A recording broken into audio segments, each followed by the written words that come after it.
having a conviction, it is one which is not stable, but one which wavers and vacillates, then the aggravating factor has not been proved beyond a reasonable doubt, and you must not consider it in providing your verdict on the appropriate sentence to the court. A reasonable doubt as to the existence of an aggravating factor may arise from the evidence, conflicts in the evidence, or lack of evidence. If you have a reasonable doubt as to the existence of an aggravating factor, you must find that it does not exist. However, if you have no reasonable doubt, you should find that the aggravating factor does exist. A mitigating circumstance can be anything that might indicate the death penalty is not appropriate for a defendant. It is not limited to the facts surrounding the crime. In other words, a mitigating circumstance may include any aspect of a defendant's character, background, or life, or any circumstance of the offense that may indicate the death penalty is not an appropriate sentence in a case. Whether a mitigating circumstance has been proven is an individual judgment by each juror. A mitigating circumstance need not be proven beyond a reasonable doubt, but must be proven by the greater weight of the evidence. After the evidence has been presented, the lawyers will have the opportunity to make their closing arguments. Following the closing arguments by the lawyers, you will be instructed on the law. After the final instructions are given, you will begin your deliberations. You should not form any definite or fixed opinion until you have heard all the evidence, the argument of the lawyers, and the instructions on the law. Until that time, you should not discuss the case amongst yourselves. Your decision must be based solely on the evidence or lack of evidence and the law.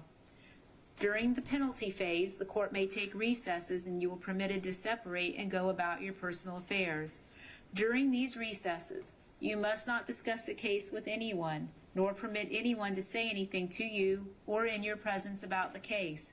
If anyone attempts to say anything to you or in your presence about this case, tell that person you were on the jury and ask that person to stop.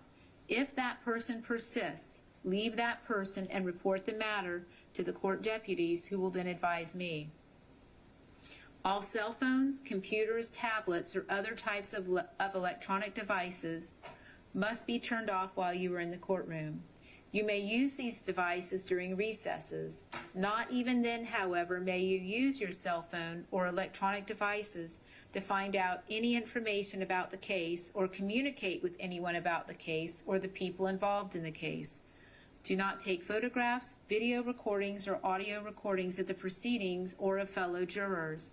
At the end of the case, while you are deliberating, you must not communicate with anyone outside the jury room. You cannot have in the jury room any cell phones, computers, or electronic devices. Sorry about it, my allergies are kicking in.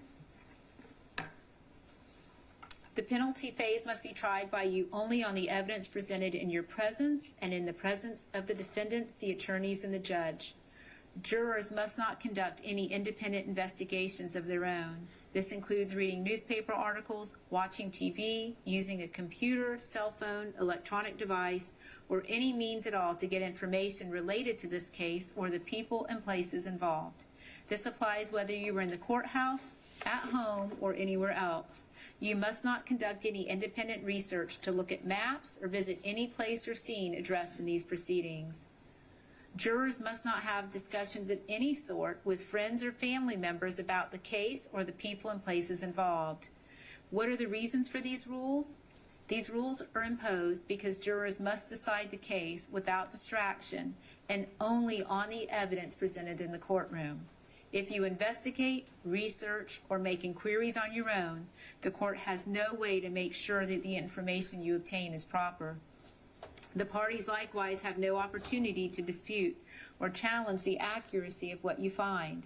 That is contrary to our judicial system, which assures every party the right to ask questions about and challenge the evidence being considered against it, and to present argument with respect to that evidence. Any independent investigation by a juror unfairly and improperly prevents the parties from having the opportunity our judicial system promises. Violating these rules could cause the case having to be tried all over again. Additionally, a violation of these rules could subject a juror to being held in contempt of court. In every criminal proceeding, a defendant has the absolute right to remain silent. From the exercise of a defendant's right to remain silent, a jury is not permitted to draw any inference regarding the existence of an aggravating factor or an inappropriate sentence, and the fact that a defendant did not take the witness stand must not influence your sentencing decision in any manner whatsoever. The lawyers are trained in the rules of evidence and procedure, and it is their duty to make all objections they feel are proper. When an objection is made, you should not speculate on the reason why it is made. Likewise, when an objection is sustained or upheld by me, you must not speculate on what might have occurred had the objection not been sustained, nor what a witness might have said had that witness been permitted to answer. It may be necessary to confer with the lawyers out of your hearing to discuss matters that require consideration by the court alone. It is impossible to predict when such a conference may be required or how long it will last. When such conferences occur, they will be conducted in an effort to consume as little of your time as necessary. And then one last statement about note-taking. You're more than welcome to take notes during these proceedings. On the other hand, you're not required to. It's up to you individually. You will be provided with pen and paper. You are not to take the notes with you from the courtroom, so if you leave the courtroom on a break, just put your notes upside down on your chair. And after you've completed your deliberations, the bailiff will have the notes destroyed, and no one will ever read your notes. And then one last note about this: if you take notes, do not get so involved in note-taking that you become distracted from the proceedings. Your notes should be used only as aids to your memory. Whether or not you take notes, you should rely on your memory of the evidence, and you should not be unduly influenced by the notes of other jurors. Notes are not entitled to any greater weight than each juror's memory of the evidence. Is the state ready? Yes, Your Honor. Defense? Yes, sir. Yes, Your Honor. All right. You may proceed.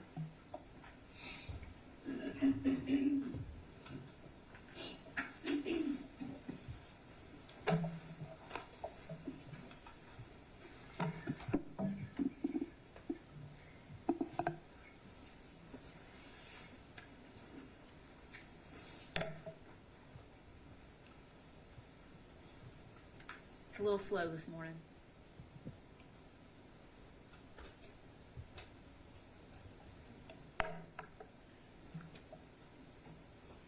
Good morning.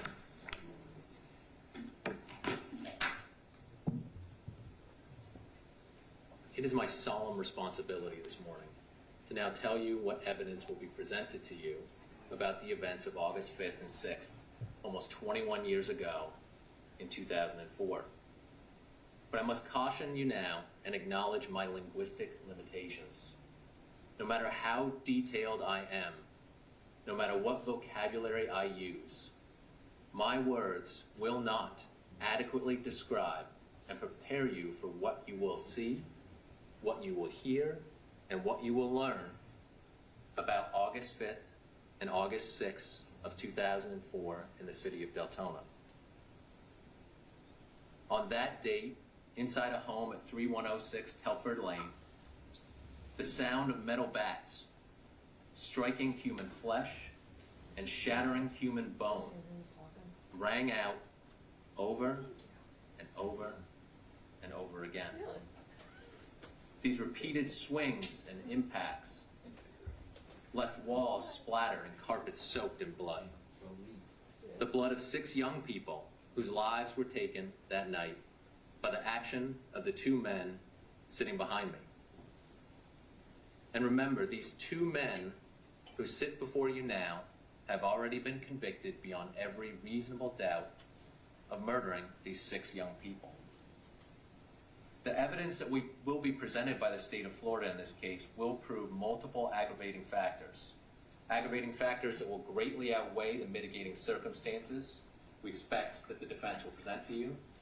Aggravating factors warranting only one sentence under the law, a sentence of death. Now, before describing some of the evidence to you, I want to talk to you, and talking about the aggravating factors, I want to talk to you about some names that you will hear in this case. One, you will hear the name Robert Cannon, or the names Robert Cannon and Michael Salas. Cannon and Salas are co-defendants of Victorino and Hunter. They also entered the home in Telford Lane in August of 2004, and they are also charged and convicted of first-degree murders. The second group of names I want to talk to you about is the victims in this case, and the names you will hear, and some of the findings made by the medical examiner back in 2004. The first person is Anthony Vega. Anthony Vega was 34 years old when he was murdered on August 5th, late August 5th and early August 6th of 2004. Mr. Vega's cause of death was blunt force trauma to the head. Like all the victims, the cause of death was blunt force trauma to the head. He suffered 5 to 6 blows to the front of his head, 2 blows to the back of his head, fractures to his face and his skull. He actually had a depressed skull fracture. His face from the blows was caved in. He had perimortem stab wounds to the neck. Perimortem means that the stab wounds happened while he was still living, as opposed to postmortem, which means an injury happened after the person was deceased. And like almost all the victims, he also had defensive wounds to his body, to his hands, and his arms. You're going to hear about Roberto Gonzalez, who was 28 back in August of 2004 when he was murdered. As I said before, the cause of death, blunt force trauma to the head. The blows, bless you, to Mr. Gonzalez came to the front of his head. He had at least 10 blows inflicted to the front of his head. He had multiple skull and facial fractures. These fractures were so severe, you will hear, that a saw was not needed at autopsy during the examination. He had brain lacerations. He had brain hemorrhaging. He had multiple stab wounds. And the stab wounds were to his chest, and they were both perimortem, meaning before, again, he passed away, was deceased, and postmortem, meaning after he had stopped living. And he also had defensive wounds to his hands and his arms. You're going to hear about both Aaron Belanger, age 22, and Francisco Roman, age 30. They were a couple. Both the cause of death was blunt force trauma. Mr. Roman had depressed skull fractures, or a depressed skull fracture. He had significant impact to his head. It was so significant that his ear was torn off by the impact. He had stab wounds to the chest and neck, and he also had defensive wounds. For Ms. Belanger, she had at least 3 large impacts to her forehead and additional smaller impacts to her face. She had a significant impact. The skull was fractured and driven into her brain by the blow. She had a stab wound to her chest and neck, and she also had defensive wounds to her hands. The next victim, Jonathan Gleason, was only 17 years old in August of 2004. His cause of death, blunt force trauma to the head. He suffered 7 to 8 blows to the chest, head, and neck. He had a depressed skull fracture. He had post-mortem stab wounds to his chest. Remember, post-mortem after he was no longer living. He had perimortem stab wounds to his abdomen. And he, like the other victims, had defensive wounds on his hands and his arms. And finally, Michelle Nathan, who was age 19 in August of 2004. Again, the cause of death, blunt force trauma to the head. She suffered 6 to 7 blows to the back of her head, causing deep lacerations. She had displacement at the back of the skull, and she had stab wounds as well to her breast, her left side, her right hip, her ear, and her neck. And like the others, she had defensive wounds to her hands and her arm. Now, these 6 young people, you will learn, lost their lives because of some personal property. The property of the 2 defendants, Jerone Hunter and Troy Victorino. You'll learn that Troy Victorino had been living along with Mr. Hunter at a house owned by Aaron Belanger's grandmother. And Victorino and Hunter had been kicked out of that house in July, of 2004. And they believed that Aaron had their personal belongings and they intended on getting them back no matter what the cost of doing so. And the cost ended up being 6 human lives. On July 31st of 2004, Victorino went to the Telford house saying he wanted to talk to Aaron Belanger. Victorino was angry, he was threatening, and he was complaining that his stuff was missing. And he asked Aaron that day if she had the property, his property. And he got upset when she didn't. And Aaron told Victorino that she would find it and get back to him. And Victorino said he would go to any means to get his property back from Aaron. The very next day, on August 1st, 2004, Victorino, Hunter, the 2 other guys I mentioned, Salas and Cannon, and a man by the name of Brandon Graham and some other women, went to the house at Telford and had a confrontation with the people living there. While at the house, there's the verbal altercation. The women actually went inside the home and came out with some items. Tires were slashed, and the group left, at least for the time being, on August 1st, because a few days later, on August 5th, these 4 men again, Salas, Cannon, Victorino, Hunter, and Brandon Graham, who is a witness that you will hear from probably today, were at the house that Victorino and Hunter were staying at, located on 4th Smith in Deltona. It was at the Fort Smith house that Victorino started talking about a movie named Wonderland, where a group of guys killed another group with lead pipes. And Victorino said to the other men that if he had a group, he would do that, like in Wonderland. And he said that he would do it at the house on Telford Lane. And the other 4 men, they were quickly on board. Salas said he was down. Cannon said he was ready to kill him a bitch. And Victorino said to Hunter, I know you were down because they took your shit too. And Hunter acknowledged, nodding his head in agreement. And from there, the planning became more complex and more detailed, with Victorino describing the layout of the house on Telford, including how many people were in the house and where they would be.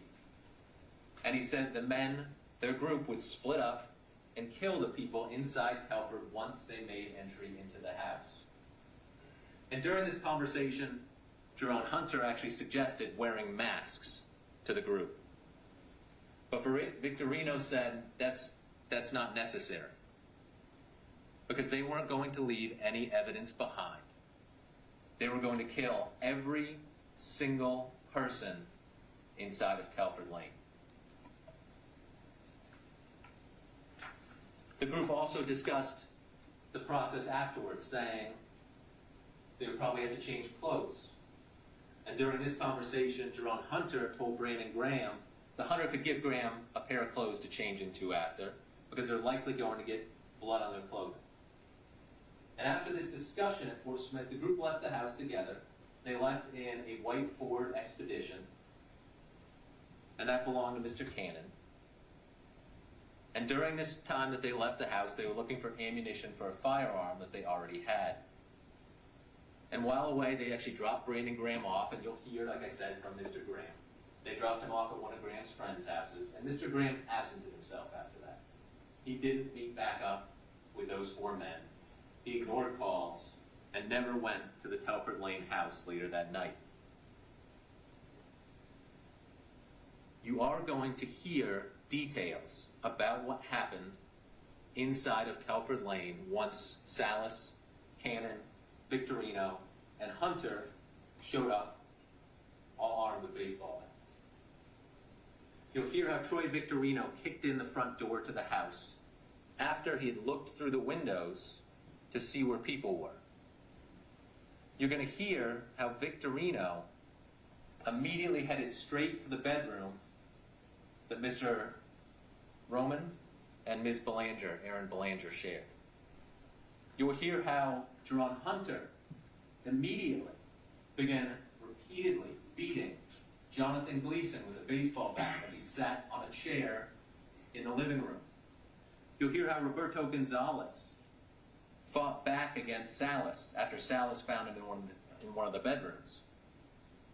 But Hunter intervened and began to strike Gonzalez in the head over and over and over and over again. You'll hear that Salas and Cannon left the house first, before Victorino and Hunter and went back to Cannon's expedition. But before Salas walked out the door, Victorino called him into Belanger's and Roman's bedroom, the couple that shared the bedroom.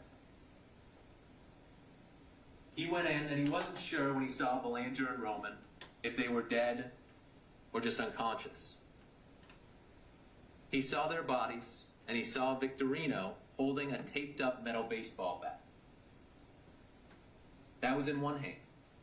In the other hand was Erin Belanger's leg, or her foot. And while he held her foot with her body halfway off the bed, he said to Salas, "Watch what I do to this bitch."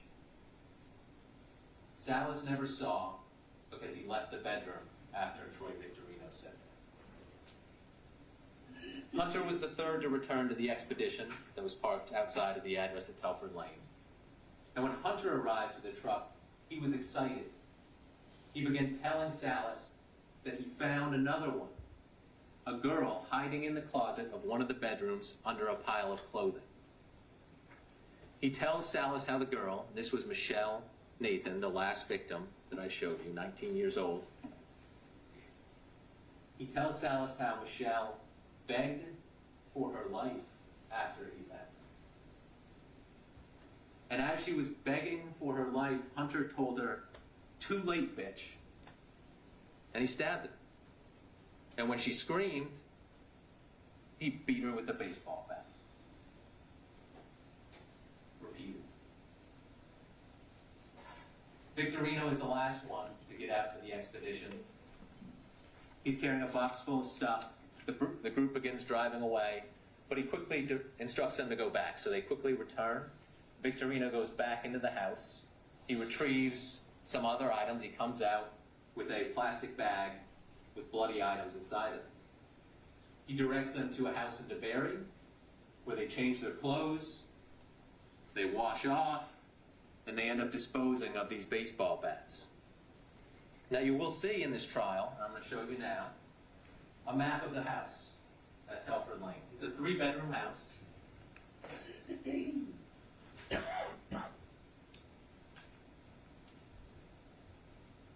And in this map you can see each victim. Victim 1, Jonathan Gleason, there on the recliner in the center room in the living room where the kitchen is located.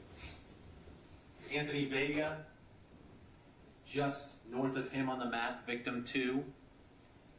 Roberto Gonzalez in the doorway of bedroom number 2 was victim 3.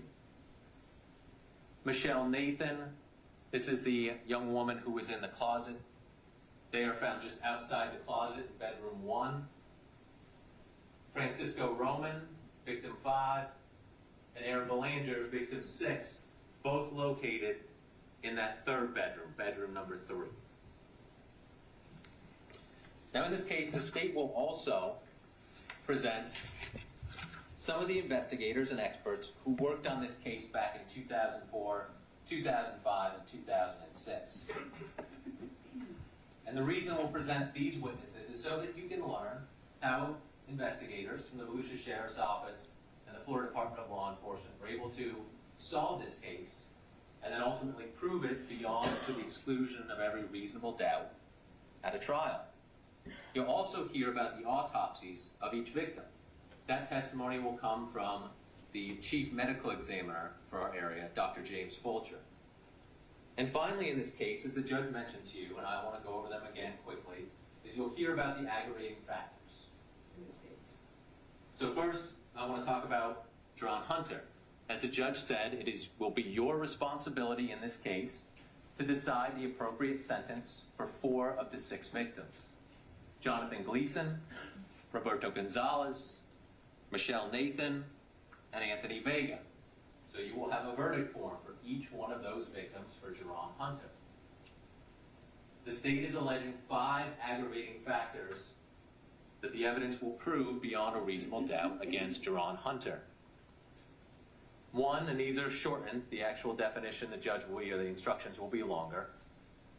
A conviction for a prior or contemporaneous capital felony. And you'll learn through the evidence and the law given to you by the judge that for each victim, the 5 other contemporaneous murders would satisfy this aggravating factor. Those count as prior or contemporaneous convictions for a capital felony.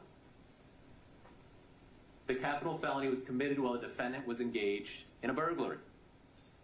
You're going to learn that in this case, Jerone Hunter was also convicted by that prior jury of armed burglary for that aggravating factor. 3, the capital felony was committed for the purpose of avoiding or preventing a lawful arrest, also known as witness elimination. In this case, as I said, you will hear that testimony about prior to the homicide happening, the conversation that they would leave no evidence behind. There would be no witnesses, which is in fact what they did. They left evidence behind, but they left no witness alive in that house to make any type of identification or to say what happened. The capital felony was especially heinous, atrocious, or cruel. The judge gave you that definition already, and you'll get that in your jury instructions. But I want you to pay close attention to the testimony of Dr. Fulcher, the chief medical examiner, and to the testimony about what happened inside of that home on Telford Lane when the 4 men entered. Because that is the testimony that will prove this aggravator, that these actions were especially heinous, atrocious, or cruel.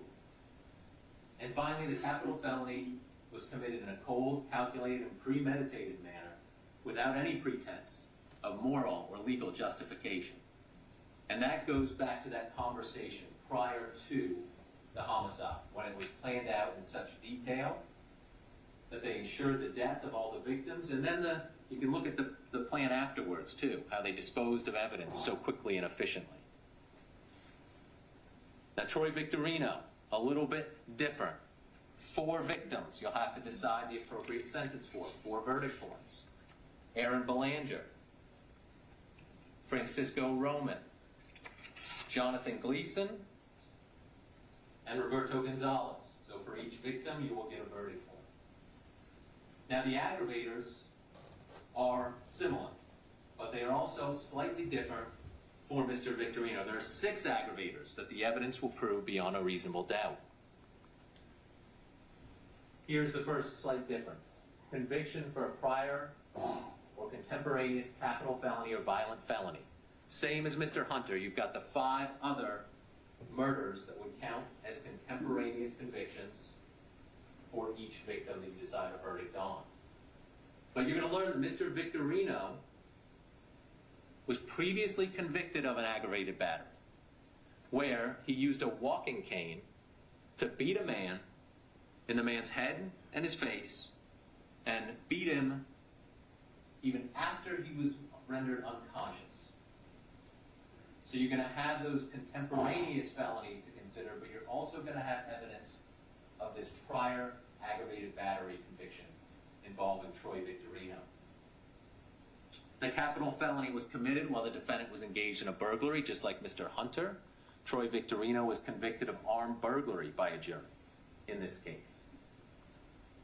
It was committed for the purpose of avoiding or preventing a lawful arrest. Again, witness elimination, as I already said. We talked about Jerone Hunter and his aggravators. The defendants, again, had that intent to leave no one alive and leave no evidence behind. The capital felony was especially heinous, atrocious, and cruel.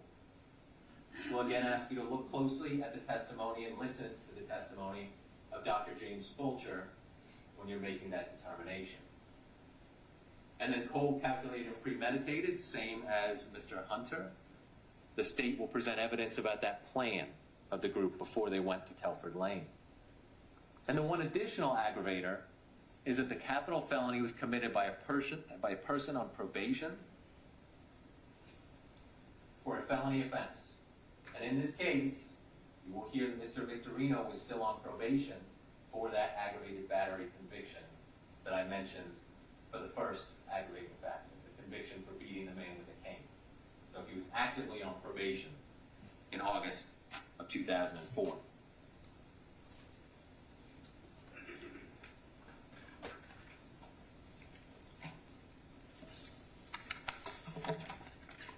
Ladies and gentlemen of the jury, this process is going to be hard for you over the next week, week and a half. The evidence that you will hear and you will see what two men are capable of doing to other people, it's going to be hard for you to digest. But you will see at the end that the evidence in this case justifies only one sentence under the laws of the state of Florida. Death. Death for each defendant. Death verdicts 4 times over for Jerone Hunter, for each and every victim on the 4 verdict forms that you receive. Death for Troy Victorino, 4 times over on each and every verdict form for each and every victim you receive. Thank you. Mr. Wood. Judge, at this time, we defer our opening statement until the conclusion of the state's presentation. You certainly may do so, Mr. Wood. Ms. Sammons. We would likewise defer our opening presentation until after the close of statements. Yes, ma'am. State, please call your first witness. And Your Honor, if I just may approach with something that I believe I need to do. prior to Yes, certainly. this. Yes, absolutely.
So it's, a rule of procedure has been invoked. Want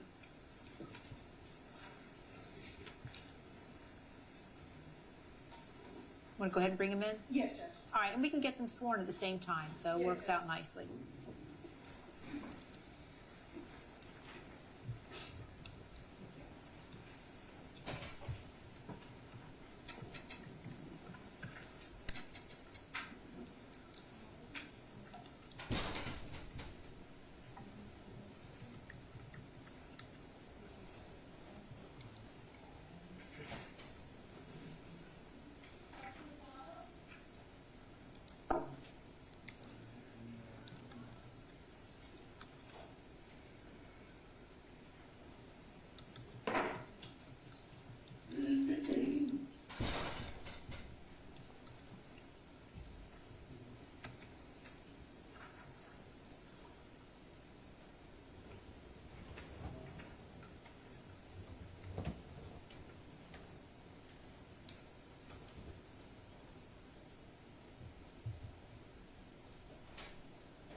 solemnly swear or affirm to tell the truth, the whole truth, and nothing but the truth, so help me God. I do.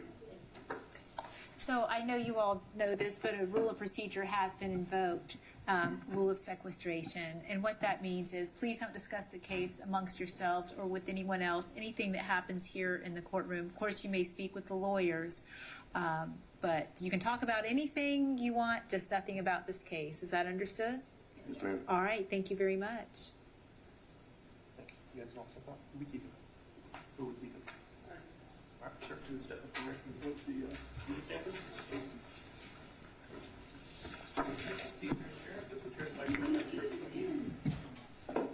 Good morning. Thank you. Good morning.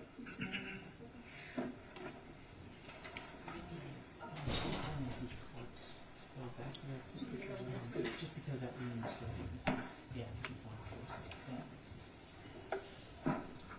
Good morning. Good morning. Can you please state your name for the record? John McDonald, How long have you been a law enforcement officer? 23 years. Has all of that time been with the Volusia County Sheriff's Office? Yes, it has. Is that where you were working back in July of 2004? Yes. What was your assignment? I was a patrol deputy in the city of Deltona. What is your current assignment?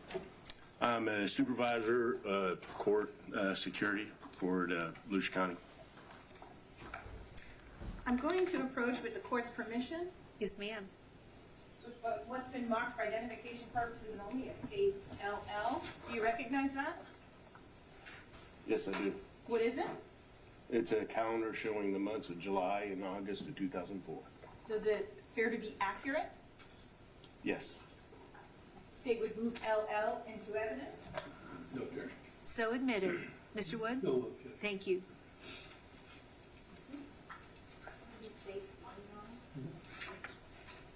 Thank you.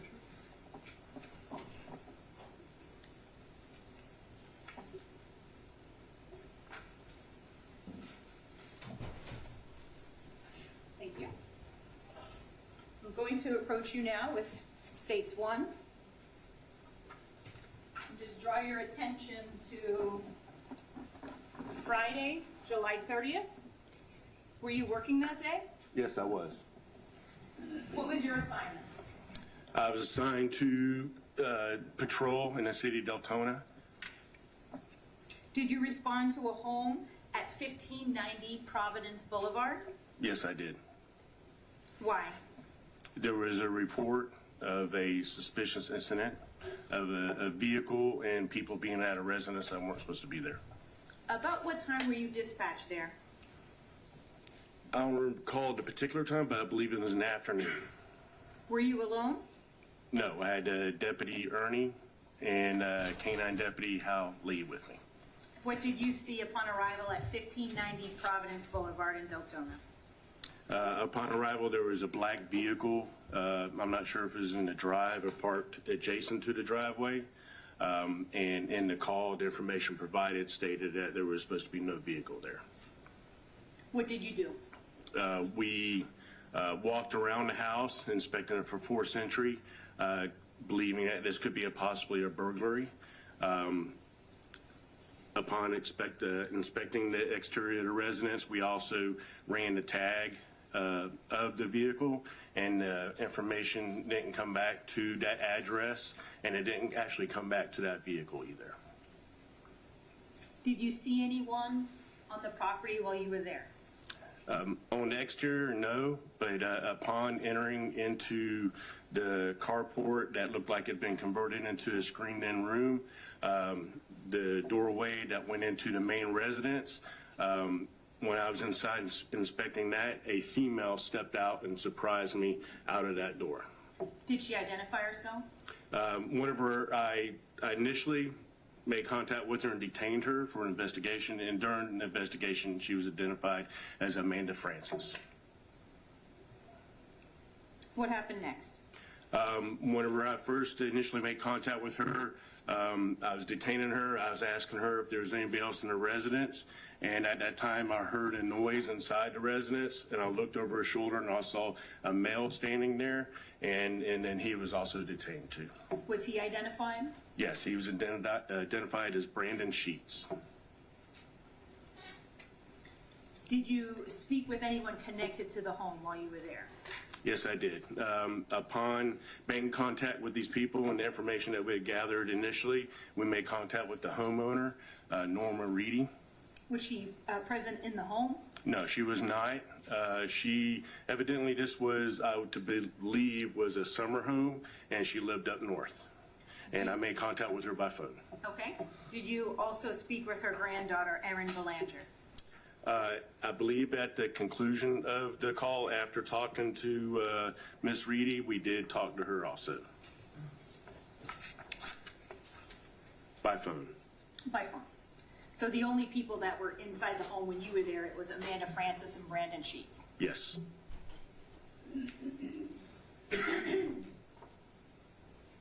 Did those two remain at the property? No, they were ultimately, Brandon Sheets was arrested on a warrant upon further investigation into him, and Amanda Francis was a juvenile, so we contacted her mother to come and pick her up. At the conclusion of the investigation, after talking to the homeowner and everything, she determined that she did not want to pursue charges for the people being in her residence. That's Norma Reddy. Yes. Let's talk now about the next day. So that would be Saturday, July 31st, right? Did you have contact with Troy Victorino that evening? I'm not sure if it was the 31st or the early morning hours of August 1st. I responded to a call that Troy Victorino called to report a burglary to his residence. What time do you speak with him approximately? I believe it's shortly after midnight. It would have been in the early hours of August 1st, I believe. The person that you met with there about the report of a possible burglary, do you see that person in the courtroom? Yes, I do. Can you please identify him by an article of clothing and where he's seated? He is seated at the table to my right, the second person in with the gray suit on. Does he have glasses? Yes. Let the record reflect that the witness has identified defendant Troy Victorino. The record so reflects. Okay, so because it's 12:29 or thereabouts, is that what you said? Yes. That's the Sunday, August 1st. Where did you make contact with defendant Victorino? In the street. I believe it was probably a house down from where he exited from. I didn't park directly in front of residence. I was a couple houses down, and as I was walking up, he walked and met me in the street. And what street are you on? Sky Street in the city of Deltona. Is that near the Providence Boulevard residence that you've already talked about? It's approximately, as a crow flies, I would say probably a mile. How about from Telford?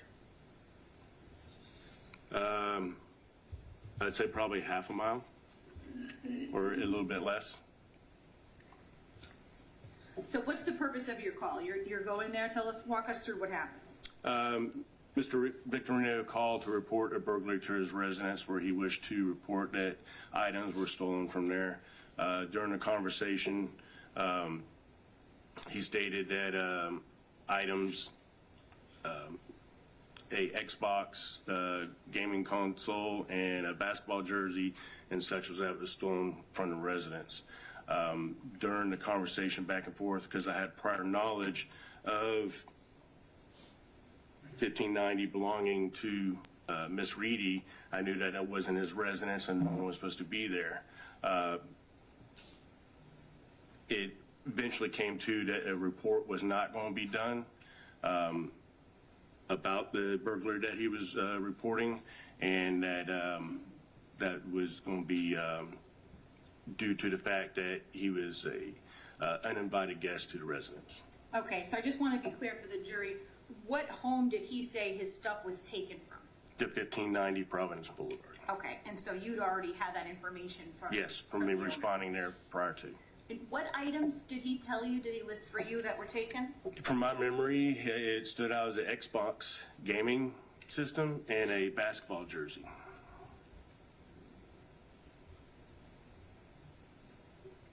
How did Mr. Victorino, how did he respond when you told him you weren't going to go forward with the complaint? He became upset. His posture changed, and he stated to me that not to worry, that he would take care of this himself.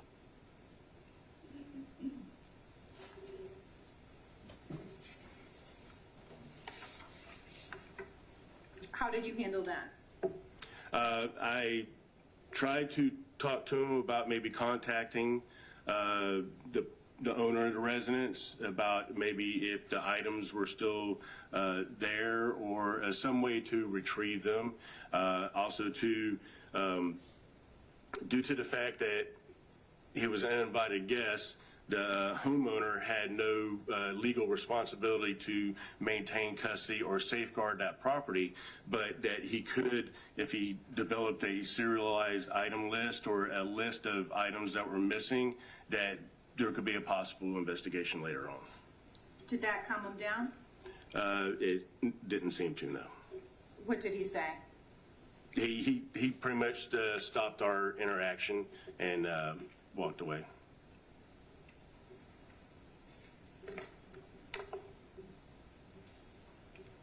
Just one moment, please.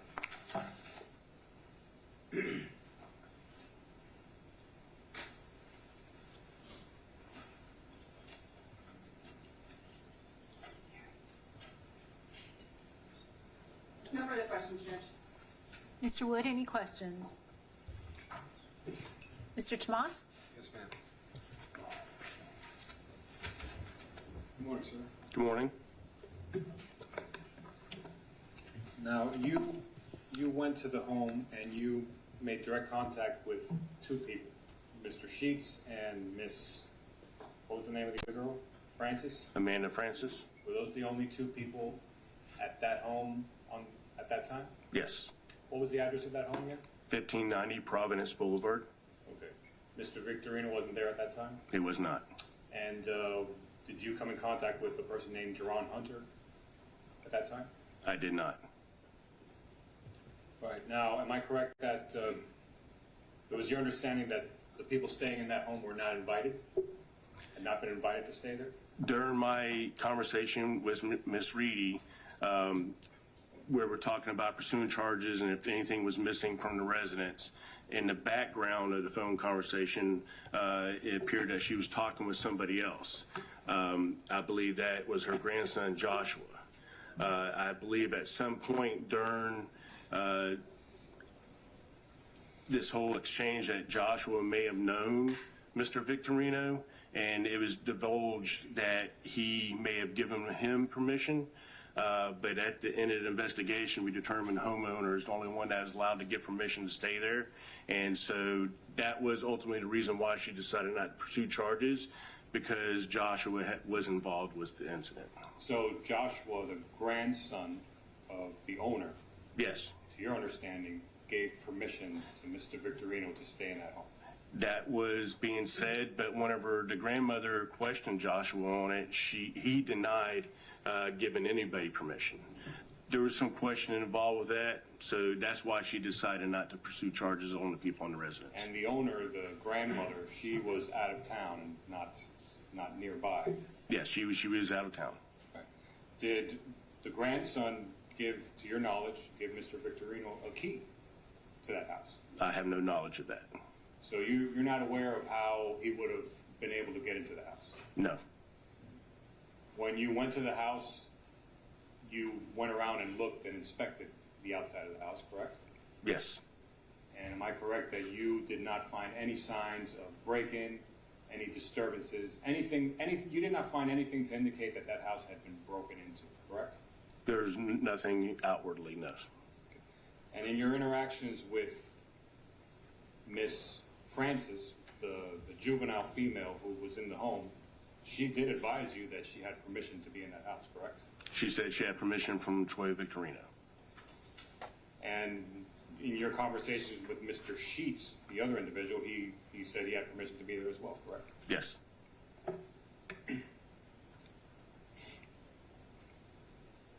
And again, during your entire interaction or involvement in this case, you never had any interaction with Mr. Jerone Hunter, is that correct?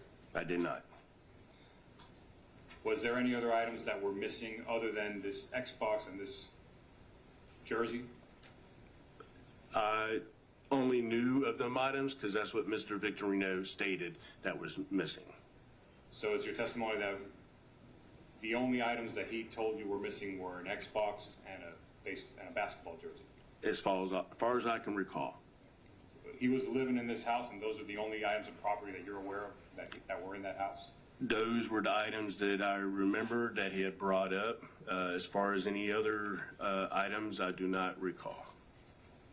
Now, in your interaction with Mr. Victorino, and he approached you, correct? We met in the street in front of, near the mailboxes of the residents. And he was interacting with you, trying to resolve this matter through, I guess, the proper means, through the police, correct? He called to make a report, yes. Now, and you told him that he had no rights because he was an uninvited guest, correct? Yes. All right, and did he respond to that? He said something about Joshua giving him permission, but also explained that Joshua is not the homeowner. Homeowner is one that has ultimate say-so on who can enter their house.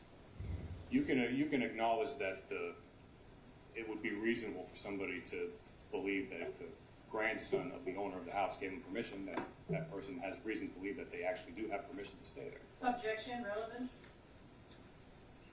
Approach?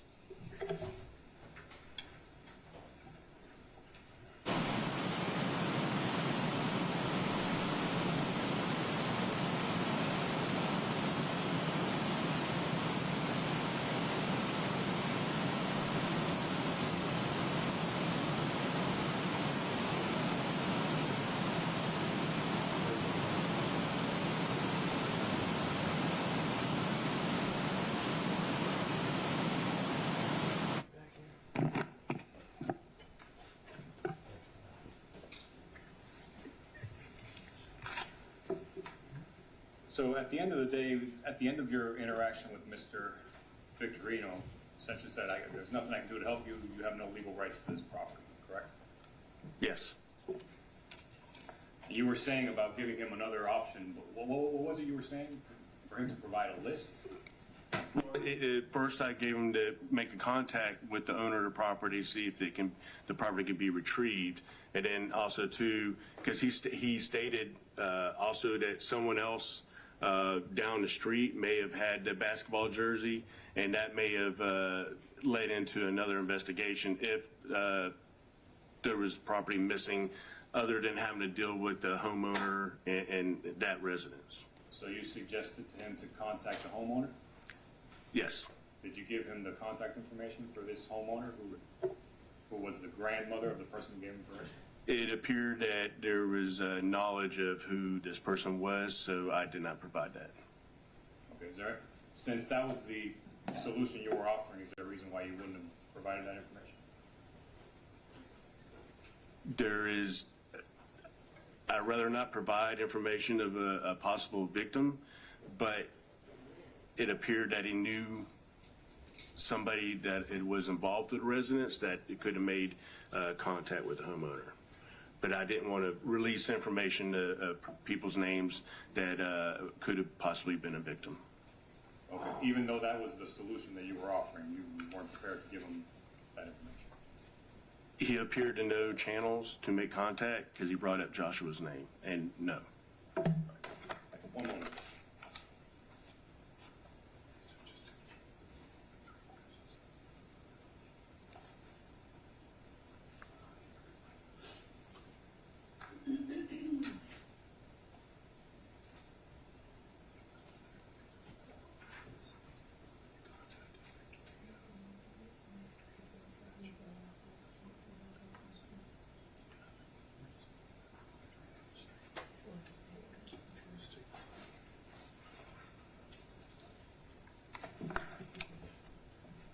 Sir, when you met with Mr. Victorino, to your recollection, did he ever mention anything about Jerone Hunter?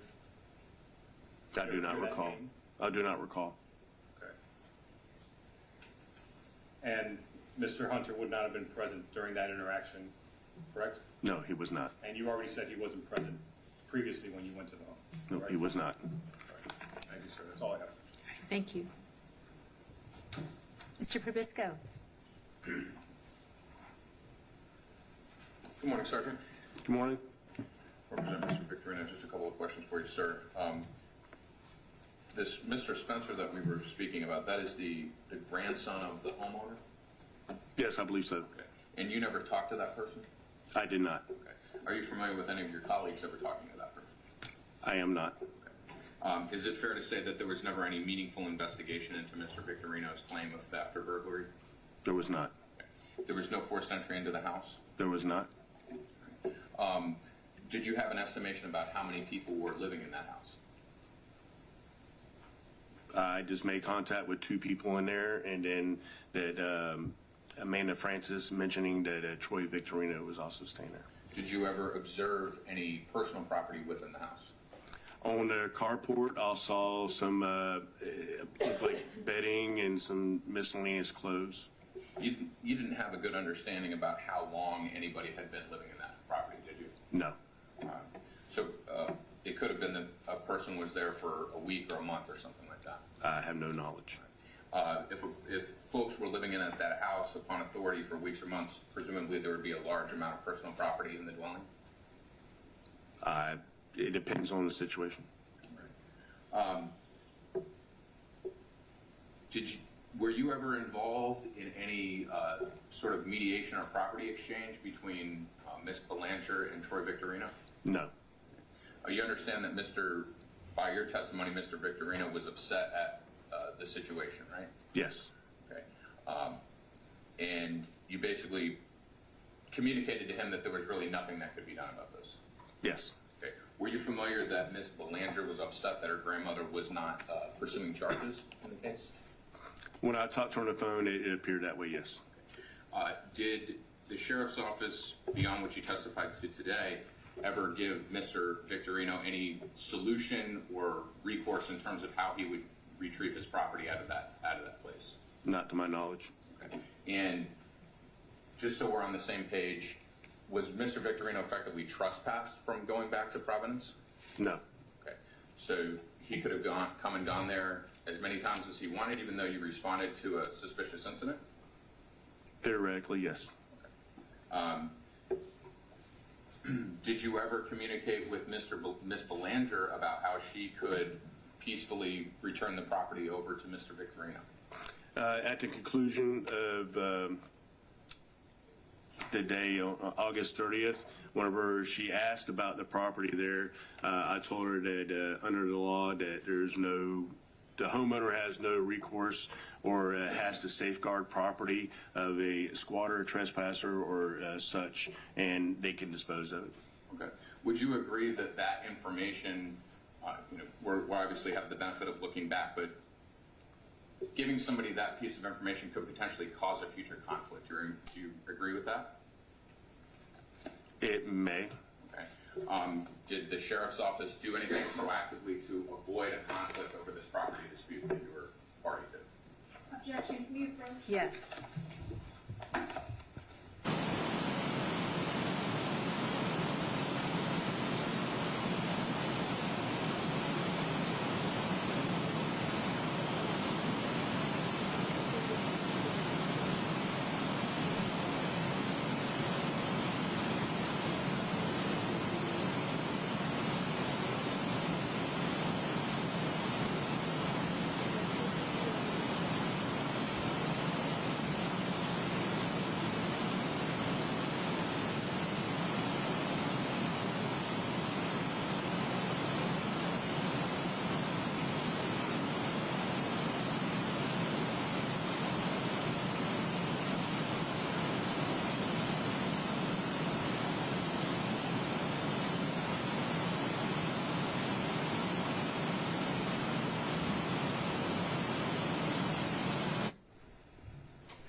Sergeant McDowell, you just testified about some interactions that you had with. I just wanted the record to be clear, was that question withdrawn? We'll move on. Is it a question withdrawn?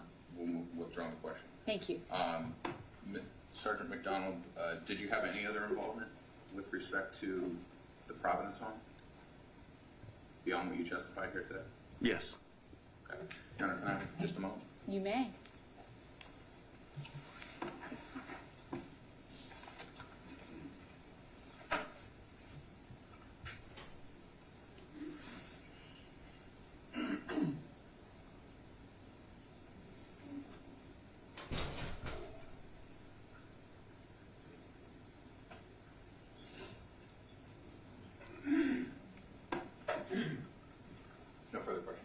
right, thank you.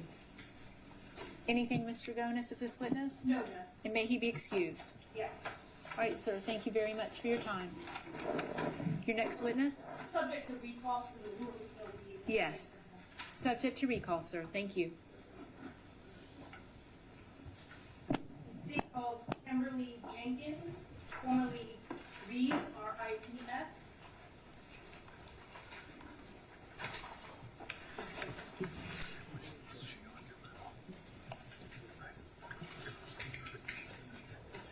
Or I have that backwards, sorry. It's now Kimberly Rees, formerly Jenkins.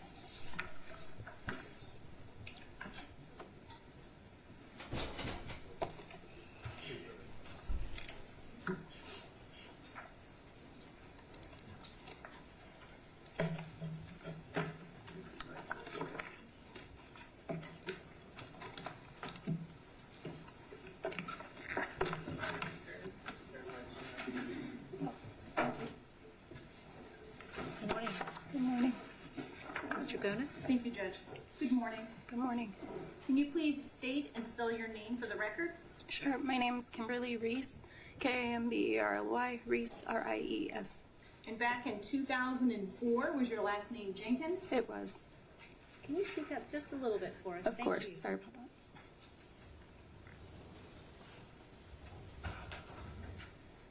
What county do you live in? I live in Volusia County.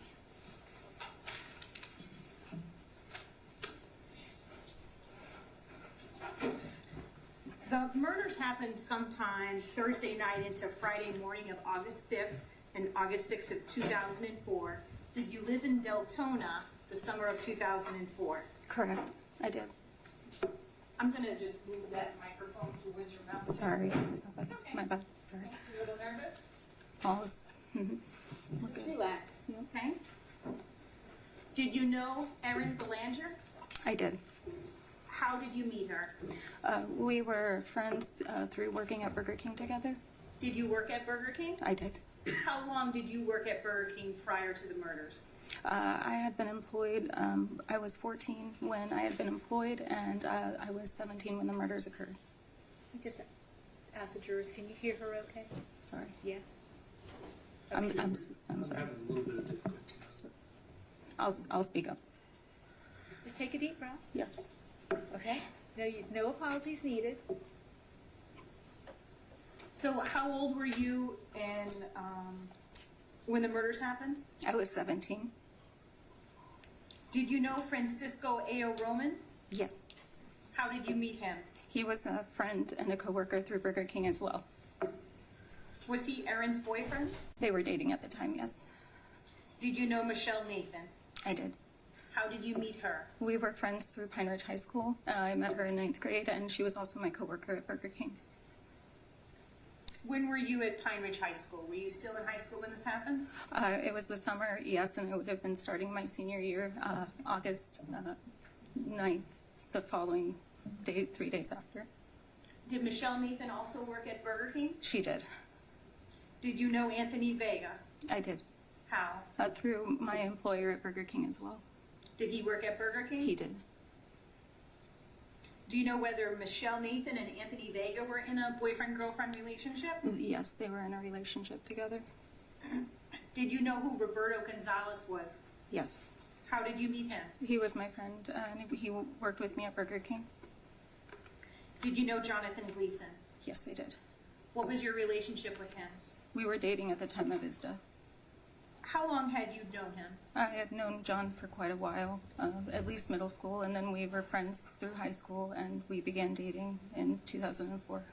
Began dating in 2004? Yes, So you were dating him when he was murdered. I was. How old was Jonathan when he was murdered? He was 4 days shy of 18. He was 17 years old. Had he graduated high school? He did May of that year. Was that from Pine Ridge? He was from Pine Ridge, yes. Do you know where Erin and Francisco lived during that time period when you met Erin? I do. Where? That was on Telford Lane in Deltona. Was that the 3106 Telford Lane? 3106 Telford Lane, yes. Had you been to their home? Yes. Approximately, I don't need an exact, but approximately how many times? Many. It was the summer, and we were friends, so we did quite a lot of hanging out together as a group. Who else lived in the home? Michelle Nathan was living there with Anthony Vega, and Aaron was living there with Flacco. You mentioned Flacco. Is that Francisco A. Roman's nickname? That is correct. And did Aaron and Flacco or Francisco, did they share a bedroom? They did.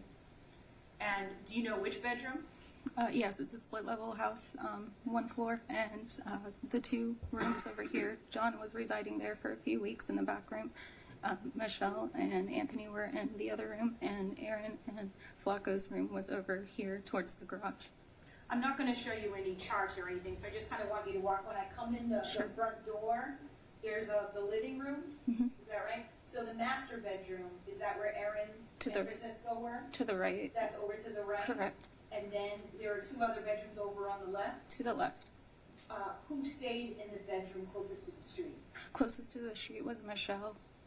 And did Anthony Vega stay And with her? that was their room together, yes, ma'am. And then you mentioned another bedroom back there. Is that where you said Roberto had been staying for a little bit? No, John had been staying there for Jonathan. Okay. just a few weeks.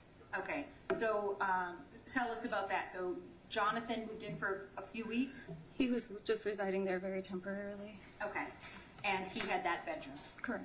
Had you stayed in that bedroom before? Yes. How about Roberto Gonzalez? Did he live there? He did not. Had you seen him there before? Yes.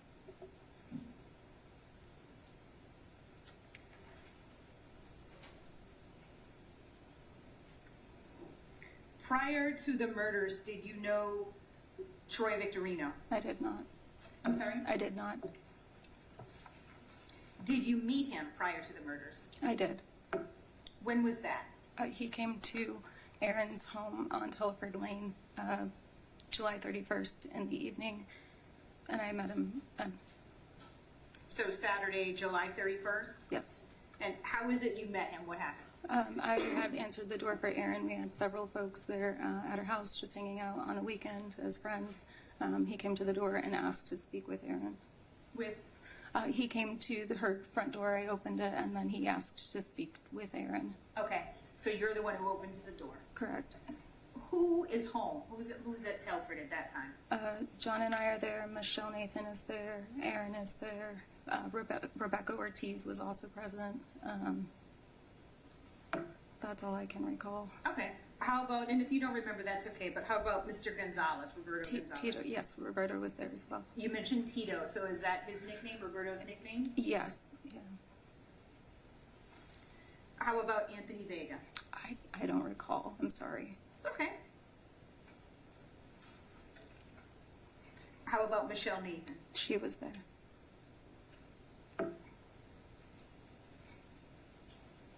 When you saw Troy Victorino there, was he alone?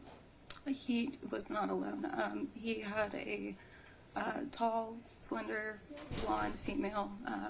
I'm assuming it was my age. She looked very young at the time when I was 17, but she was around that age. Did you know Jerone Hunter before the murders? No, I did not know him personally. And he was not there that night? Not that night. Do you remember approximately what time Troy Victorino and the female came to the house? It was in the evening. You said the evening? Yes, ma'am. Was it dark outside? It was getting dark. Getting dark. Yes. What did he say when you answered the door? He had asked if Erin had been home, and I checked to see if she was available, and he wanted to speak to her. Where was Erin? Erin was, I believe, in the kitchen, which was just around the corner, and she said to let him know she would be right there. And then they proceeded to go to the garage to have a conversation. So when you say the garage, did Troy Victorino come in the home at all? Not that I recall. Okay. He stepped around the front doors here, and it goes to the garage, and Erin came through and spoke with him. So they were in the driveway in front of the garage? They were in the end part of the garage. Yes, so he was kind of standing outside of the garage. She's somewhat standing inside the garage. Is the garage door open? It is, yes. Okay, so that's how they're right there. Correct. Where are you when this conversation is taking place? I'm standing maybe 20 feet back because I had gone through the garage door if you were driving out I didn't hear the last part. Oh, I was just going through the garage door, where if there's a laundry area, so I'm maybe 20, 15 feet away from them. And I just want to be sure, are you saying you walked through the garage and then out into the driveway, or you are still in the garage? I am maybe? still in the garage. Okay, Yes. so closer to the house door. Yes. And are you there alone? No. Who's with you? Rebecca Ortiz, Michelle Nathan, Jonathan Gleason. What happens? They are having a conversation where Troy is, he's asking for his stuff back. He's letting Aaron know that he is very upset about this and he wanted his possessions back. So, What does she say? at the time, she was agreeable with it. So she had intention to give him his belongings back. Why didn't she give it to him right then? I don't have the answer for that. Okay. I'm Do sorry. you know whether she had the property in the home? There was property in the home, yes, ma'am. And how do you know there was some of the property he was looking for inside the home? It was because it had been in the home. Myself, Rebecca Ortiz, Flacco. From my understanding, this was secondhand information. I was told that they were allowed to have these possessions from her grandmother's house, so we put them in the car and brought them over to Aaron's, and there were several items there that were from the house on Providence. And do you remember, was it that day or days before? Do you recall? I want to say it was that day or the day prior, I Okay. believe. It's okay. Sorry. You're doing great. So you assist in bringing some of that property from Providence over to Telford. Yes. What was Troy Victorino's demeanor? Intimidating, forceful, unhappy. What was Erin Belanger's demeanor? She seemed like she wanted to give him his possessions back. She seemed fearful of what the repercussions might possibly be. That's all I can say. Did he? What else did he say, if anything? He'd do anything to get his stuff back. He was very upset. He said he'd do anything to get his stuff back? Yeah, that was his stuff and he wanted it back. Stuff.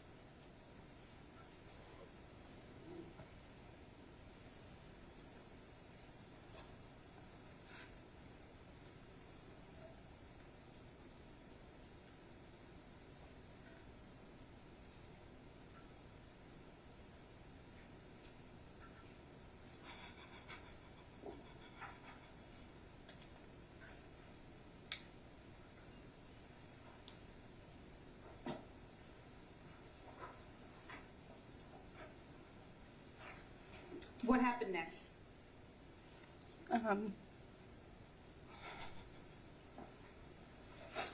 He left after being told by Aaron that she would get him his belongings because she didn't have everything all at once. Again, it had been dispersed amongst a group of friends and... Did jurors hear that? Can you repeat that last answer, please? Oh, I'm sorry. That's okay. Aaron had told him that she would get him his stuff back, and it was not all of it at the home at the time. So she had wanted to make an arrangement to get him his stuff.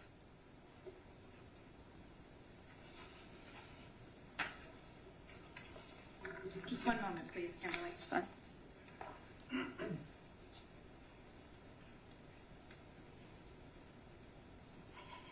No further questions. Thank you. Thank you. Mr. Tomas?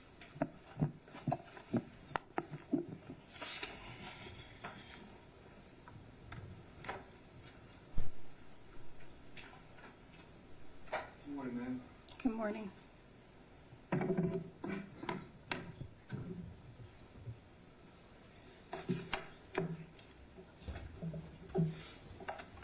Was it just once that you observed Mr. Victorino, or was there another instance where you had a chance to observe? This was the only time that I saw him at the house. This was the only time. Okay. Now, he's having this conversation with Aaron in the garage, correct? Yes. Where are you? I'm standing in the garage where you would park a car, maybe about halfway into the garage. So she's at the end of the garage and he's just on the outside of it. So I'm within 15 feet of them. Okay, but there's some distance between you and Mr. Victorino and Ms. Belanger, correct? Less than you are from me, yes. They're having this conversation with each other. You're just kind of in the background listening in. Correct. Are you the only one there listening in, or are the others there too? There are others. Everybody, or Rebecca Ortiz, Michelle Nathan, Jonathan Gleason. all those people are in the garage listening to this conversation? Yes. But they're all keeping their distance? Rebecca is near me and Michelle, and John was standing next to me. So, Aaron told Mr. Victorino that she would give him his items back, Yes. but not that night. She had told him she would give him his items back. And you acknowledge that although she didn't have everything, she did have a lot of his items were in that house that night, correct? I really can't guesstimate how much of his property was in the home versus what was outside of it, but there was stuff in the home, yes. For example, there was female clothes, correct? There were dresses, cigars, unboxed items, GameCube, 2 Xboxes, CDs, multiple, just various items, stuff. So, and even that night, am I correct that Aaron and some of the other females who were there were trying on some of those clothes? This was with permission from the Volusia County police officer who told them that they could take these items, so they were, yeah. No, I understand that the police told them that they had no responsibility to return any of those items. Yeah. I'm just asking if they were actually trying them on that night. They were, yeah. And wasn't somebody playing on one of those GameCubes that night as well? Yes. So Mr. Victorino is there. He's letting Miss Ballinger know that he wants his items back. Very much. These items were taken from the home that he was living in, so essentially they took all of his belongings, right? With permission. With permission. Yes. He wants his belongings back. Correct. Miss Bellinger has at least some of his belongings, but she didn't give him anything back that night, correct? To my knowledge, no. Well, presumably you would have seen it if she would have given him something, right? I could have stepped away. When I was there, I did not see her given any possessions back. Do you recall whether or not did she tell him, I don't have any of your stuff right now? Or, I know you said that she would give it back at a later date, but did she address whether she had anything to give him at that moment? Was she asked that? I've tried to not remember a lot of this, so I can't recall that. I'm really sorry. I'm trying here. All right, so that, am I correct that that conversation may have taken place, you just I sitting here can't today, recall it. you don't remember? I can't recall it. Fair enough. All right, just one moment, man.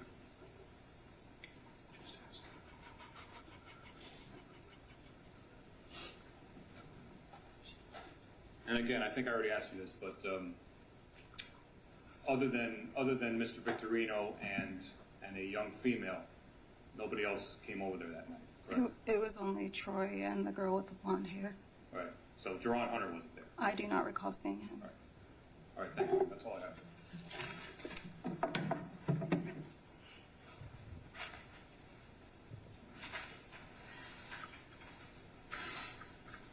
Good morning, ma'am. You testified just a few moments ago that you had participated in removing some of the property from Providence. Is that correct? That is correct. And you also just testified about an exchange that you observed with Mr. Victorino and Ms. Belanger. How long prior to that exchange did you go and remove the property from Providence? Less than a few hours is my Just that estimate. Yes, I believe it was either the day prior or the day of. I apologize. This was 21 years ago. I completely understand. I'm just sorry. trying to get some facts. I'm not trying to I'm sorry. in any way about mixing you up. I just want to know what you recall. Thank you. Thank you. Can you tell the jury a little bit about, were you summoned there that day by Miss Belanger to go and take the property out of Providence, or were y'all already hanging out? I had gotten off of work at Burger King, and I remember my friend Rebecca had driven to my house with Flaco Francisco, and she had said, hey, we're going to go by Erin's place. We're going to help her remove some things from her grandmother's house. Took it at face value, and we went to the house on Providence. Thank you, ma'am. And it was your understanding that the property that you're removing, y'all could pretty much do what you wanted with it? From my understanding, yes. Okay. And did that understanding come from information that Miss Belanger had communicated to y'all? This was communicated to me from Rebecca Ortiz, and then followed up later when I spoke with Erin. She confirmed it as well. Okay. And I think you mentioned, and I understand, you're getting the information as you receive it. You had mentioned having some understanding that the Volusia County Sheriff's Office had said y'all can do whatever you want with this property. Was that your understanding? That was my understanding. Okay. Would you agree that prior to Mr. Victorino coming to the house, there was no discussion about any arrangements to get this property back to its rightful owner? One more time. Sure. Was there? Do you have a recollection of any conversation or plan to get this property back to its rightful owner prior to Mr. Victorino coming? That I don't recall. Considering the brief amount of time between Mr. Victorino showing up and y'all removing the property, was everybody was not surprised when Mr. Victorino came to the house looking for his stuff? I don't believe so. So if there was only a short amount of time between the property being removed from Providence and Mr. Victorino showing up, was it in that period of time that some of the property was dispersed amongst friends or others known to Ms. Belanger? Yes, Rebecca had taken a few items, I had taken a few items, and we left a lot of it at the home. Tito had a gaming system. It was like an original Xbox. Are you familiar with a person by the name of Abby G? The name is familiar. Were you familiar with that person receiving some of the property from Providence? That after the fact, but not before, not during. It was after the fact. Sure, you learned that information afterward. You didn't know in the moment. Right. Thank you. Sorry.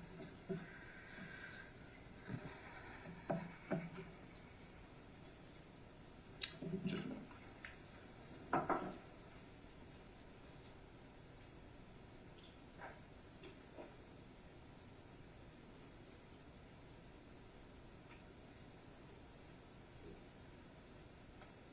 And, ma'am, you seem to have a good recollection of Mr. Victorino's demeanor that night, right? Yes. Okay. And you testified about Ms. Belanger's demeanor, right? Yes. And you gave a specific statement of Mr. Victorino concerning, he'll get his stuff back by any means necessary, or something to that effect. You testified to that? Yes. How long do you recall the exchange being between Ms. Belanger and Mr. Victorino? It was all of less than 10 minutes. Okay. But you said less than 10. I mean, so this wasn't, hey, I want my stuff back, I don't have it, and leave. I mean, there was some dialogue back and forth. Is that correct? There was, yeah, discussion. Okay. And it sounded like there was a group of maybe 4 or 5 people that were watching this communication unravel, correct? It was myself and 3 others, 4 total. And at no point in time did any of y'all ever intervene because the situation was getting violent, correct? We were there to support her in case she needed anything because he was pretty adamant and the discussion was getting a bit escalated. We were there as her friends supporting her. You didn't observe a weapon in Mr. Victorino's possession? When No, I didn't, no. Thank you. I don't have anything further. Any additional questions? No, Judge. All right, and may she be excused. Subject. Subject to recall. All right. Ma'am, thank you very much for your time. Thank you. Is this a good time for a mid-morning break? Yes, Judge. All right, so we're going to take a 15-minute break. Please don't discuss the case amongst yourselves or with anyone else. No independent research, and we'll be back in 15 minutes. Thank you.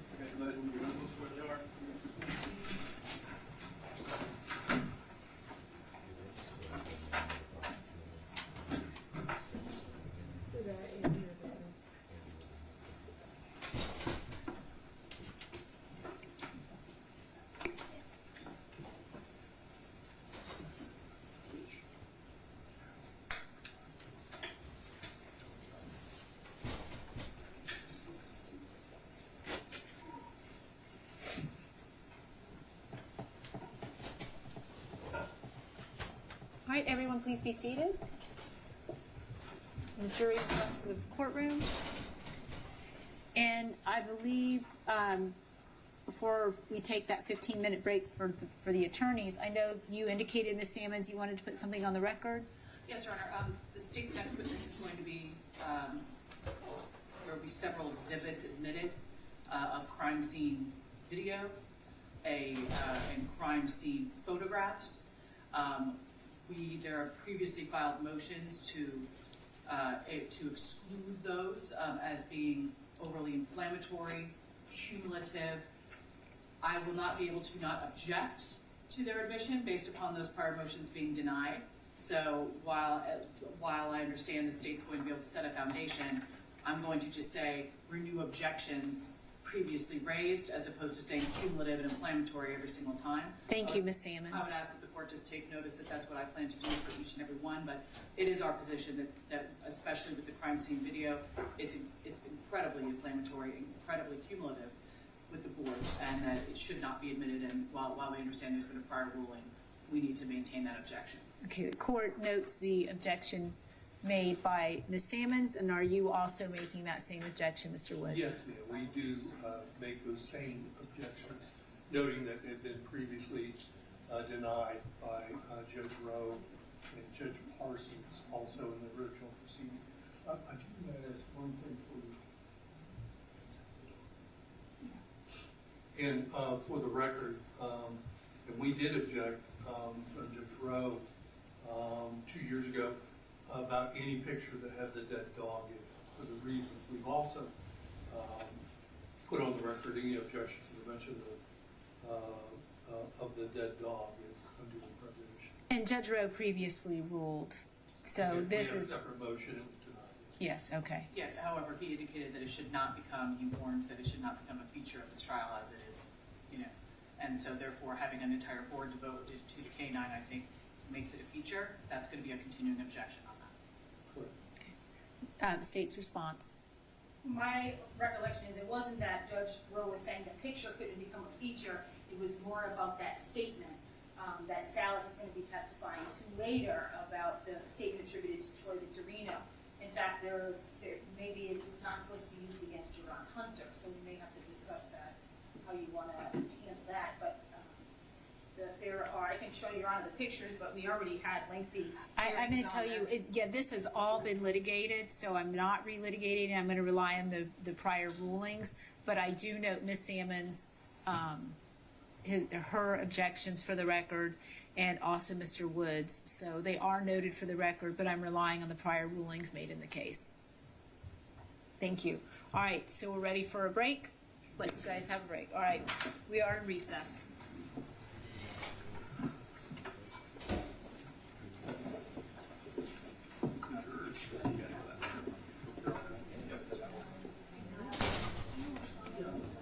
She was on the 3rd floor in 302. No, thank you.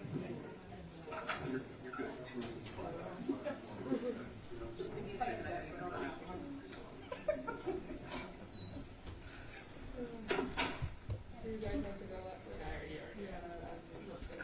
I'm gonna wait for them to. Oh, no, you're good. I got somebody's coming in. Says sit here. And make sure you don't put. Yeah, I will. Yeah, I didn't think.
Erased it.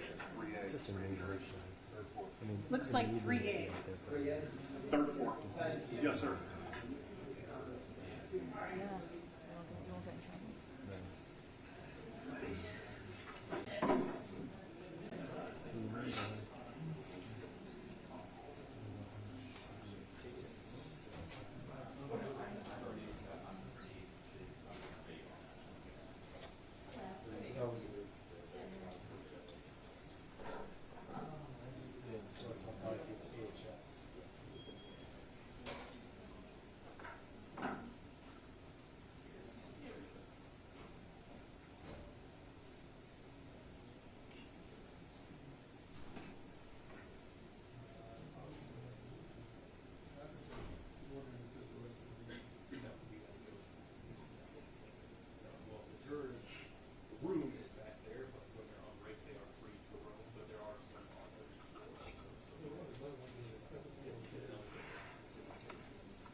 I'm not very good at that. Because they got no soap back there. Yes, this is the first time. I'm like, no soap. We got that. Our force doesn't work.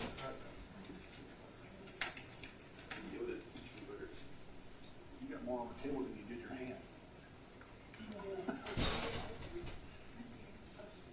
We will evolve. Yeah, right. Later. Exactly. I'm good with that. I hear it.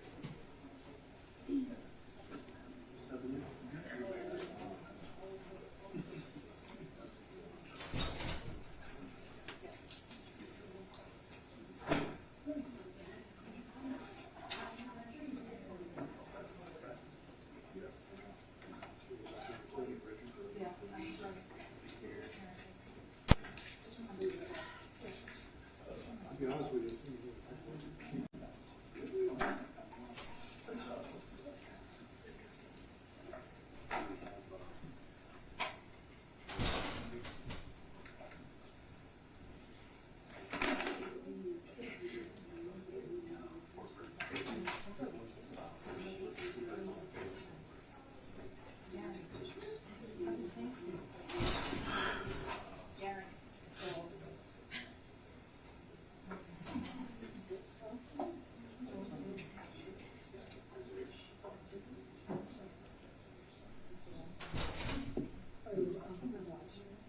I couldn't really see the That's okay.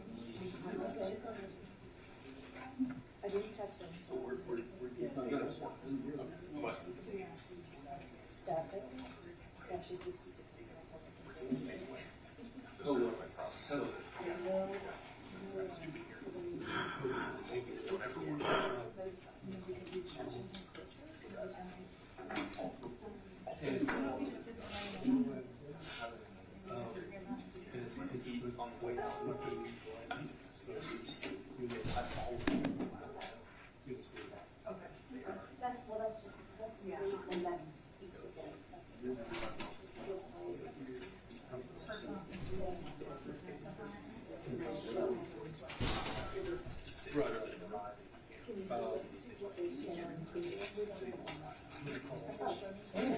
Oh, I just I think there's a couple of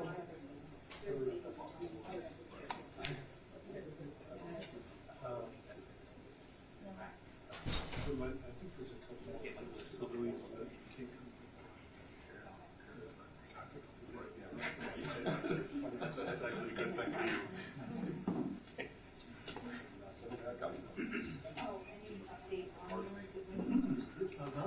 Well, yeah, there is. So that.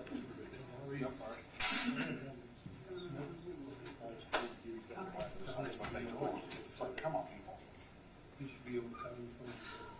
Excuse me. If that's how Trevor. Yeah. But, I just, the other girl, Sarah, said she needs, you know. Oh, yeah. I've never met her. Animals are too.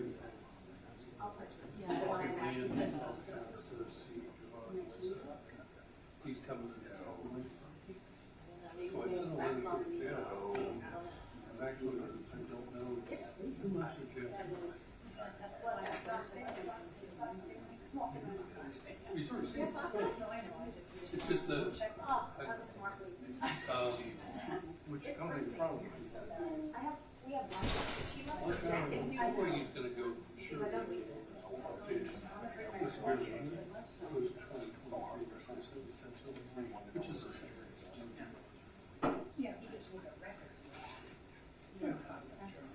But I'm gonna ask, I'll ask him, you know, that.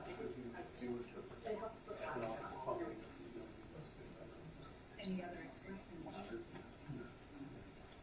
And then, all right, so I think maybe these two weren't opposed, so we'll have to, we'll get that. What about the regulations that we follow? Should anyone know that we have? Anyway, I have kind for, you know, just little baby snacks. We got these two. These are easy to repeat. They won't get stuck in the future. Of course, get stuck in your repeat. Kind for.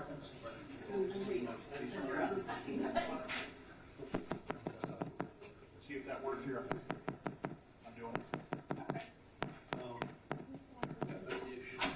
Ish. But that'll do the problem.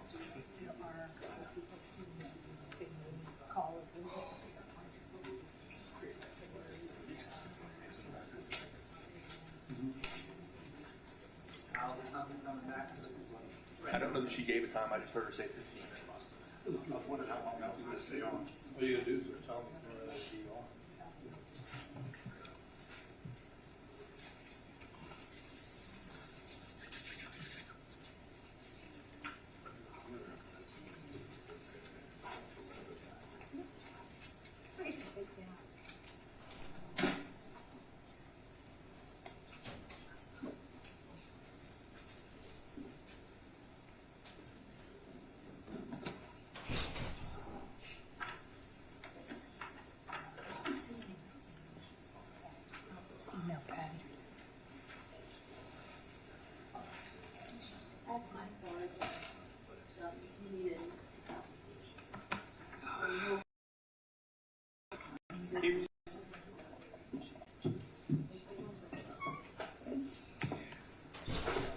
All right, we are on the record.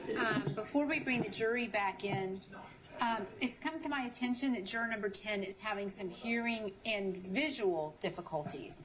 And he was number 100 that had, and you guys had indicated that maybe he wasn't super alert during voir dire. So I don't know. I can inquire of him. We can allow you all to inquire of him and see if you all feel comfortable. I mean, we have alternates if y'all don't feel comfortable with him. We have the hearing devices that kind of work, but if he's indicating that he's got visual issues, then let's bring him in and find out. So Kyle, do you mind bringing him in? They're still gathering up, we'll see. Test his vision. Do you have a chart, an eye chart? Use the calendar. We're gonna use the calendar, yeah. Well, let's see if he drove here. Yeah. Are you serious? My observation's right.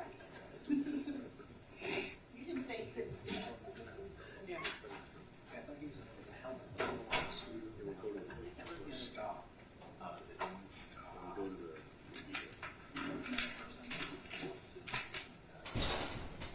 Yeah.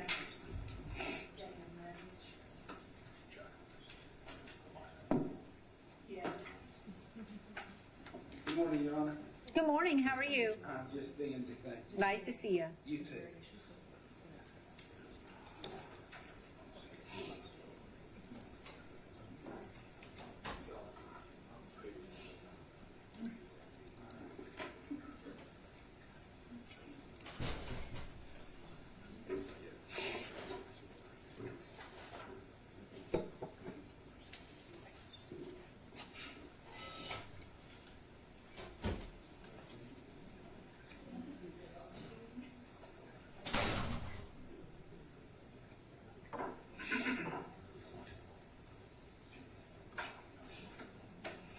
Coming in with just number 10, Judge. All right, very good.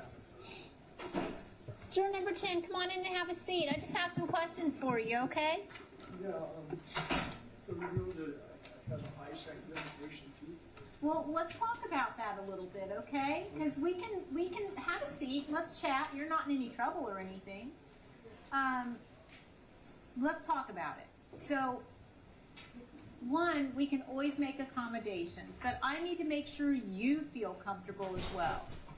So, you indicated that you might, I know we had talked earlier about perhaps some hearing issues, and you were going to let us know if you had difficulty hearing. Have you been able to hear the proceedings okay this morning, or are you only catching some of it? A little bit of the first witness, Yes. it's kind of quiet, but I kind of got the gist of what she was saying. Okay, but you had difficulty hearing her, is that fair to say? What? You had difficulty hearing her? A little bit. Okay. And the other issue I'm concerned about is sight. Do you drive? No, Okay. And are you not able to drive because of your vision? Okay. right on the border. You're right on the border? Okay. So, The trouble I have is reading the print on the screen. So I can see the floor plan. okay. The house, the print is, Okay. Ms. Sammons? you're able to read it here. Okay. Ms. Sammons, do you have any questions? So, can you hear me okay where I am right now? Yeah, Okay, so it's really, but you, basically it was the very soft-spoken witnesses that you had the Yeah. issue with? Do you think that it would help in any way if you were repositioned in an area where you were closer to the witness stand? yeah.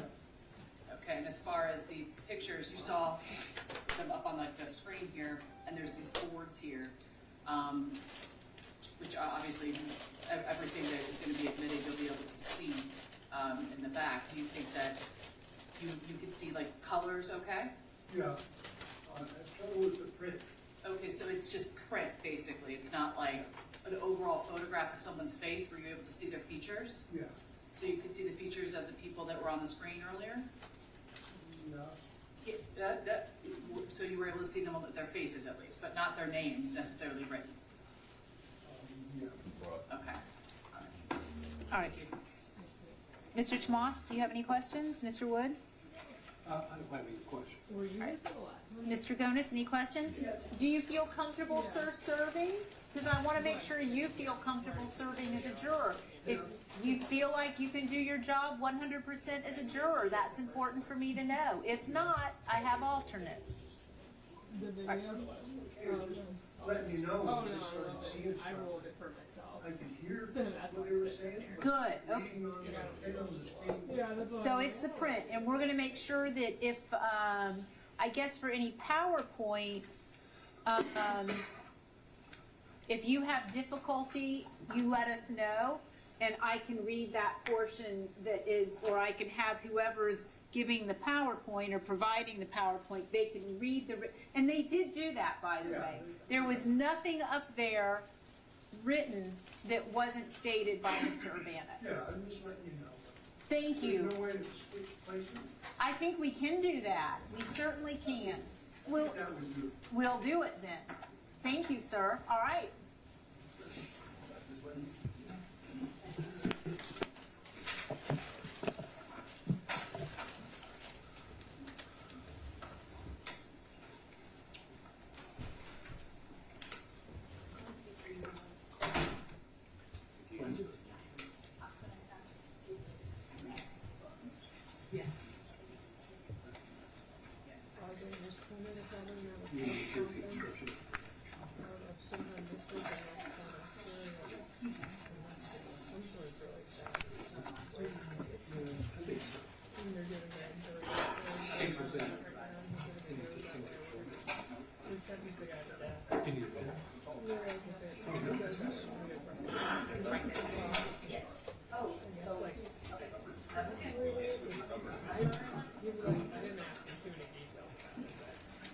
They can switch spots. We switch spots, but their numbers have to stay the same. Yes. Your Honor, there is a crime scene video about 20 minutes long that we're going to be playing during Stacey Colton's testimony. Is that the next witness? Yes. Okay, hold on a second.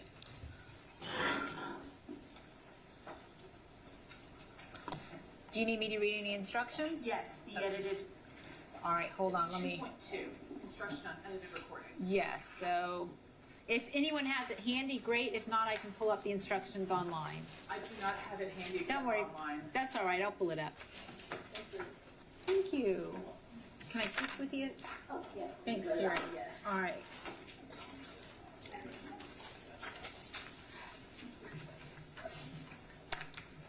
It was originally about 40 minutes, Your Honor. If you pull it up, I just make sure the length is correct.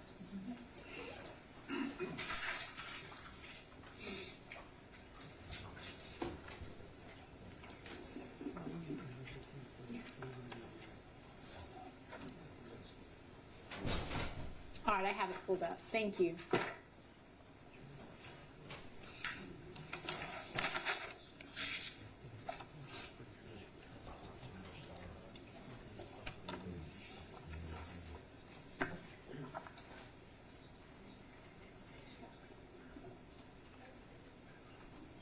Is everyone ready? State's ready, Judge. Yes, Your All Honor. right, Kyle, when they're ready, we're ready for them. Thanks, Chaz.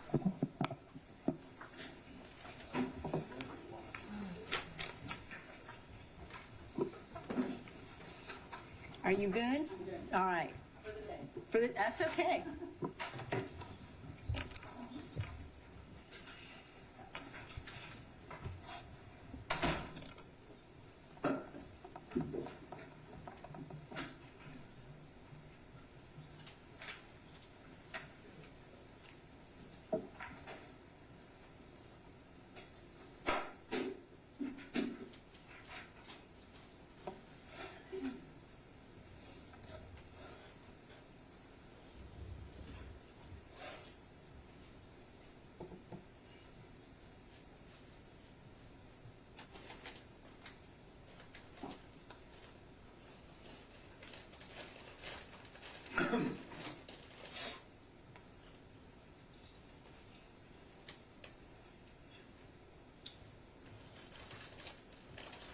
And Your Honor, while you're here, if I have permission to reposition so that I can view the boards. Oh, absolutely, counsel. And you as well. Anybody who needs to move around, I'm fine with that.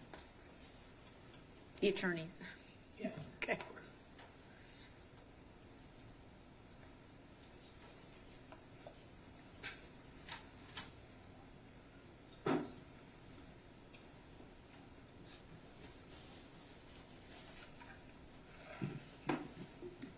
Sam is, I know you've already looked at it before. See if it's on the show. Just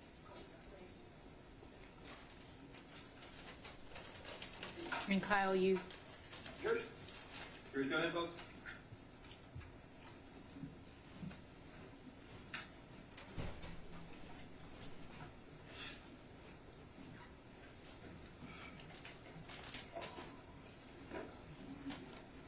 We'll switch to one section.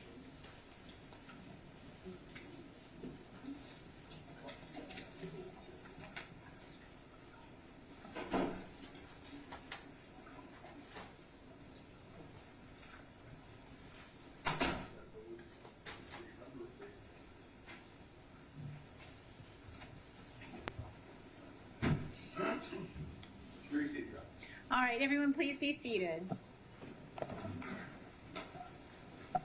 Ms. Trigonis, please call your next witness. This being called Stacy Colton.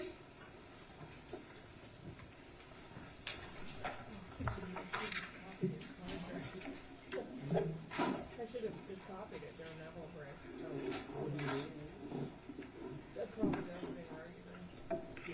But, are you sure? I just realized that.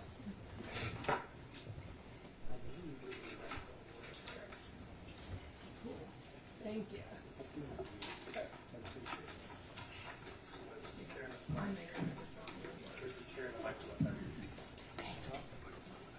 And the witness has been, thank you, and the witness has been previously sworn.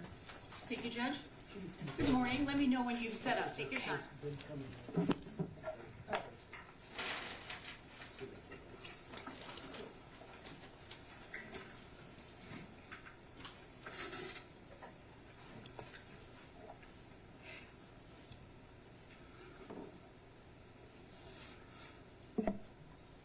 Okay, I'm ready.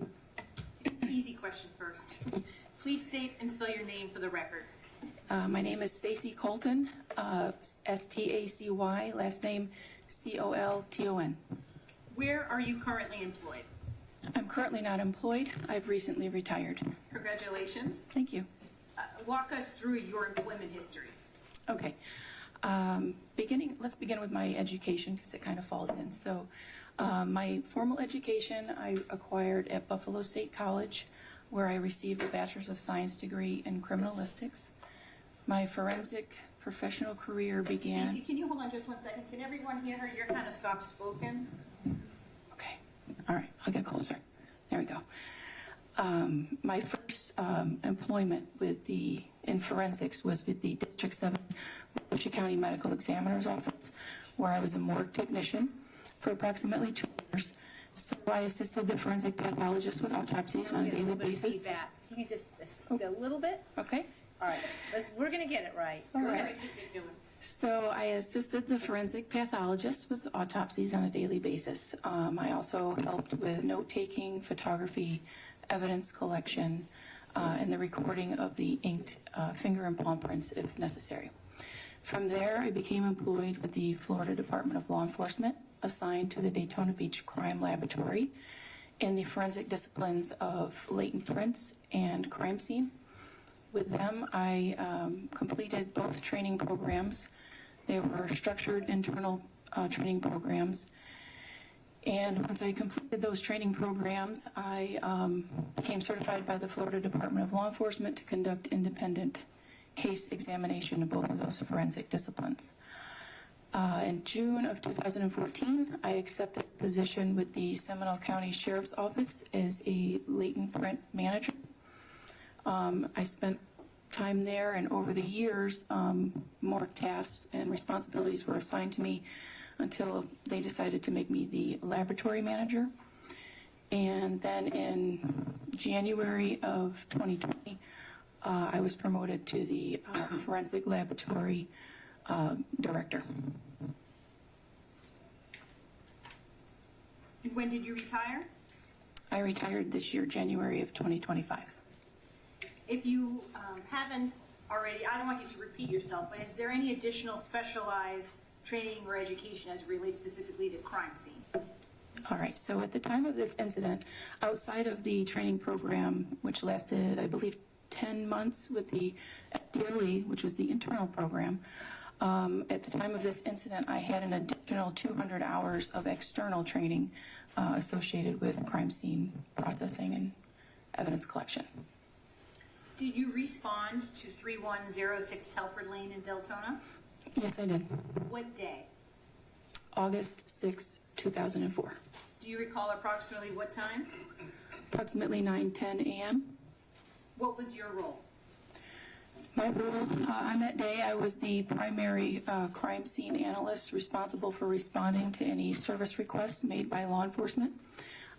So the phone rang and we were asked to respond to 3106 Telford Lane. You say by law enforcement. What agency was that? The Volusia County Sheriff's Office. So they reach out to FDLE and ask FDLE to respond? Yes. Did you respond alone? No, my partner, Daniel Radcliffe, came along with me. Did anyone else assist you in processing the scene?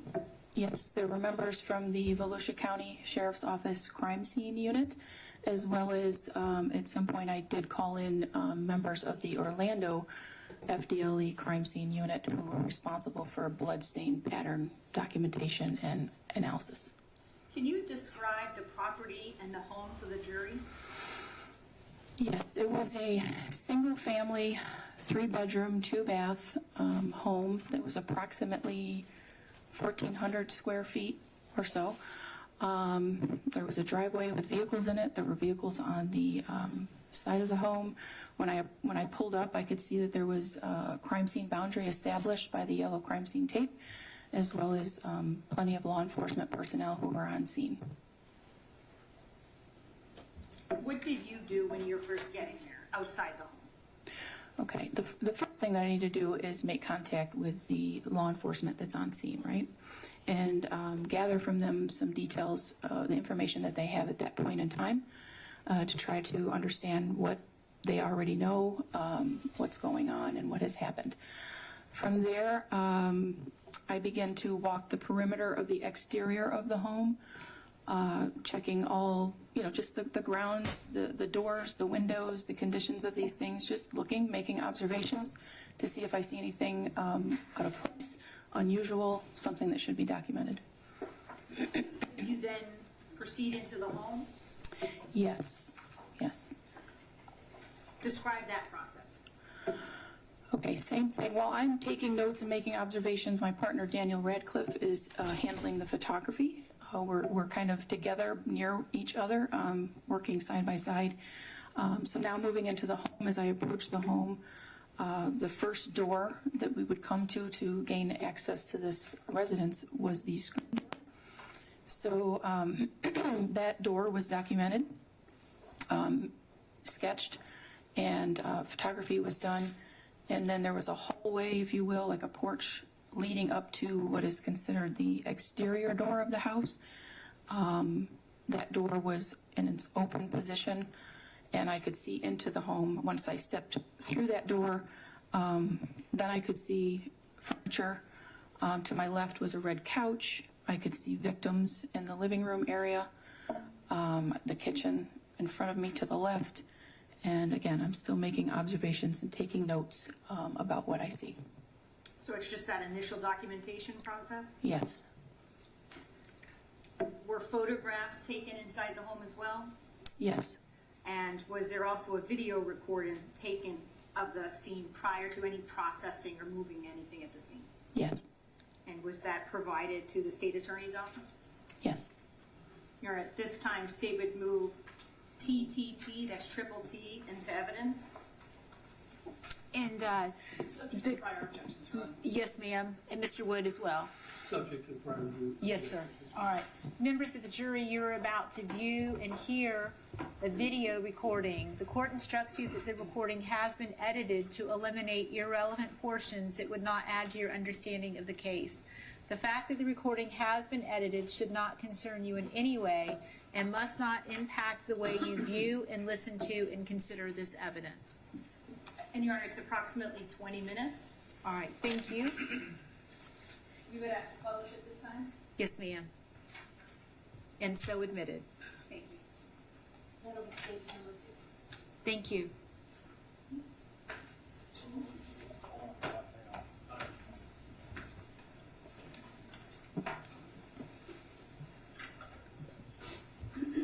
There's the video across the way that just wasn't on, Your Honor, so I just wanted to make sure that that's on for the jury. And this one wasn't on either, so we have to get them all synced.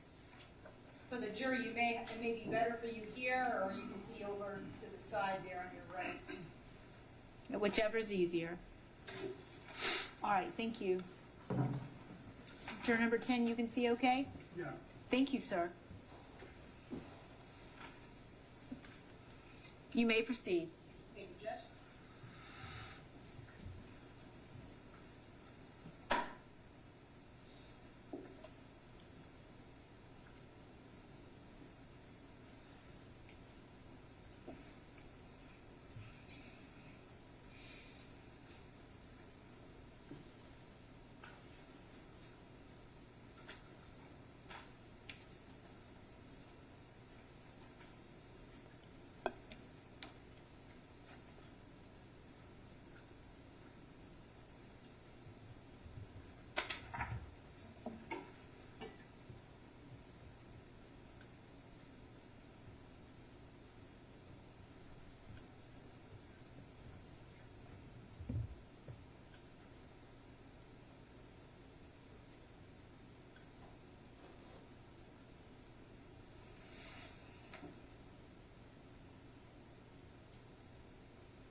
You mentioned photographs have been taken inside and outside of the property. Do you know approximately how many? 914.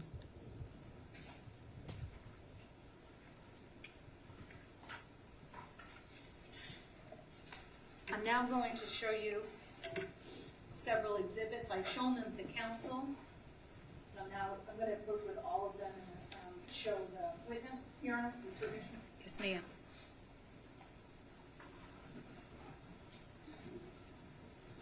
If I could have just one moment to consult. You may.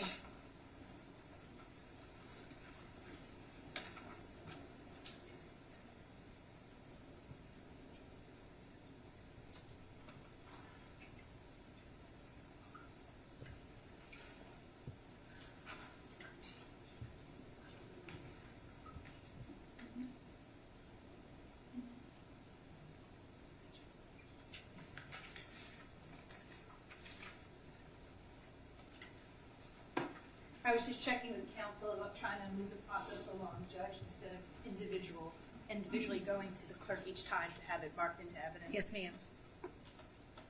May the witness step up and look at the exhibits? She may.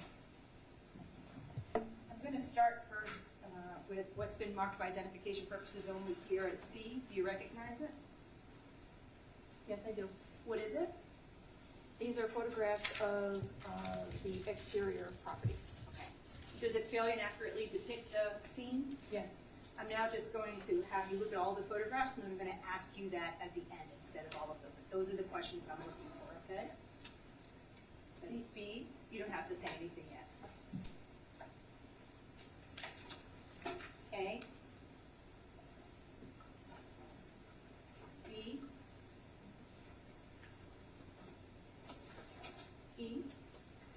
Is that a yes? Yes. Okay. F. Yes.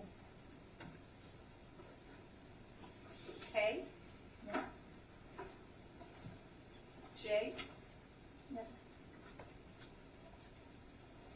L. Yes. M. Yes. H. Yes. G. Yes. And I.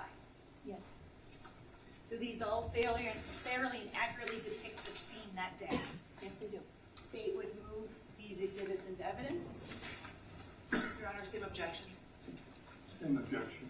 They are admitted over objection. They'll come in as state exhibits 3 through 15. Thank you. Your Honor, while those are being marked into evidence, may I get ready? You may.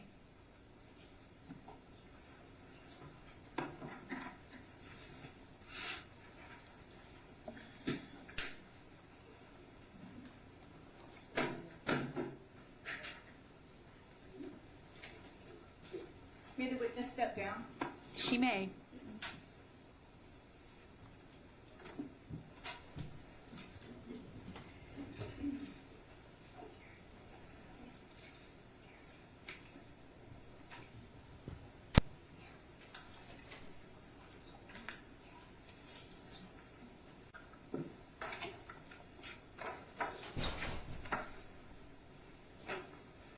Ms. Sammons and Mr. Wood, you can see from that area? Okay.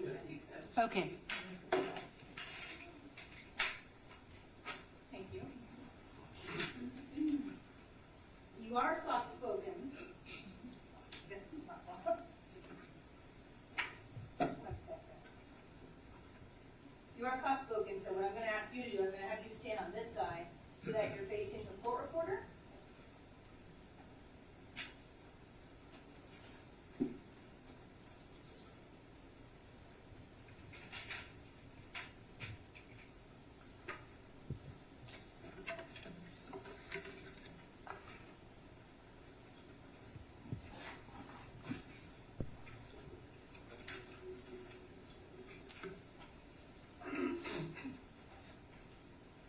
You mentioned there were approximately 914 photographs taken inside and outside of the residence, is that correct? Yes. We're going to now look at some of those photographs, and what I'd like you to do is walk the jury through your processing using the photographs.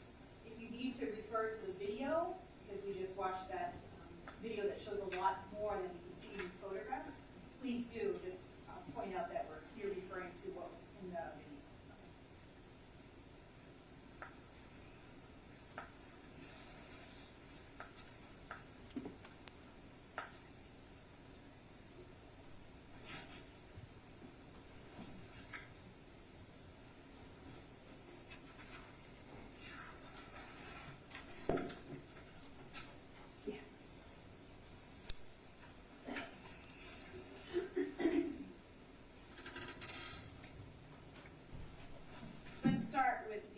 outside of the scene.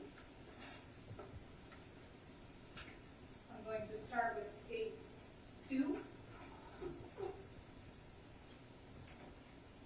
And here, I apologize, I'm going to show you first. You're fine. Thank you.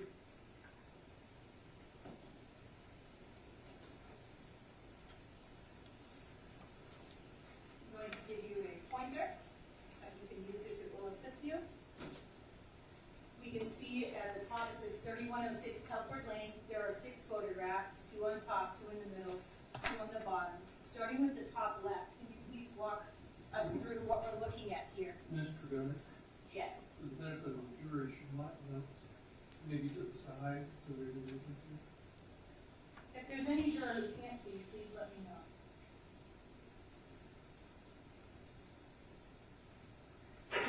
Okay, so starting with this photograph right here, this is the, I mentioned earlier, the crime scene tape that was posted to create a barrier and security around the home. This is the front of the home, the driveway with the vehicle parked here in front. The walkway shows you the way into the home, which is here. This photograph is just a different view, but it extends to this side over here. See more of the crime scene tape going along this edge of the home. This is another photograph of a close-up of this area right here. Is this picture right here. And this one here is a photograph of, there's on the back side of the house, the rear side of the house, there's a small screened enclosure that leads to a sliding glass door on a rear porch area. That's what you're seeing here. This is the rear side of the house. This one here is also going to be, of the side of the house, rear of the house, where there's a lot of vegetation in the back of the home.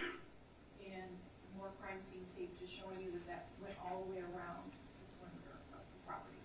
And was the exterior of the property, everything we're seeing here, was that all searched for evidence? Yes, I walked the entire area. Okay. And I think I said states 2, this is actually states 3.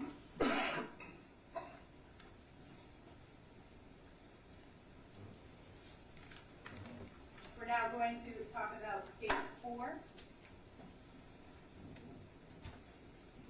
At the top, it says Telford crime scene. 2 photographs on the top, 1 in the middle, 2 on the bottom. Starting with the top left, please walk us through what we're looking at and the processing that was done. Okay, so this is a close-up now of the, also a clean screen enclosure area at the front of the home. You look right here, there's a gray carpet leading up to the front door area here. So there's a screen door here, gray carpet leading into the home, the door. This is a close-up photograph of the screen door and the damage or cutting that occurred. We believe occurred something illegal here on this door. This photograph and sketched and measured. Who's the gentleman in the photograph? That is a crime scene member from the Volusia County Sheriff's Office. His name I don't recall. David. This is a photograph of the. That's the middle. Yes, the middle. I'm sorry. This is a photograph of the interior of the front door of the home. This is the locking mechanism and handle. Here you'll see there's damage to the frame area of this door. This one here is also, so this is this piece of wood right here, frame. This is it right here in this photograph too. This is slightly, a picture taken slightly back so you can see a little bit more of it. That was the bottom right. Bottom right, yep, bottom left. And here is a close-up of that damage as well. Same, these depict the same area, just different angles. The middle picture here showing the lock mechanism. Is this the outside of the door or the inside of the door? This is the interior surface of the lock. And that deadbolt, is that how law enforcement found it? Yes. Still engaged, the deadbolt? Yes. What does that indicate? Well, the door was locked at one time, and then a great force opened that door, and when that happened, the framing material left its position as well, and was found, like this piece or pieces were found inside the home, a distance from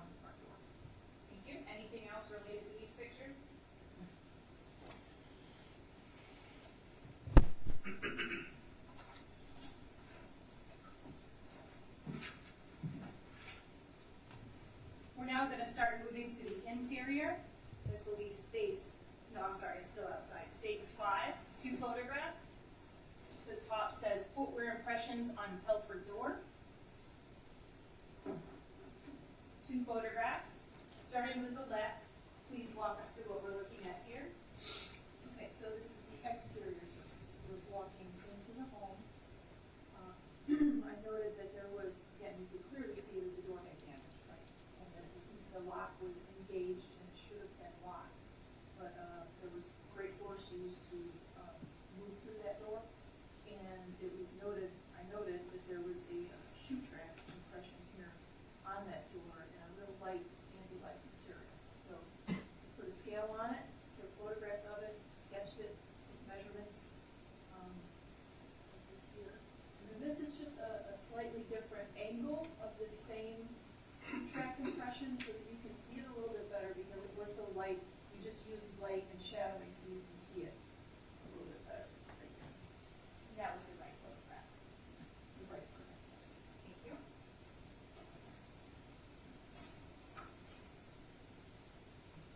We're now going to discuss state 6, moving into the property. You can tell us what we're looking at here. Okay, so this is a standard crime scene sketch reproduction of the home. It does not contain all of the furniture or all of the evidence that was collected. I created a legend here of that corresponds to the numbering that you see inside the sketch so that you can look down and see what the 21 equals what, or V1 equals who. That's why these are here. So for orientation purposes, we just talked about the screen door, which is here. A gray carpet that led up to the photographs of the door that I just showed you, which is the exterior door that was forcefully kicked in. And the living room area. We saw in the video that there were 2 victims in the living room. In the video, we could see that there was a victim partially inside bedroom number 2 and also into the hallway. In the video, we saw bedroom number 1. There was a victim here just outside this closet area on the floor. You saw the kitchen. This was kind of like a sitting area with the furniture that you saw in the video is not represented here. This is the garage. And then here is bedroom number 3. In the video, you saw a victim here on this side of the bed, another victim on this side of the bed, and canine also. The numbering of bedrooms 1, 2, and 3, is there any particular reason you numbered them that way? No, it's just the way in which I proceeded and so that I could know what I did first. Okay. What I'm going to do now is kind of just shift this one back for you to reference when we're going over those other photographs. So if you could kind of tell the jury when we're looking in the photographs, where are we in the house at that time, okay?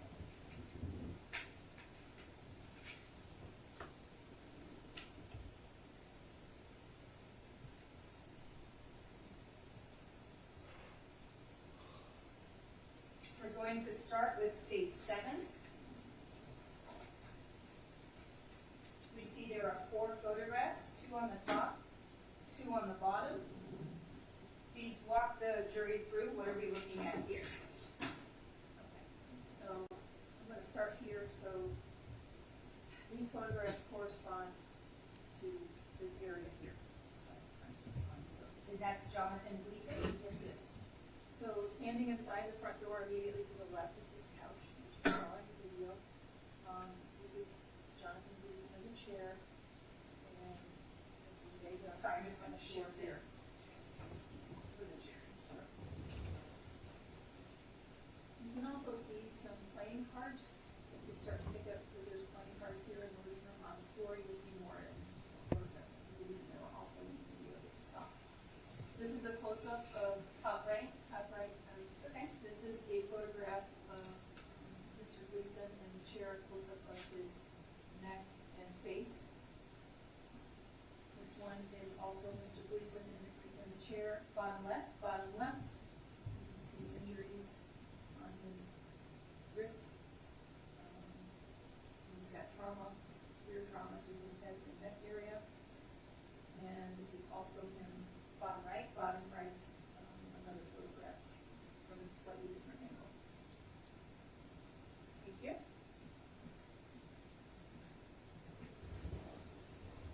The top left photograph, we see some red marks. What is that? This is blood spatter on both walls. Thank you.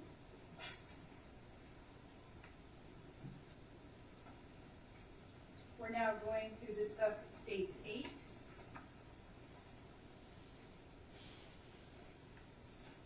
There are five photographs, 3 on the top, 2 on the bottom. You can orient us to where we are in the house and then start with the top left and walk us through what we're looking at. Okay, we're here now in the house. This is Anthony Vega. Top left is a photograph, rather close photograph of the injuries and trauma to his neck and head. This one is more of an overall shot of his body in his position. That's the middle. That's the middle. To the right, you have some orientation so you can see how he corresponds to the hallway in this position in the living room, as well as these 2 items here, which correspond to items 20 and 21, which are a knife handle and a knife blade. And the middle photograph, what is that item between his arm and torso? My memory says this was like a wooden, almost like a wooden birdhouse, small birdhouse. And can you point out the areas of blood spattered here on the top right photograph? Yes. So this is a blood trail. There's blood here on the carpet. There's some here on the molding. And obviously around his body.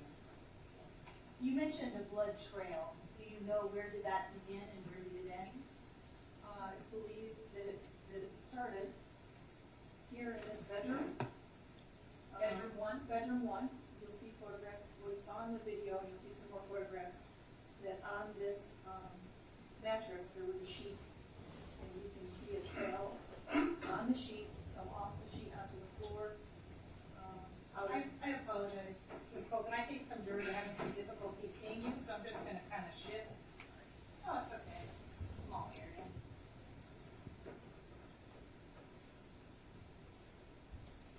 So I'll stay out of the way, but you can move between the pictures. So let me take you back to this trail right here. I'm talking about this and where it goes. I apologize. I think I turned it too much now. Juror 10 may not be able to see. Okay, let's try that. All right. So underneath Mr. Vega here, I'm going to take you into the bedroom here to the left. So this is this bedroom. There's a mattress here. It has a sheet on it, and you can see blood trail. I can see blood trail on the sheet, onto the carpet, out into the hall, and then underneath his body. So that's what I'm talking about right here. Top right. Okay. Mr. Vega was turned over to see some additional trauma to the back of his head. That's bottom left photo. Bottom left, yes. And this is a close-up. Here. So this is Mr. Vega still in the living room. Here. These are injuries. Okay, any other items of evidentiary value there for us to discuss in any of those 5 photographs? No. Thank you.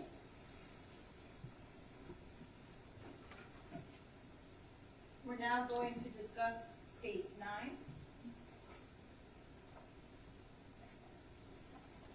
There are 4 photographs, 2 on the top, 2 on the bottom. You can orient us again to what we're looking at and then walk us through the photos starting with the top left. Okay, these photographs were taken in bedroom number 1. And we have victim number 4, who is Michelle Nathan in this room.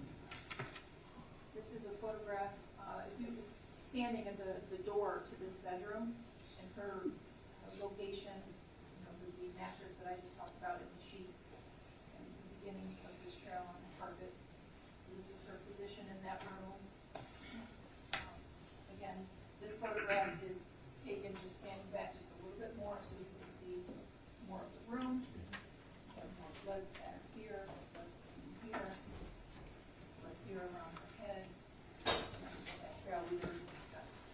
Bottom left is when she was rolled over, so we could see more of her face and chest area, and lots of blood stain and trauma to her head. And this is a different angle of her showing you her positioning. The closet was directly behind her. This is the closet door. This was a plastic container that was in the closet, also wooden shelving, if you will, wood on this shelving as well as on this plastic container inside that closet. This, the bottom right photograph we're discussing, is this white item that has the blood on it, that's inside the closet? It's inside the closet. Both of these are inside the closet. Where's the closet door? It's in the open position, and this is the closet door. It's a understand that. And what's this item here?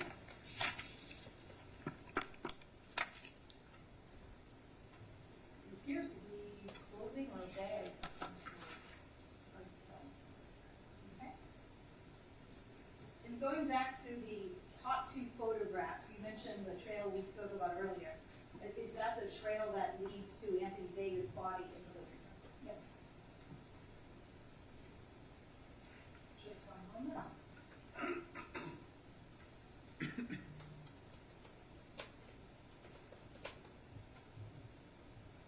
Okay. So this green bed sheet that's noted here in this drawing says green bed sheet. That's this one.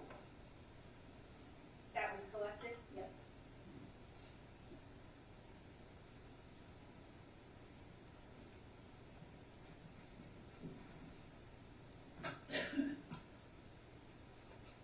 We're now going to discuss states 10.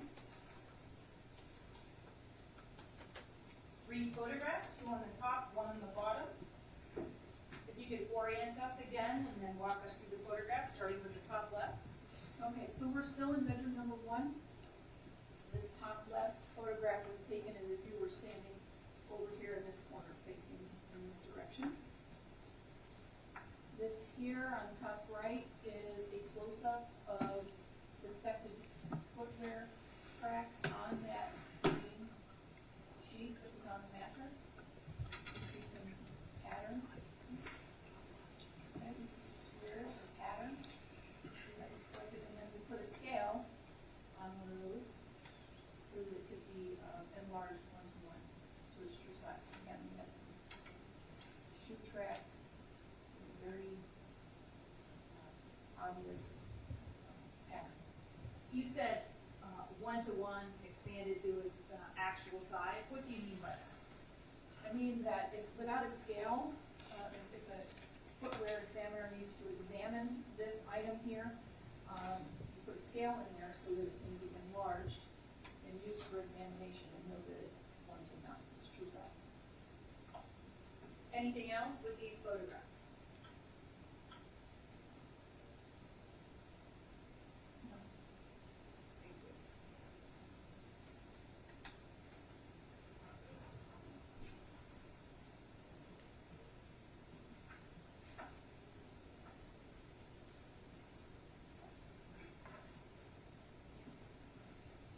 Next, we're going to discuss states 11.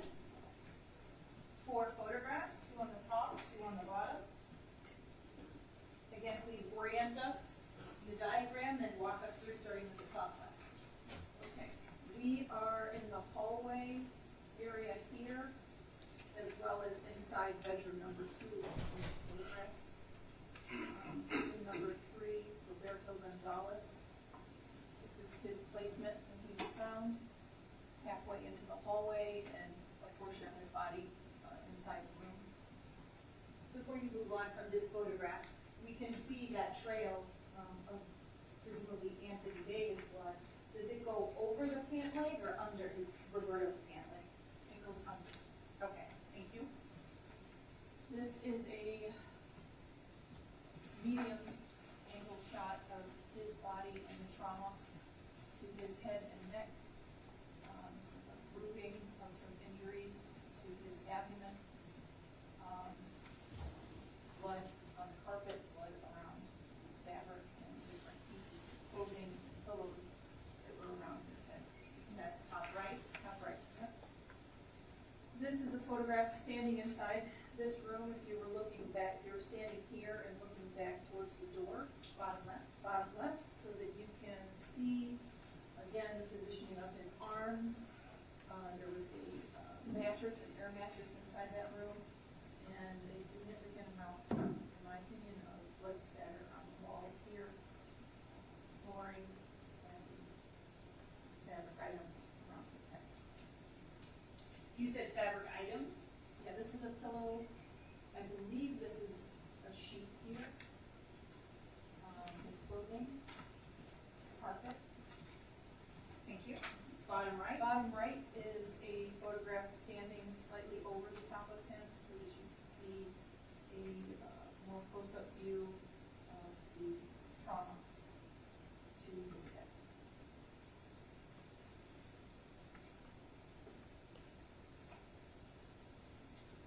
Anything else with these 4 photographs? Inside this room,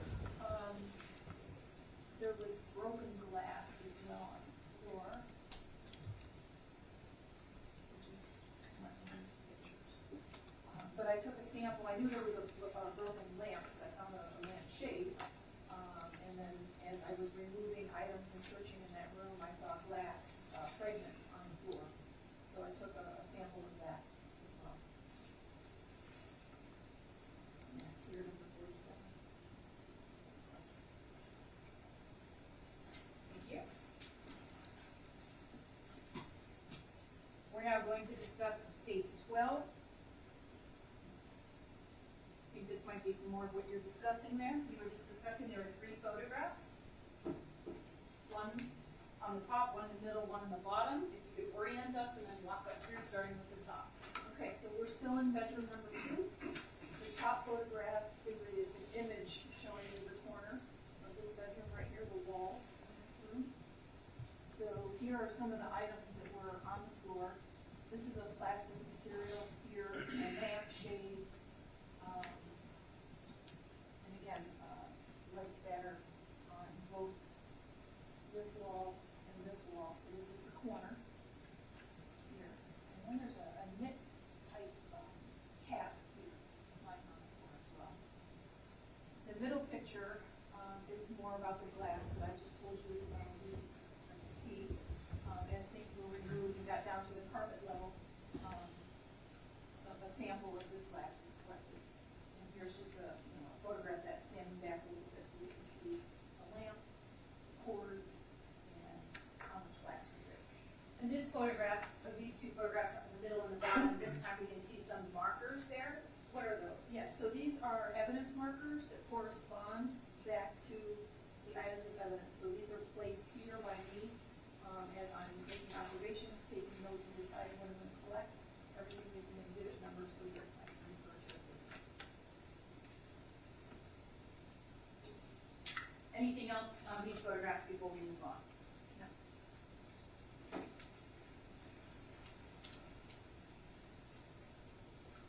We're now going to discuss case 13. There are 3 photographs, 2 on the top, 1 on the bottom. If you can please orient us in the diagram and walk us through what we're looking at, starting with the top left. Okay, so we're moving into bedroom 3 now. You saw in the video, this is victim number 5, Francisco Roman, and his position inside bedroom 3. He's just inside the entranceway in the bedroom, basically right here. This is the bed frame, right next to his body. You can see a grouping of injuries here on his chest and trauma to his head. Another photograph of him just slightly closer so that you can see his head, neck, and chest area.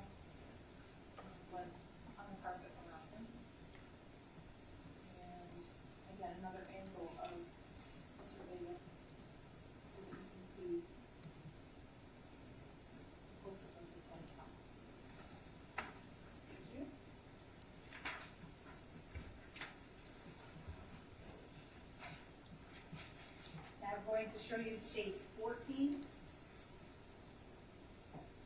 There are 5 photographs, 2 on the top, 3 on the bottom. If you could please orient us and then walk us through each of the photographs, starting with the top one.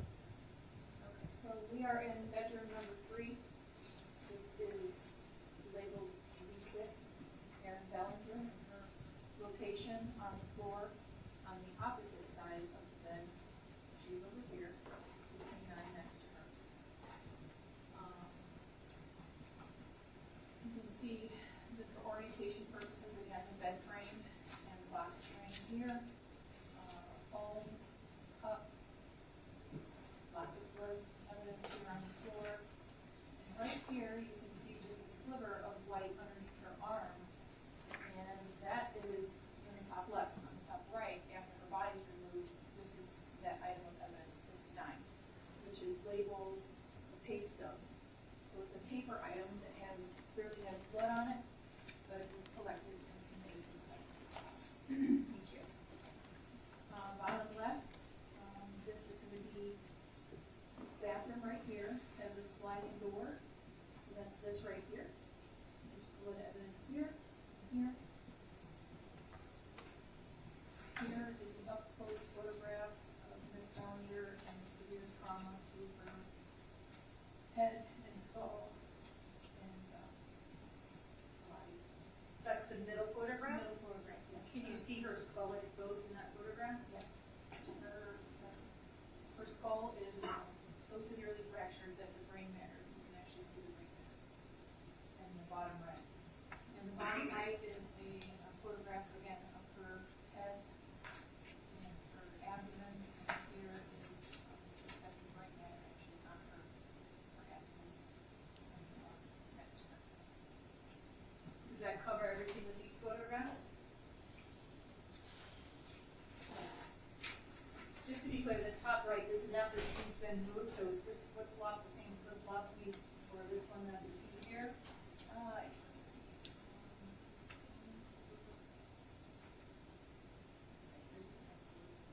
There's a phone book. And, or the pay stub, excuse me. So, phone book, pay stub. Thank you.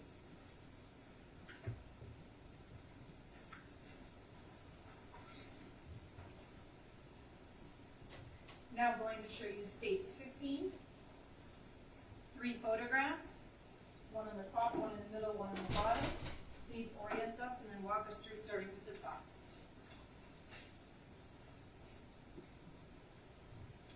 So we're still in bedroom number 3.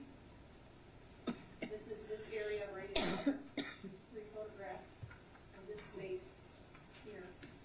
So you can see in the other photographs behind of the dog, here is the head and the phone, a cup, and a lot of again, blood spatter on this wall, on the carpet, on this towel, on this wall here. Slightly different angle here, just standing back just a little bit. You can see her arm in here, and again, replacement of that pay stub that was underneath her arm. It's a slightly different angle. And this is a close-up of this area right here. Bottom. Thank you.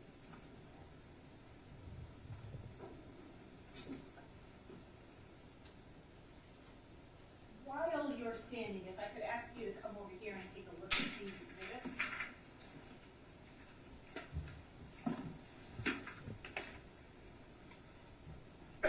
May the witness join me with the exhibits? She may.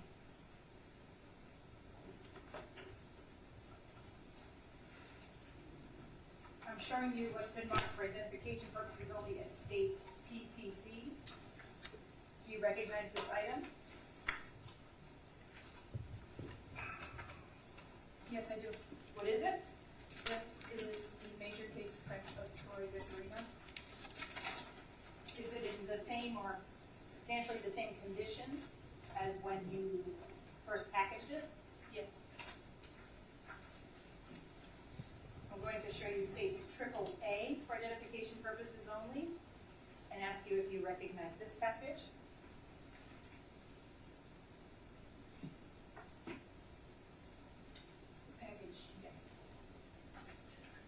understand it's, been open.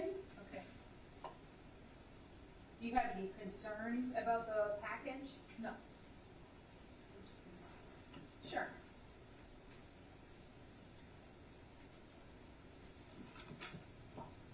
Oh, the playing cards that we saw. And are these the playing cards that you collected from the residents? Yes. Are they in the same or substantially the same condition? Yes. I'm going to show you what's been marked for identification purposes only as states ID BBB. You could take a look at it and let me know if you recognize it. Yes. Again, I realize it's been opened already, but is it in the same or substantially the same condition as when you collected it? Yes. What is it? The knife handle. And is that the knife that you referenced in the photographs? Yes.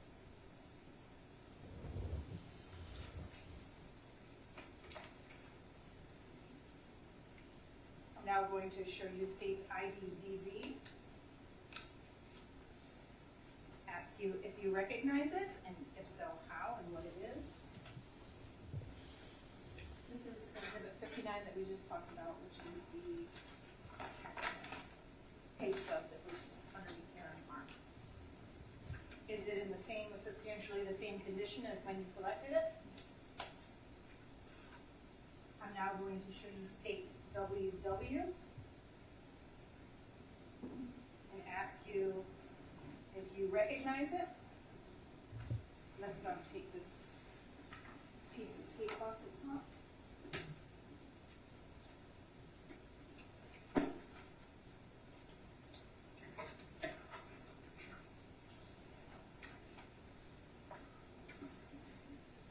If at any time you need some gloves, let me know. Okay.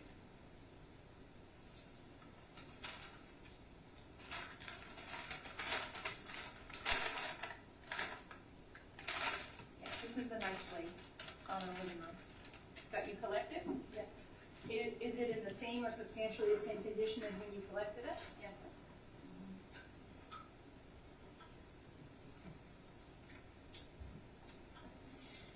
I'm going to show you now states TT for identification purposes only. If you want to take a look at the box, it's labeled bedsheet from bedroom 1, bag placed in a brown bag, biohazard. If you need any gloves or anything, let me know. I'm just looking to see whether you recognize it. Sure.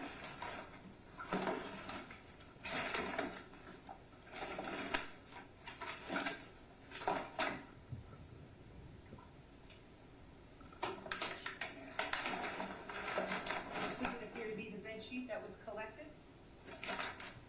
Is it in the same or substantially the same condition as when it was collected from bedroom 1? Yes.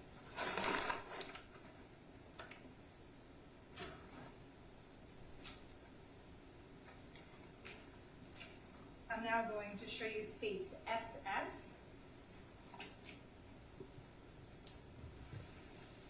I don't believe you collected this item, but I believe we're going to discuss some work you did on it. What is it? It's a cardboard gloves box and a shoe box. Does it appear to be the one that you performed some work on in this case? Yes. Okay. Thank you. Please have a seat.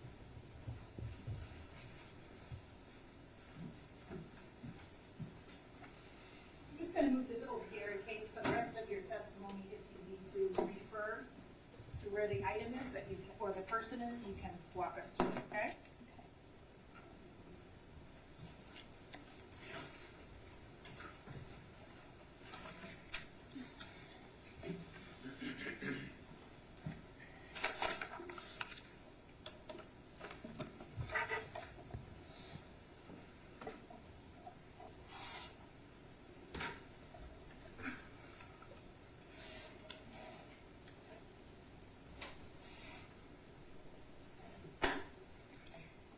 Did you collect a lot more evidence from the Telford home than we've discussed here in court? Yes, I did. What did you do with all of the evidence that was collected from the home? It was my responsibility to collect it, remove it from the home, properly package it, label it, and submit it to the crime laboratory for storage. And did you also do some of the processing of some of the items that were collected? Yes. Did you also send some of it off to other departments at Florida Department of Law Enforcement? Yes.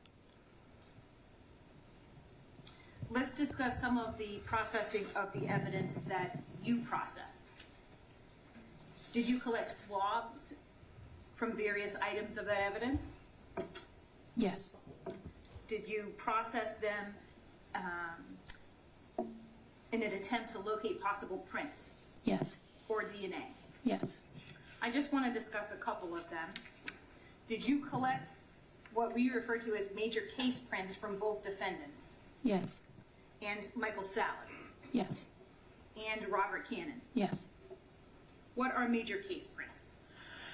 Major case prints is the recording of all of the friction ridge skin that's present on the hands, the tips of the fingers, the 3 joints of the fingers, and all areas on the palmar surfaces of the hands.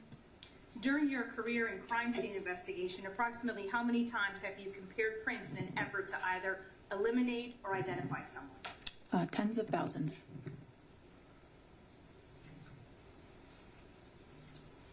Were there numerous latent prints lifted from the Telford home? Yes. Did you examine them? Yes. Is it fair to say that the majority of those prints were identified with the victims who were murdered in the home? Yes. Is it also fair to say that no latent prints found in the home matched the defendants? That's correct. While we're discussing the prints, you've already identified the items, so at this time the state will move CCC into evidence. No objection. No objection. So admitted. State 16. And are those the major case prints that you analyzed in this case? Of which exhibit? CCC, the Yes. one you already Yeah. identified? Yes. Did you process the lugs box and its contents for prints? Yes. And is that what I've already shown you, states SS? Yes. At this time, the state would move SS into evidence? No objection. No objection. So admitted. That'll be state 17.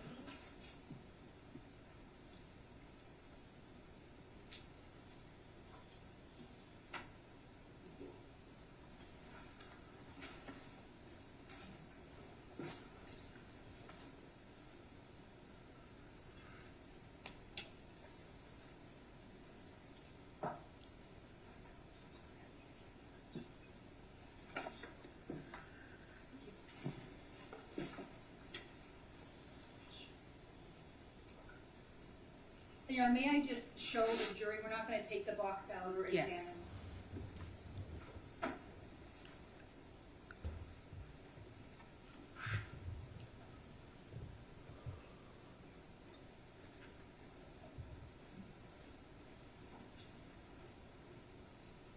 What is the lugs box and what's your understanding of where it was located?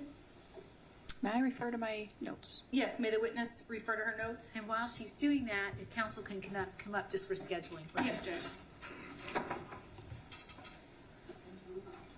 Office line.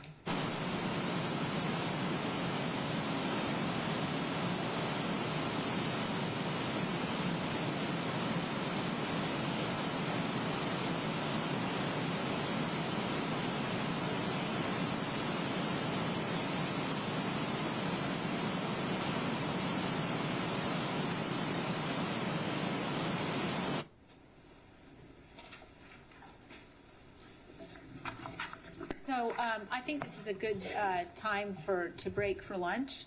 And so what we'll do is have everybody back by 1:15. And is anybody from DeLand on the panel? Okay, a couple of you, okay. So there are some great places literally within walking distance of the courthouse. If you can just share that information with everybody. Please don't discuss the case amongst yourselves or anyone else. Please no independent research. We'll see you back here at 1:15. Thank you.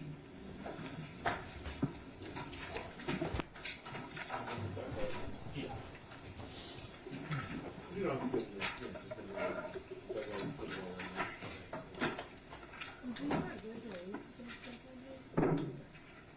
Good. Well, I imagine you're gonna steal your computer more than our camera. I don't care. I'm saying, I'm leaving my camera here, Okay. so they probably steal your laptop from me. Okay. I mean, when both of us, you can Or keep my your laptop, camera or his laptop. and my computer. Your Fine, computer. we'll be in recess. Dude, but, yeah. Oh, 1:15. Uh-huh, thank you. Stacy, you know where to get something to eat if you want. Yeah. Yeah, I live right on downtown, so it's nice.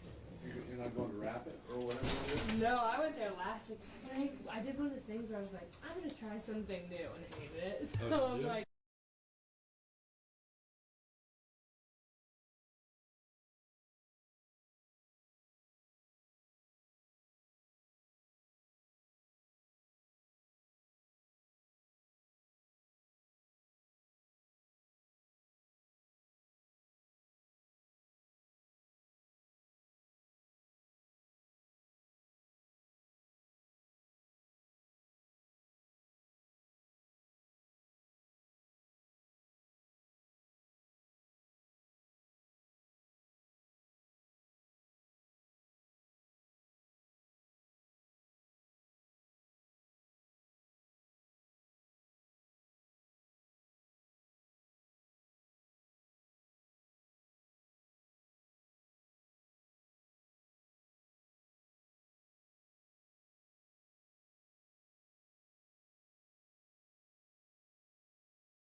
No.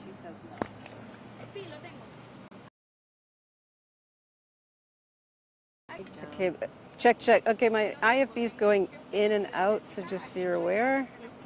Can you hear me?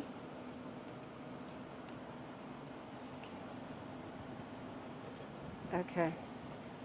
I do hear you. I got you. Can you hear me? Can you hear me? Can you hear me? Okay. Okay, so I'm gonna.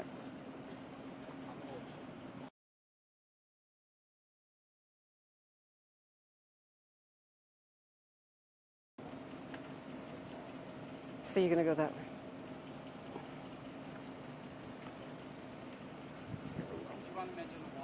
Bridget, we're learning that unfortunately it seems that this student here, a girl, passed away. Take a look behind me. You can see they're clearing up the scene. We have been here all morning as the FHP and other officials have been investigating this crash. Once again, it's not confirmed, but officials tell us it was a female student, unconfirmed this morning. A black Dodge apparently hit her as she was crossing the street. It was not too far from the crosswalk that led to the school driveway. Now, this is a very busy road, and especially during the morning hours right before school. We talked to a number of people who said that, you know, cars go by here quite quickly and that they're concerned about students who cross this road. We were told by sources that at one point there was a discussion about getting a school zone put here, but that never happened. So behind me here you can see Oak Ridge High School. This is the crosswalk here. Parents and teachers, you can see, enter here. And this is the area that the student was not too far from when she was hit. We'll have more information coming up on our later shows. Reporting live in Orlando, Laverne McGee, News 6.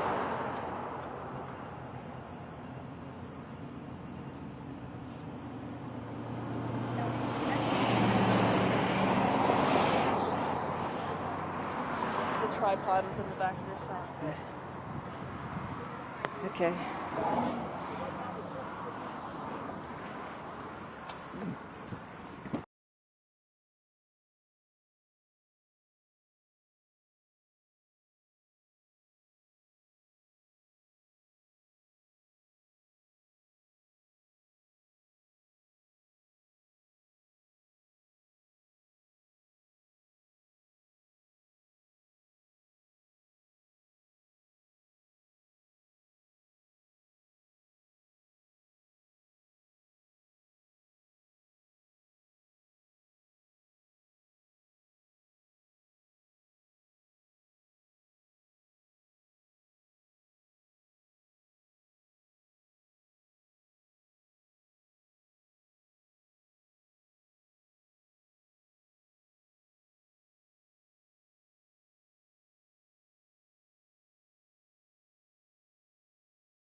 afternoon session of the pool feed is up.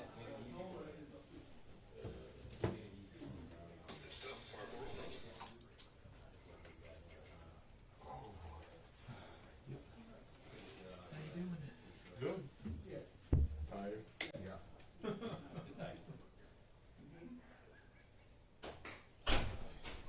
Too much work.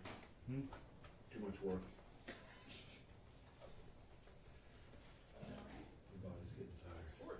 I was covering the NBA game the Magic game last night, so I didn't get off until 11:45. So.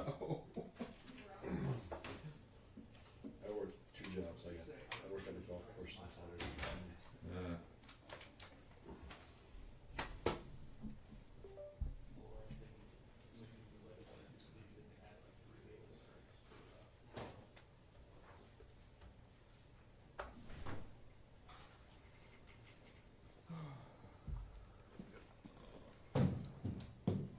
I powered down the system. You might not have audio beyond your actual mic right now. That's fine. Yeah, well, yeah, until it's Because it all runs through the thing up on the bench and I just flipped it off when we were awesome. Because I think about in other in some of the counties, we take a direct line from the court audio, and everything's controlled from the bench.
You. Yeah. Yes, it is. We're all matching. I'm so sorry, ladies.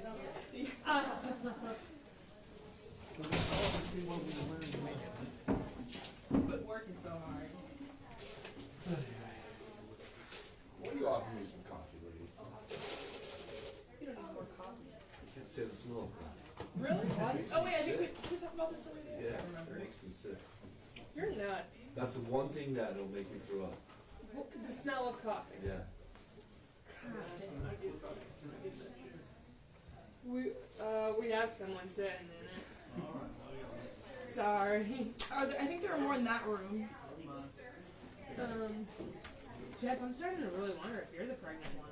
That's why. You know how many times my wife says that? Yeah, I'm like, you're having more symptoms than me, man. My family says, "What the fuck's wrong with you?" Because every one of them drink coffee like religious. I mean, they drink more coffee than anybody I know. That's so funny. During the wedding, when they all came up, because everyone knew it, they were like, "Okay, let's fix this problem before we have it." Yeah, I get I'm the like, coffee. "There's a store right over there. We don't have a coffee maker. We don't have a coffee pot. We don't have nothing in this house. None of that's happening. It's not going to happen." Sorry, but Sorry, but you're not sorry. you know what? Here's the funny thing is, I actually really wish.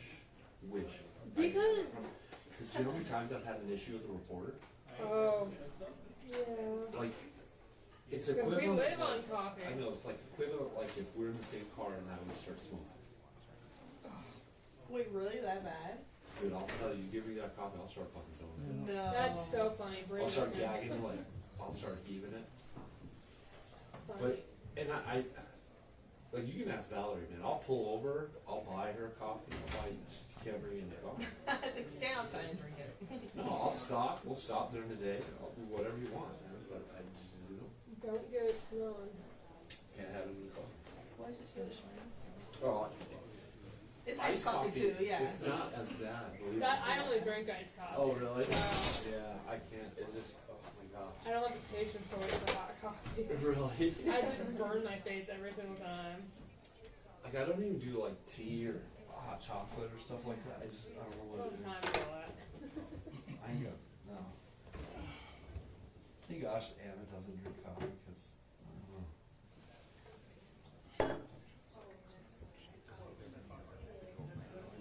Me and my sister fight because she's the same way with mustard. Are you serious? Yeah, she can't stand smelling the same way as me.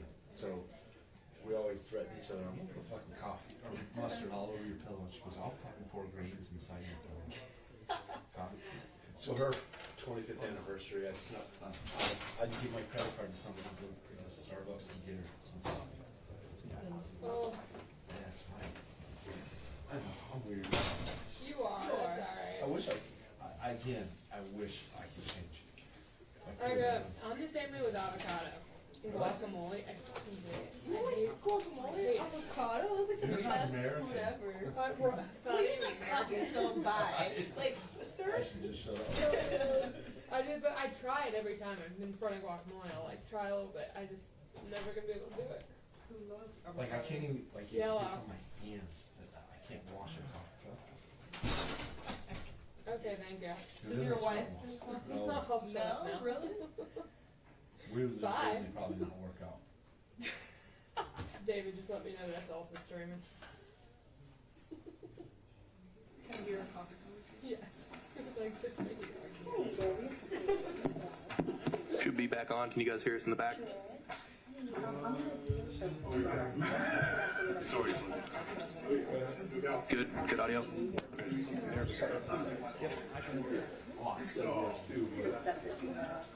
Freeze your refrigerator with us. So I'm gonna do it the right way, but I just want to give you a heads up, that's all. I just want to let you know it's I think it's from Mark Triple E. I don't even know if I have it. I do.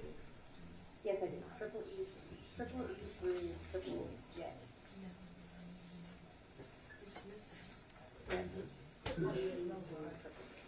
And I'm gonna do it right now, but I just wanted to let you know. And if I'll send somebody, as soon as you let me know it's done, I'll send somebody down. Okay, thank you. All right, bye.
so how?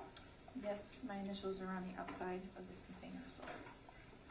State would move RR into evidence. No objection. No objection. So admitted.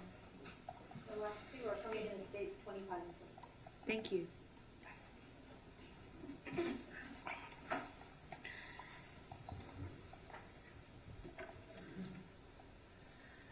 At this time, Your Honor, I would ask to publish one of the bats. Yes, ma'am. I want you to talk about the processing you did on all of the bats. Was it the same procedure with each of the 4 bats? Yes, it was. Okay, so if you could walk us through your testing and the results.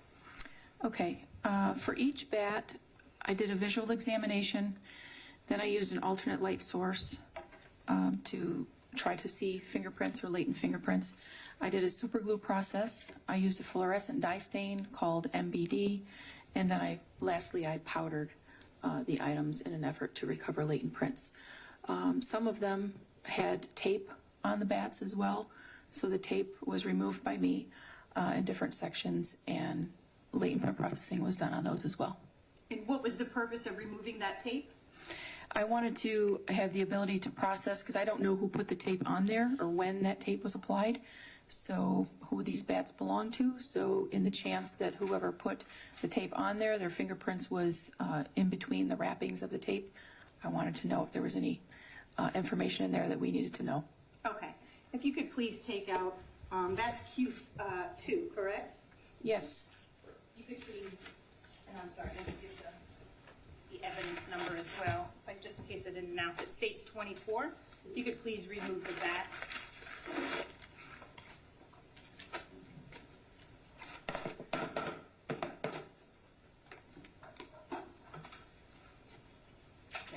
Oh, man. No.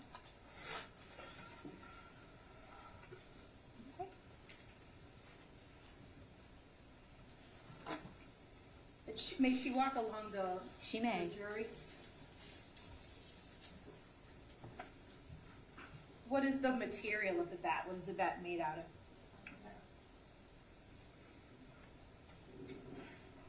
You mentioned tape.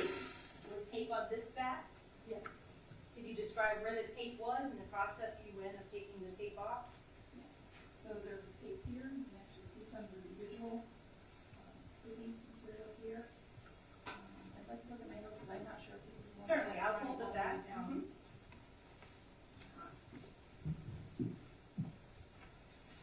We can talk about it from here. So Okay.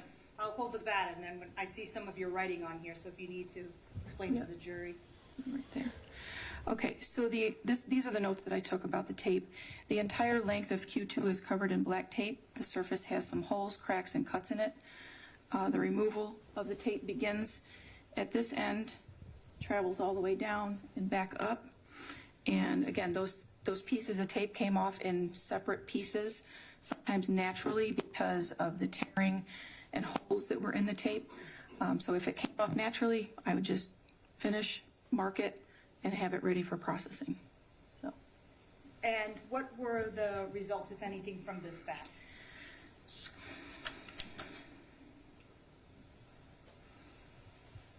so the metal bat itself, the results were negative. For what, when you say negative? Negative for latent prints. There were no latent prints Okay. on there. The tape, however, I did develop some latent prints on the tape, 4 of them to be exact, and they were not identified. Was this Within- bat also swabbed for possible DNA? That would have gone to serology before me. Okay, so you wouldn't have participated in collecting any swabs. The bat first went to serology and then came to you for processing for prints? Correct. Okay. Did you recover any hair from this bat? Recovered hair from Q1. Okay. So no hair recovered from Q2? Correct.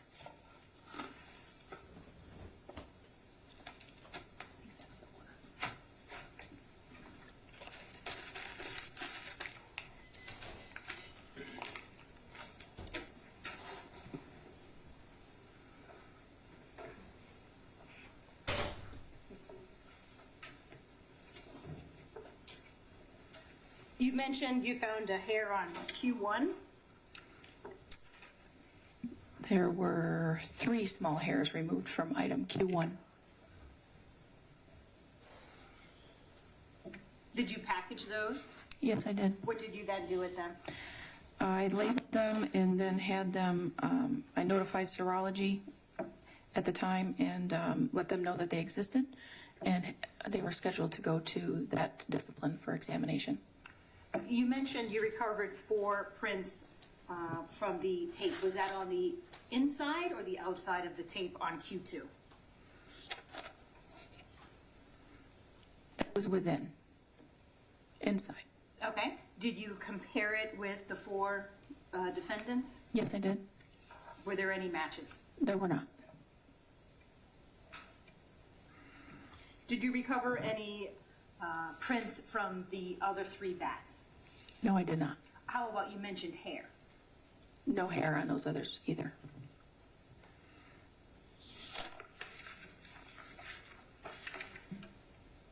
I could have just one moment, Judge. You may.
At this time, the state would move into evidence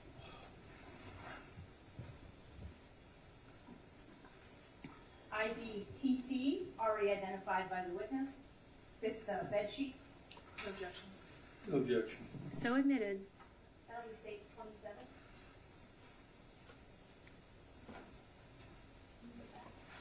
No.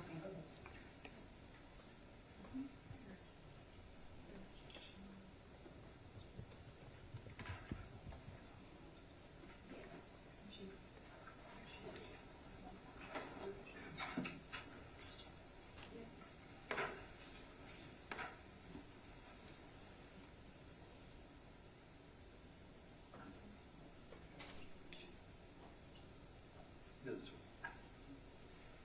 No further questions, Judge. All right, thank you. Mr. Wood, or you or Mr. Tomasa? I'll take it. All right, come on up. Good afternoon. Good afternoon. Just had a handful of questions. So, of the house, the Telford house, you believe collected about 40 lifts, leading lifts? I believe there were approximately 40 that were taken, yes. And did I understand you correctly that of those 40 lifts, none of them matched my client, Jerone Hunter? That is correct. Okay, all right. And you mentioned the knife blade identified as an evidence that was collected by you. And where was that located again? What do you?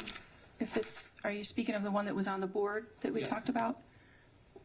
The knife blade was on the living room floor.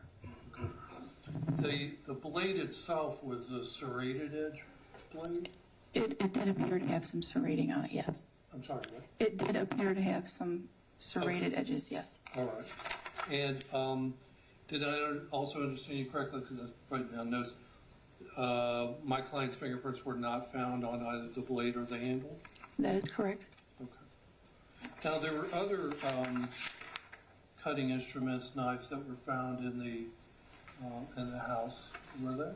Or do you recall? Yes, Okay. And do I understand that of all those cutting items, none of them had lifts that were identified to my client, Mr. Hunter? that is correct. Okay.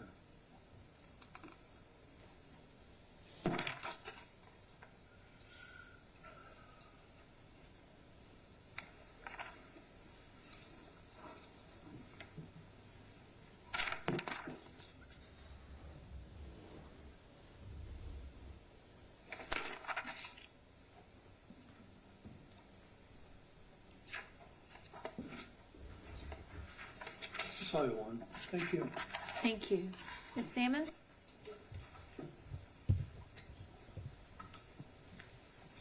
Good afternoon. Hi, good afternoon. I just have to clarify, since a couple questions were asked about the presence of fingerprints. As far as any of the cutting instruments that were collected, they did not have any fingerprints on them that were identified to any of the 4 co-defendants, correct? That's correct. So that would include Anthony Cannon and Michael Salas and Troy Victorino as well. Correct. Okay.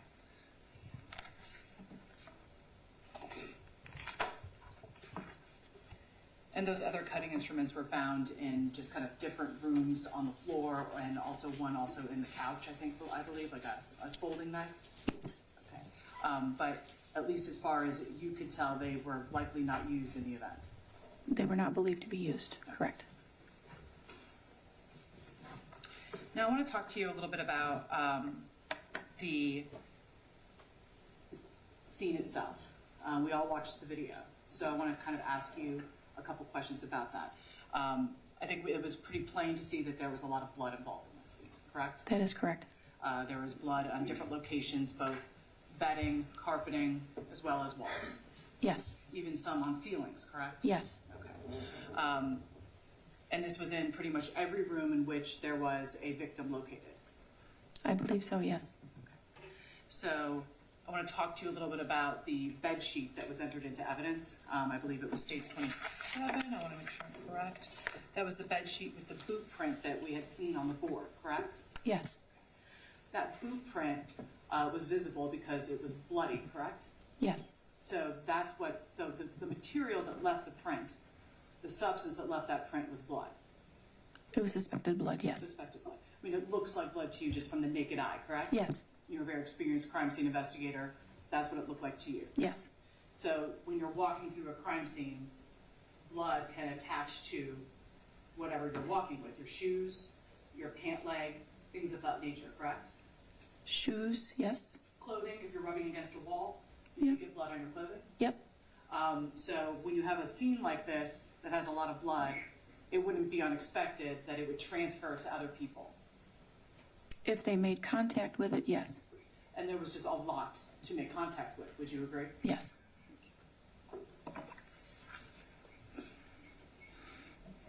Another thing that was pretty noticeable from the crime scene video that we watched was, I think one of the first areas that we looked in was the kitchen, correct?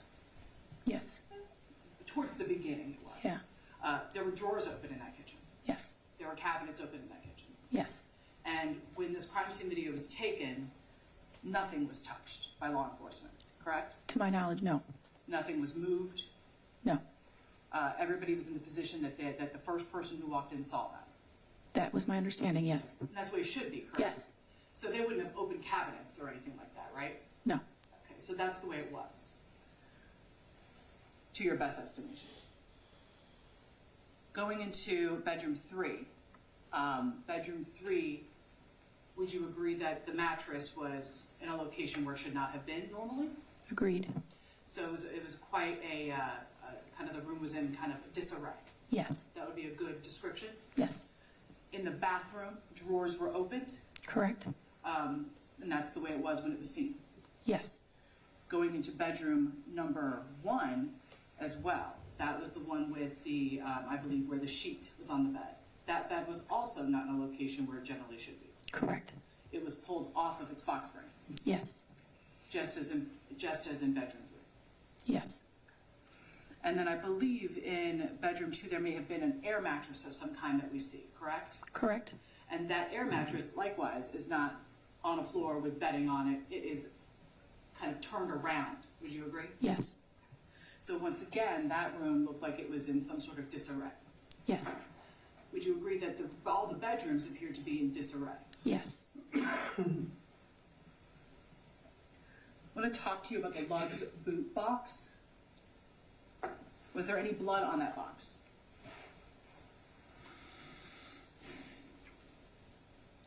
I'd have to look at my notes to be absolutely sure, but I don't believe so.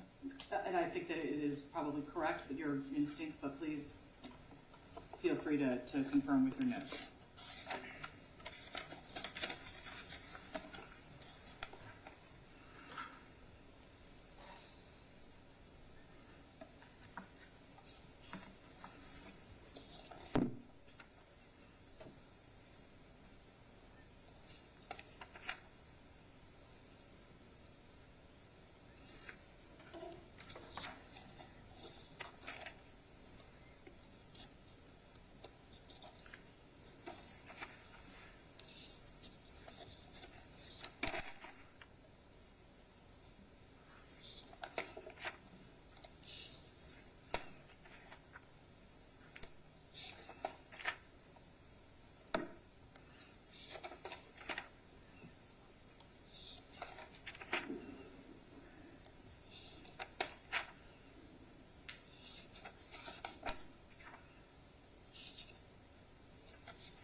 No, I have no notation or recall any blood being on there.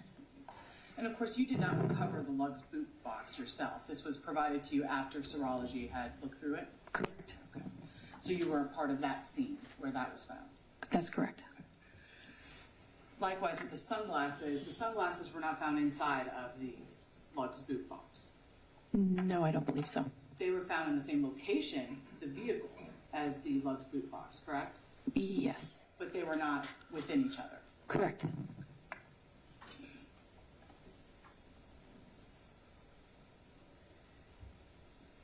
And as for the bat itself, that we looked at, there were several bats that you looked at. The one we looked at, you described how the tape was coming off and how there were holes in the tape, as if it were worn. Would that be accurate? Worn and damaged. Worn Yes. and damaged. You cannot tell how new those bats were, or how old those bats were. Would No. that be accurate? That's accurate. What they were used for previously, where they came from, nothing can be told by what analysis that you did. No.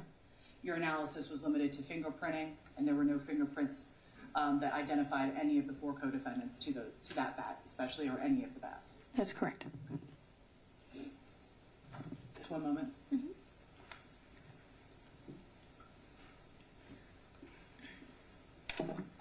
Thank you. I have nothing further. Thank you.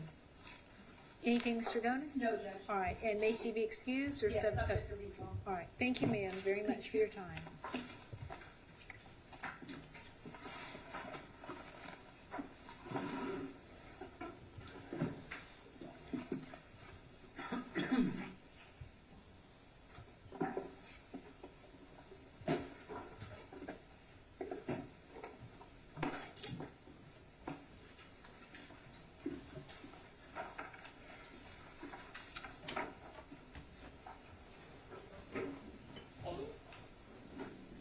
Mr. Gonis? Oh, is it Mr. Urbanek? Are you up? Okay, your next witness, please.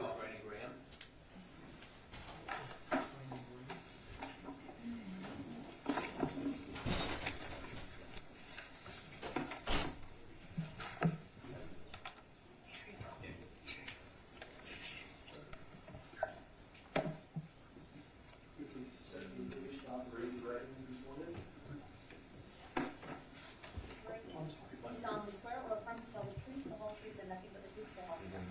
I do. Please, sir. You can step up right here. Mr. Chair. Just the microphone. Prior to Mr. Urbanek beginning, if we may approach. Yes.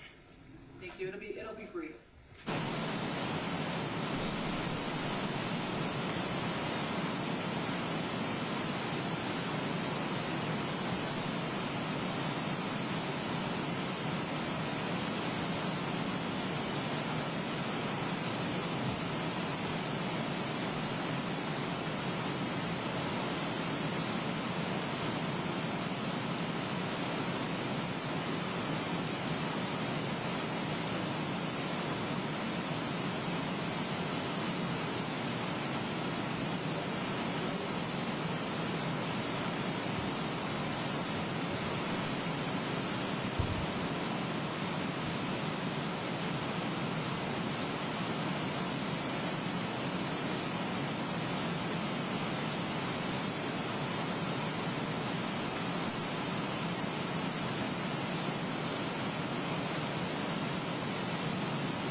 Good afternoon, sir. Hey, how are you? I'm fine, thank you. When we get there, Judge, it'll be 2.4. Thank you. May I inquire? You certainly may. Good afternoon, sir. Hey, how are you? I'm good, thank you for asking. Can you please state your entire name and spell it for the court reporter sitting in front of you? Brandon Dominic Graham. That's BRANDONDOMINIC. Graham, GRAHAM. And sir, in what state and county do you reside in? Richmond County in Augusta, Georgia. And did you travel down here to testify in this case? Yes, sir. How old are you? 38 years old. What do you do for a living? I am a criminal investigator with the Sheriff's Department. At one time, did you reside here in Volusia County? Yes, sir. When was it that you resided here in Volusia County, sir? My whole life into 2012 when I left for the United States Army. So you were born here in Volusia County? Yes, sir.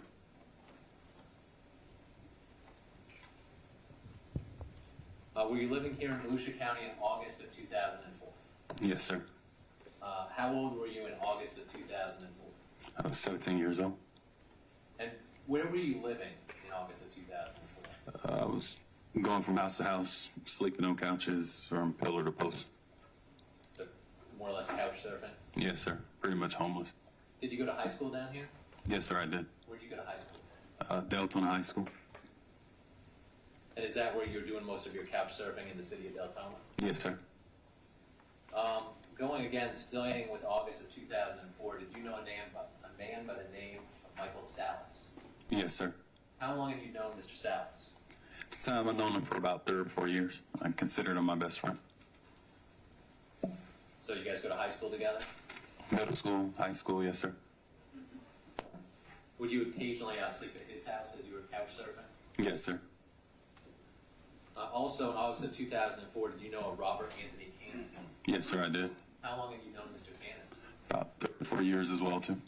Same thing, go to high school, middle school? Yes, sir. Middle school, high school, stayed at his house as well, Was he a too. close friend like Mr. Salas? Yes, sir. Considered him my best friend as well, too.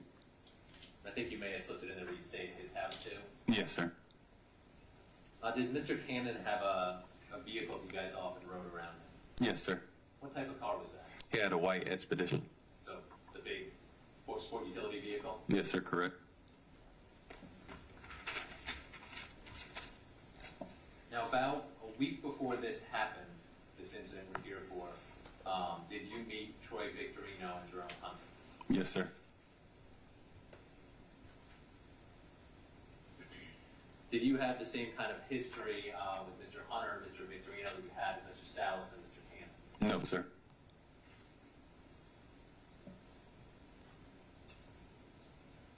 Did you meet Mr. Hunter and Mr. Victorino for the first time together?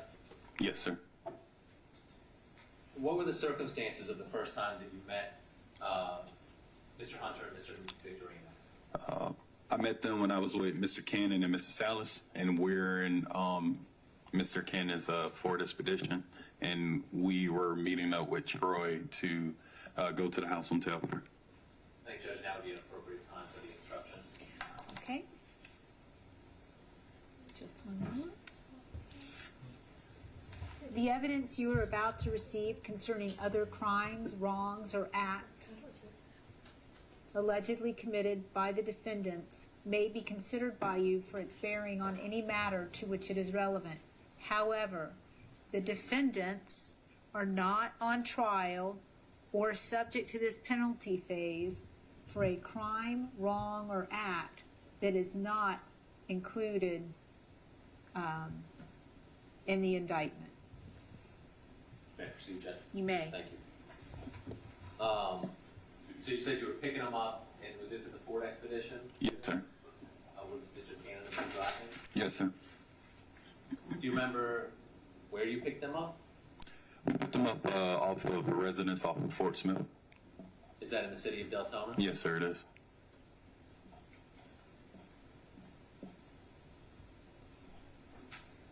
Were there also picked up at some point that evening before you went out to Telford some women in the car as well? Yes, sir. It was 3 sisters with us as well, too. So pretty full car. Yes, sir.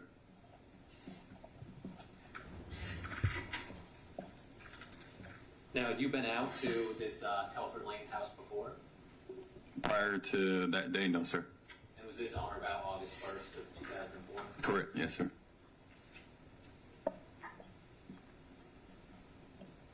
When you were going to the house, did Mr. Victorino say anything about why you were going to that Telford house?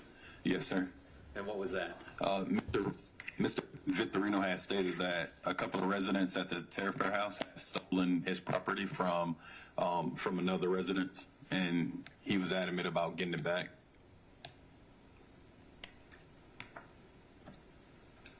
As you're approaching the Telford house, did Mr. Victorino give any instructions about how or where to park the White Ford Expedition? Yes, sir. So when we were pulling up to the residence, there was kind of like a bed of bushes. Troy instructed Mr. Cannon to park behind those bed of bushes so he can be concealed and not be seen from at the Telford house. And what happened once the car was parked at the Telford house? So everybody originally got out the car. Naomi, Crystal, Nicole, Jerome, Mr. Salas, I stayed back with Mr. Cannon and Troy. And Mr. Cannon ended up getting out of the vehicle, and I stayed back with Mr. Victorino. We had a conversation, and then I ended up getting out of the vehicle and going up to the house with everybody else when Troy stayed in the car. Okay, and when you're up at the house with everyone else, does that include Jerone Hunter? Yes, sir, it does. Did anybody have any weapons with them? Yes, sir. Me, Jerome, Anthony, and Mike, we all had baseball bats, and the females had knives. And what type of bats were these, do you remember? They're metal bats. Some of them were taped, some of them were not taped. So you said tape, like we were talking duct tape, electrical tape, what kind of tape? Black electrical tape.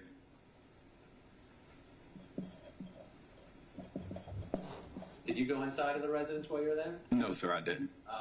Did anybody go inside of the residence? Yes, sir. From your group? Yes, sir. Some of the females had one inside of the house.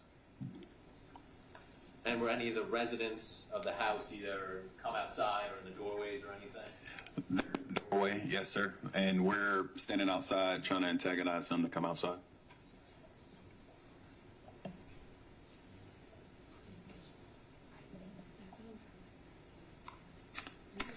Do you recall Mr. Hunter saying anything as he was at the house in the yard? Yes, sir. I remember him trying to encourage somebody to come outside and fight him. Multiple people would come outside and fight him. And this is while he had the bat? Yes, sir, correct. Did the women who went into the house in the Telford, did they end up coming out? Yes, sir. They came back with a CD case that belonged to Troy, and they ended up showing Jerome, Mr. Hunter. So they showed some CD cases to Jerome? Yes, sir, correct. Now, as y'all are there in the yard, is this a continued yelling, arguing back and forth with people in the house? Yes, sir. Did you recognize any of these people you saw, stepping out of Telford or yelling from Telford? Didn't recognize anybody. I remember hearing the name Flacco. Flacco? Yes, sir.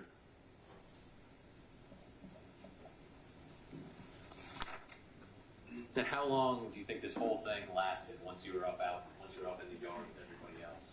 Maybe anywhere between 15 to about 20 minutes.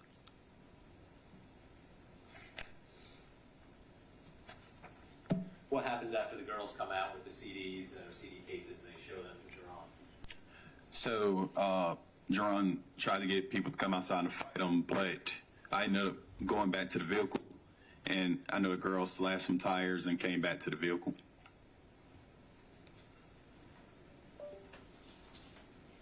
What happened after that? We're leaving the Telford Street. We seen a deputy drive right past us as we were leaving the street. Was that pretty close to, so you leave, you see the deputy pretty quickly after you leave? Yes, sir. It was almost like instantaneous. And where do you go after that? We go drop off Troy and Jerome back at the house on Fort Smith. Now, I want to take you up to Wednesday, the 4th of August, the day before the homicides happened on the 5th. Did you come into contact contact with Troy and Jerone on the 4th as well. Yes, sir. And where was that? It was Manny Rodriguez Park. I just have a moment, Judge. Yes, sir.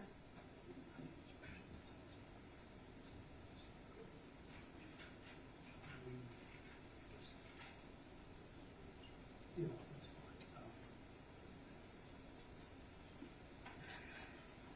fine.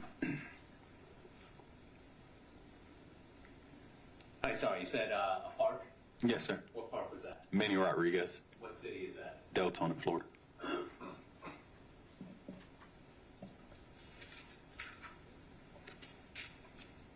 And why were you going to Manny Rodriguez Park? Mike and Anthony were involved in an altercation, and the same people who were responsible for taking Troy's belongings were the ones who jumped them. So we're meeting up with Troy to fight these individuals. So there's believed that there was going to be this fight at Manny Rodriguez Park. Yes, sir. And you said Mike and Anthony, that's Mr. Cannon and Mr. Sal? Yes, sir. Correct. I'm sorry. No, that's fine. So how do you get there? With Mr. Cannon. And do you meet Jerone and Troy there, or are they already there? We meet them there. And were there some other people with you as well? Yes, sir. There was numerous other friends of ours there. And is this in the evening time at night? At night. Let's talk about weapons. Did you have a weapon? Yes, sir. What did you have? I had a baseball bat. Did Jerone have a weapon? Yes, sir. What did he have? He had a baseball bat as well, too. What about Mike? Did he have a bat? Yes, sir. Him and Mr. Cannon. Are these the same metal bats? Yes, sir. Did someone also have was there also a gun? Yes, sir. Mr. Cannon also had a gun on him. I'm sorry. Do you remember what type of gun it was? 380. 380. Do you remember how many bullets he had? He only had 2 bullets. Just 2 bullets? Yes, sir. Did these kids, these other people that you were supposed to end up fighting that night, did they show up at Manny Rodriguez Park? No, sir. What happened when they didn't show up? All of my other friends left. It was me, Mike, Anthony, Jerome, and Troy. We were the only ones left, and as we were getting ready to leave, a group of people that we weren't supposed to fight, they showed up and they started yelling all kind of things at us. So, Fighting words, more or less? yeah, fighting words, all kind of obscenities. Yes, sir. Okay. And the group you were with, the 5 of you, Yes, sir. did you get in the Ford Expedition? Yes, sir. Troy told us to get in the expedition, and we started chasing, I believe it was a white Galant through the back roads of Deltona. And at some point when you were chasing this vehicle, did Troy ask for anything? Yes, sir. Troy told Mr. Cannon to hand him the gun, and Troy took the gun and leaned out the window, and he shot at the vehicle. How many shots? Just one? Just one shot. Yes, sir. There's only 1 bullet left. Yes, sir. 1 bullet left. What ended up happening after he shot at that vehicle? So he told us that the vehicle was going to be hot, so he wanted to go home. So, About the expedition? yes, sir. Did you guys lose the other people? Did they get away? Or Yes, sir. They sped off. After we kind of shot at it, I heard like a loud medical sound, and then they ended up kind of speeding off and getting away from us. Where do you go after the shot's taken at the vehicle and it gets away? Where do you go next? We dropped Mr. Victorino off at the house on Fort Smith. Same house on Fort Smith you talked about earlier? Yes, sir. All right. And when you drop, is it both Mr. Victorino and Mr. Hunter get dropped there? Correct. Yes, sir.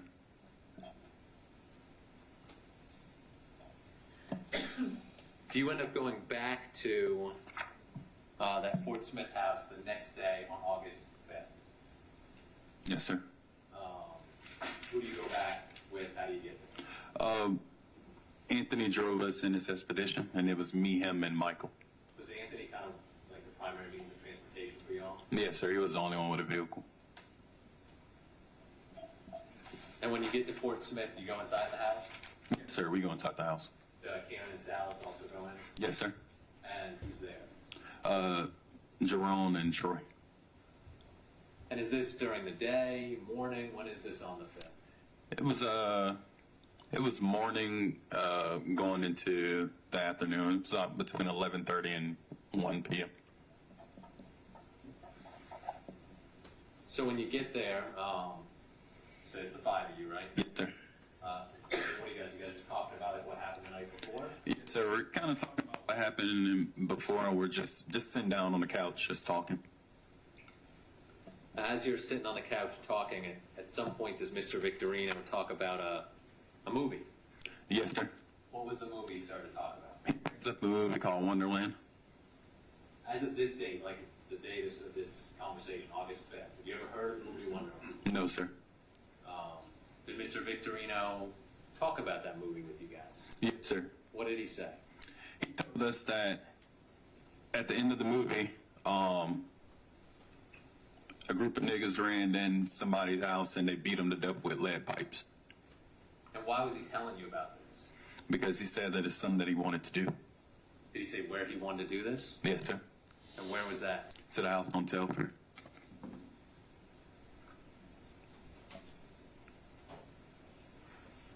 After he made that statement to y'all, did Mike say anything? Yes, sir. What did he say? Mike has said, I'm down. What about Anthony? Anthony had said that he was down and that he was ready to kill him a bitch. And did Mr. Victorino say anything to Jerome, do you remember?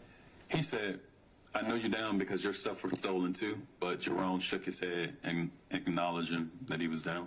And what about you? Did Mr. Victorino say anything to you? I turned my back when he asked, and he asked me again, and I kind of hesitated, and then I ended up telling him, yeah. He said, I thought you weren't down because you turned your back. After he's talked to each one of you's kind of piped in, does he go into more detail about the house on Telford Lane? Yes, sir. So he basically told us to kind of gather around, and he took his hand as he visually laid out kind of where the rooms were going to be, who sleeps in the room, and where the point of entry would be, and how we would move through the household, and what we would do. And what did he want? How did he want you guys to move through the household? He wanted us to move through the household at a point in the time. Mr. Hunter asked about wearing masks, and he stated that we weren't going to need any masks because we're going to leave no witnesses and leave no evidence. All right, so Mr. Hunter suggested wearing masks. Yes, sir.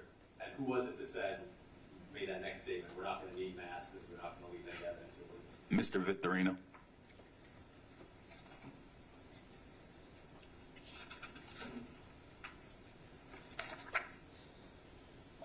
Was there also a discussion about what would happen afterwards in terms of clothing? Yes, sir. Mr. Victorino stated that we'll need a change of clothes because the clothes were probably going to get bloody. Now, you were somebody who was couch surfing, you said, right? Yes, sir. Did you have a change of clothes with you? I did not have any change of clothes at all, but Mr. Hunter offered me a change of his clothes.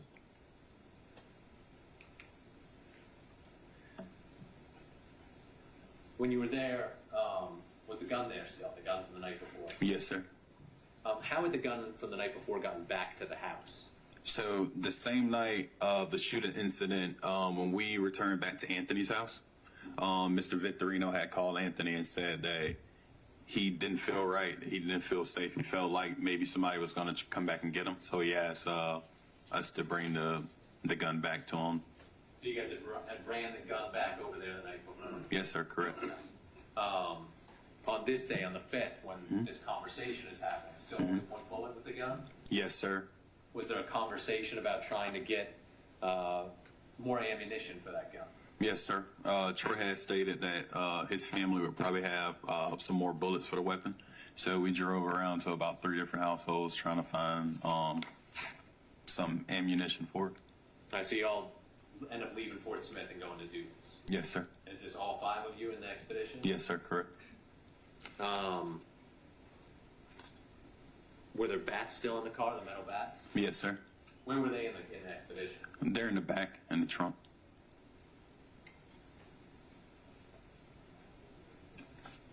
How many different places did you go to try to get bullets for that 380? 3 different places. Any success at all? No, sir.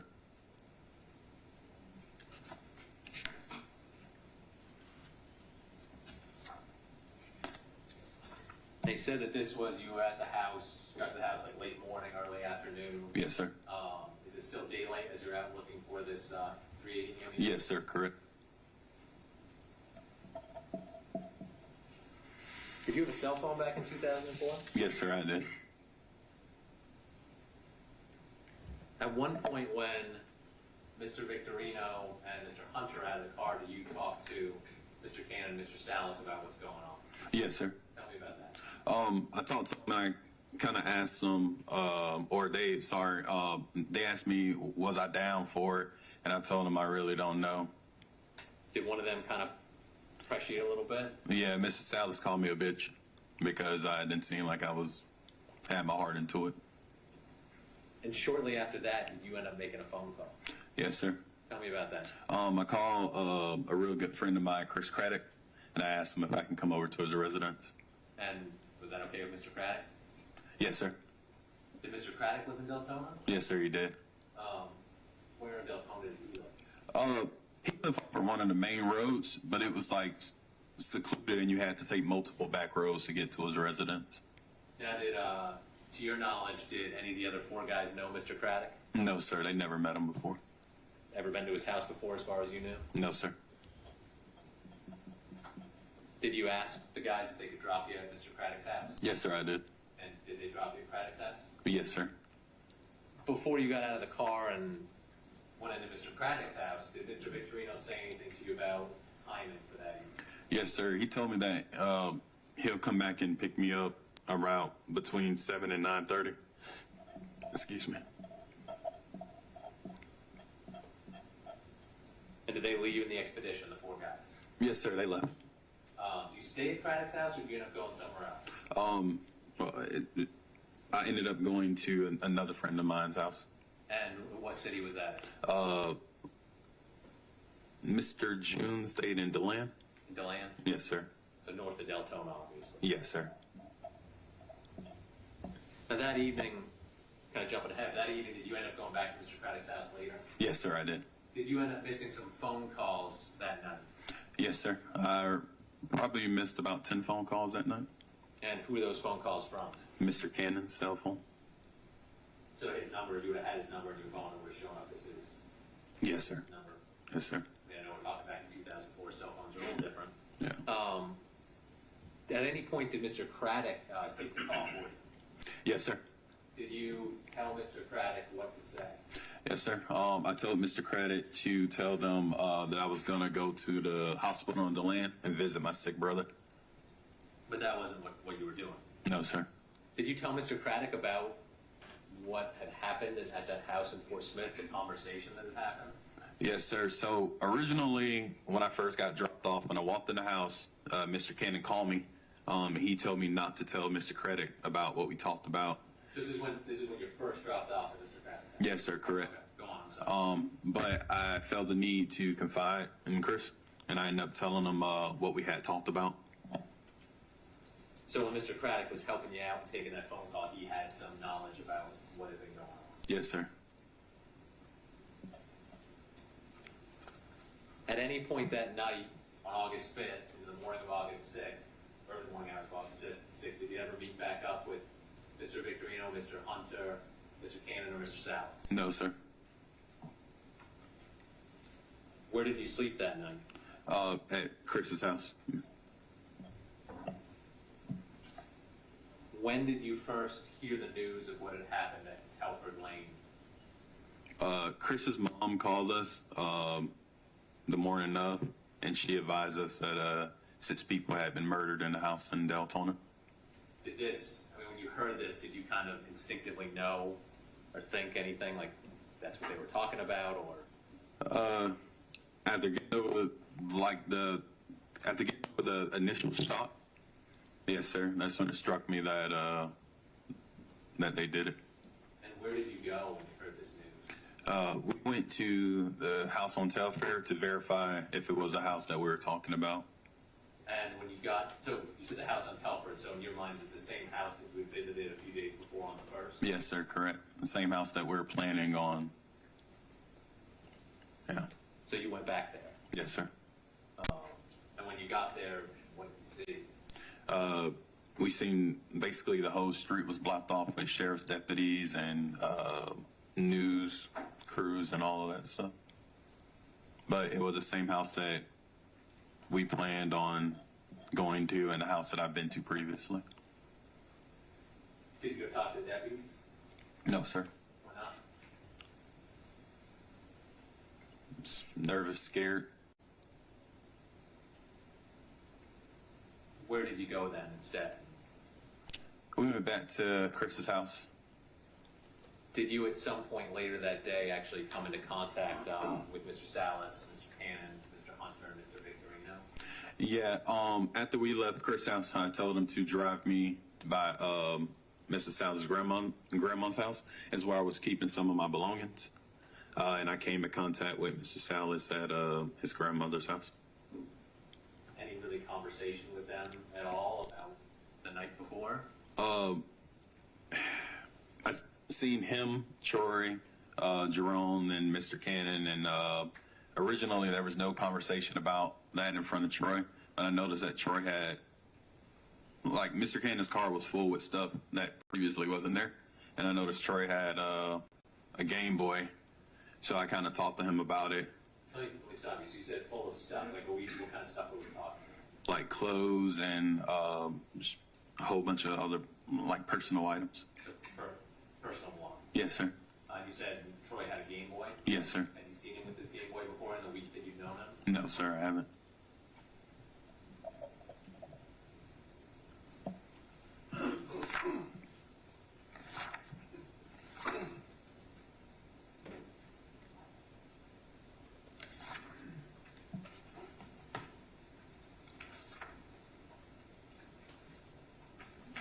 Did you end up speaking with the police or contacting the police about what had happened on August 5th when you were at that Fort Smith house? Yes, sir. When was that? I believe it was right shortly after they got caught. Was there a reason why you went then? I guess I felt a little bit more comfortable knowing that they had been caught. And I talked to my friend's mom, and she explained to me that it was definitely the right thing to do. And do you see Mr. Victorino in the courtroom today? Yes, sir, I do. You identify him by a piece of clothing for the court? Yes, sir, that's him in a gray suit. Ask the record to reflect that he's identified Mr. Victorino. The record so reflects. And what about Mr. Jerone Hunter? Do you see him in the courtroom? Yes, sir, I do. Please identify him by a piece of clothing. Blue suit, gold tie. I ask the record to reflect he's identified Mr. Jerone Hunter. The record so reflects. Now, the address there, Telford Lane, that's in Volusia County, right? Correct, yes, sir. Just have one moment, Judge. Yes, sir.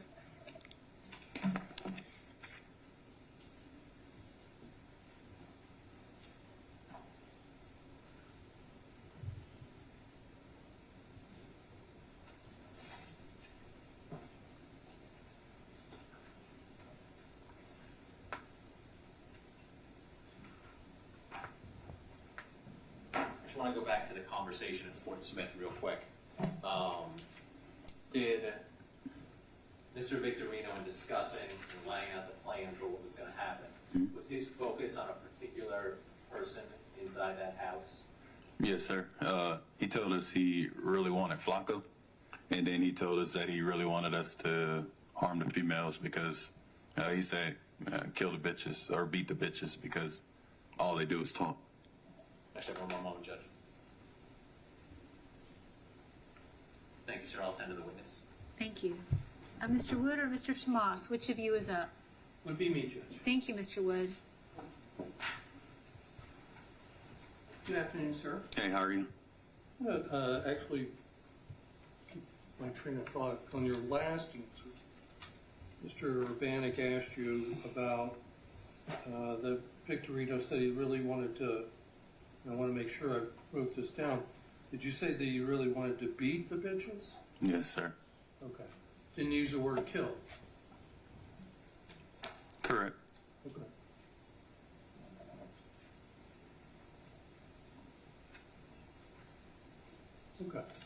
Now, let me, just in terms of background, so you testified a short time ago that you and Mr. Salas were, as you described it, best friends.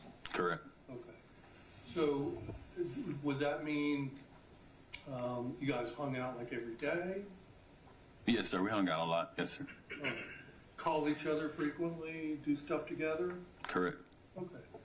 And you also said that you had known Mr. Cannon, Robert Cannon, for about the same time, 3 or 4 years. Yes, sir. Would you, in terms of the closeness of between yourself and Mr. Salas and yourself and Mr. Cannon, were you closer to Salas or Cannon? Or did it make any difference? Was it the same? It was the same. We all called each other brothers. Okay. And same thing with Mr. Cannon, hung out all the time. Correct. Yes, sir. All right. Now, you, and I believe you also said too, I apologize, I was writing this down, occasionally you would stay with Mr. Salas? Yes, sir. Did you ever stay with Mr. Cannon? Yes, sir. Okay. And was it during that period of time when you were kind of floating around from place to place, places to stay? Yes, sir. Okay. Now you talked about going to the Telford residence with Mr. Victorino, Mr. Hunter, some other ladies, and of course yourself. Who else went? Salas and Cannon? Yes, sir. Okay. Do you know the names of the girls? Yes, sir, I do. What are their names? Crystal, Naomi, and Nicole. Would their last name have been Koga with a K? I believe so, yes, sir. Okay. Were you friends with them at all? Yes, sir. Okay. Were you on maybe the same level of friendship as Salas and Cannon? No, sir. Okay. Okay. But all of you rode in the same car together to go to Telford? Correct. Okay. And who drove? Mr. Cannon. Okay. So, why did you go with them? Those were my best friends.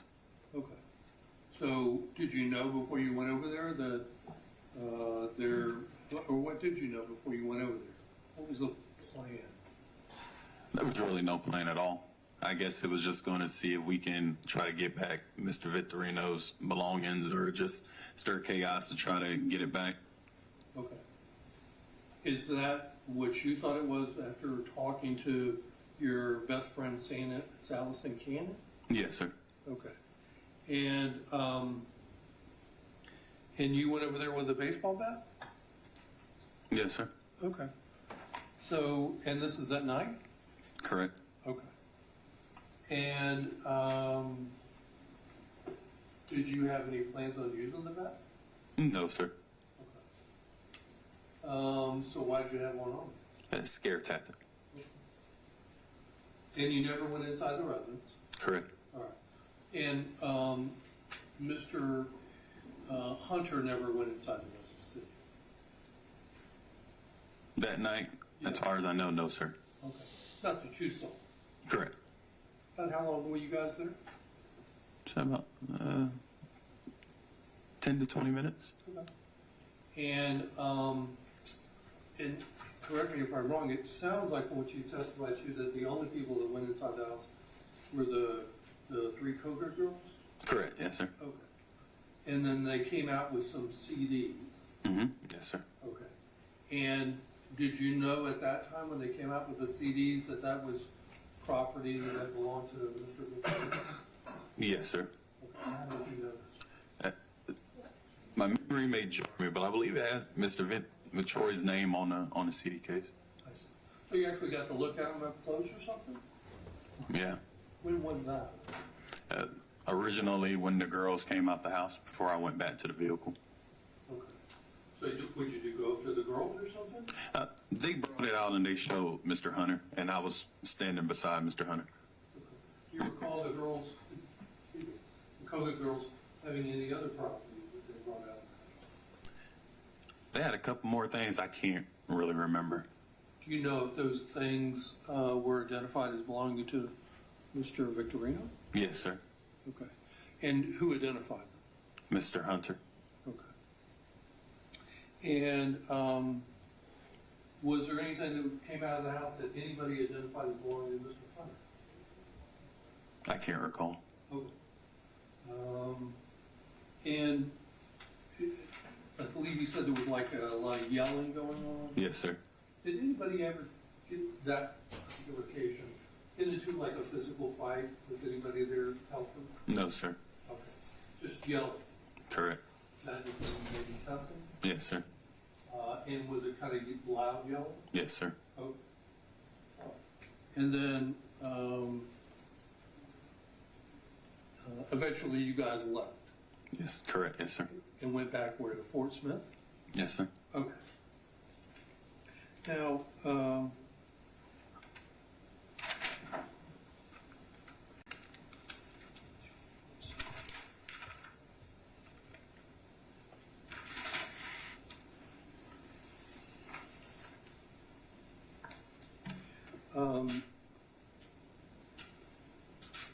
according to your testimony, Mr. Victorino brought up a movie called Wonder Woman. Yes, sir. And you testified you'd never seen that movie before. At that time, correct. Yes, sir. Okay. It, prior to that discussion with, by Mr. Victorino, have you ever played it to you or showed it to you? No, sir. Okay. So,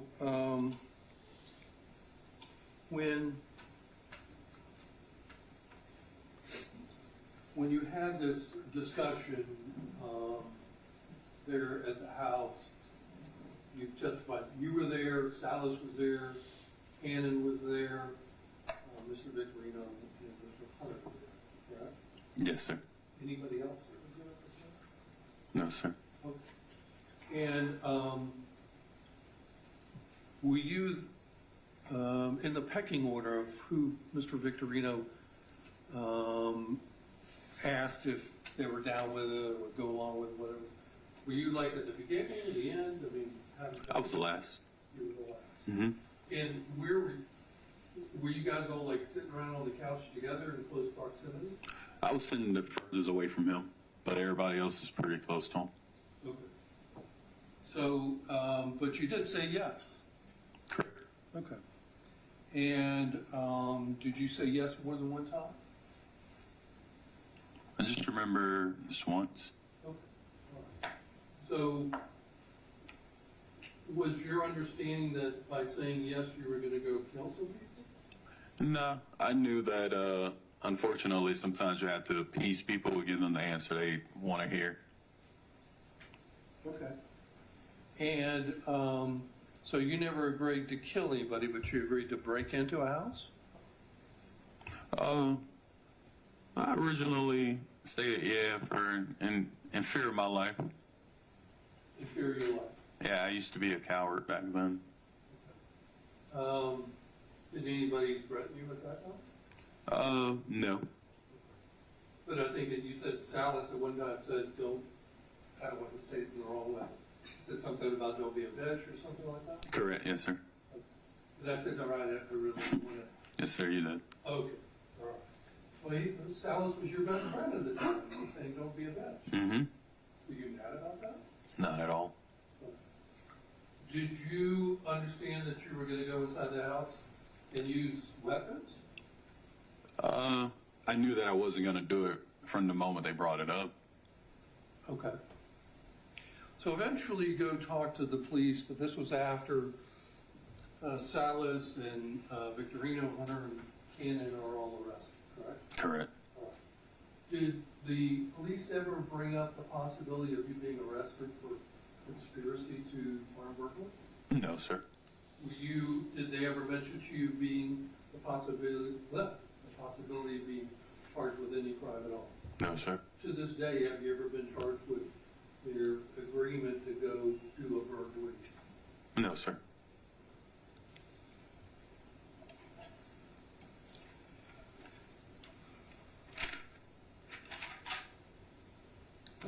And I want to make sure the verbiage is correct too. So during this conversation, Mr. Hunter says something about everybody wearing masks, correct? Yes, sir. Okay. Did he say what kind of masks? Bandanas, handkerchiefs, costumes, anything like that? Not that I can specifically remember, no, sir. Okay. And was it right after that that Mr. Victorino said that we're not going to need masks, that we're not going to leave any evidence? Correct. You heard him say that? Correct. Okay. And you didn't believe at that time you were going to be going over to kill anybody? I knew I wasn't.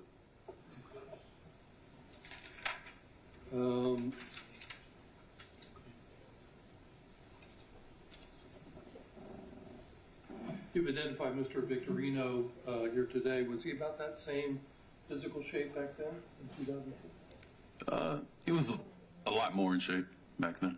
A lot more what? In shape. Okay. Is he bigger than he was back then? No, sir. Like he kind of got older. Okay.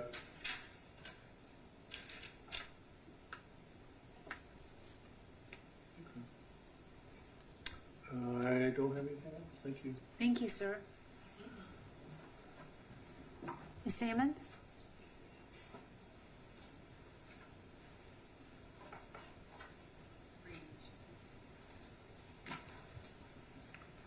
Good afternoon, I didn't see you over there, I'm Ken Sammons. Yes, ma'am. How are you? Corner over there. I don't want to kind of go over the same exact stuff over and over again, even though I might have to just to kind of get background, but I want to start with the August 1st incident, which is the first time you met Mr. Victorino and Mr. Hunter. Correct. Yes, sir. When you all went to the house on Telford, Mr. Victorino never got out of the car? Correct. The exhibition that we're talking about, it has 3 rows, correct? Like the front seat, a seat behind it, and then a third row. Correct. Yes, sir. Okay. Mr. Victorino was in the back third row, Correct. and he did not want to participate in this as far as getting out of the vehicle. He did not get out of the vehicle and threaten anybody at the Telford house on August 1st. That is correct. Yes, ma'am. Okay, so so you would agree though, it sounds like the girls that were there, the Kogut sisters, were probably the most aggressive by going into the house and slashing tires?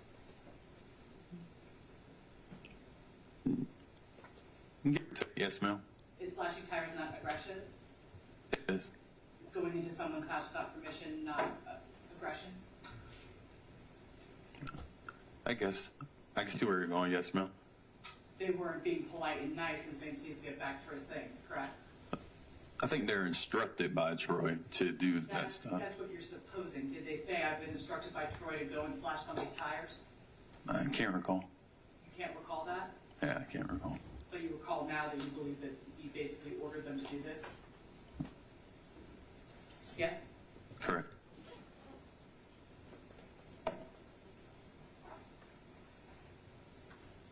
Jerone had a bat?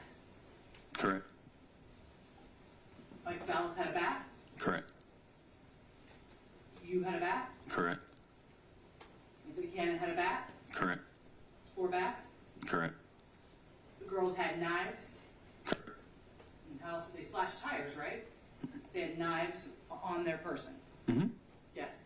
Sorry, I'm just doing it for the court reporter. Yeah, correct. You remember she has to type everything down. I do. There was yelling and cursing, all that going on for 10 to 20 minutes, I think you said? Yes, ma'am.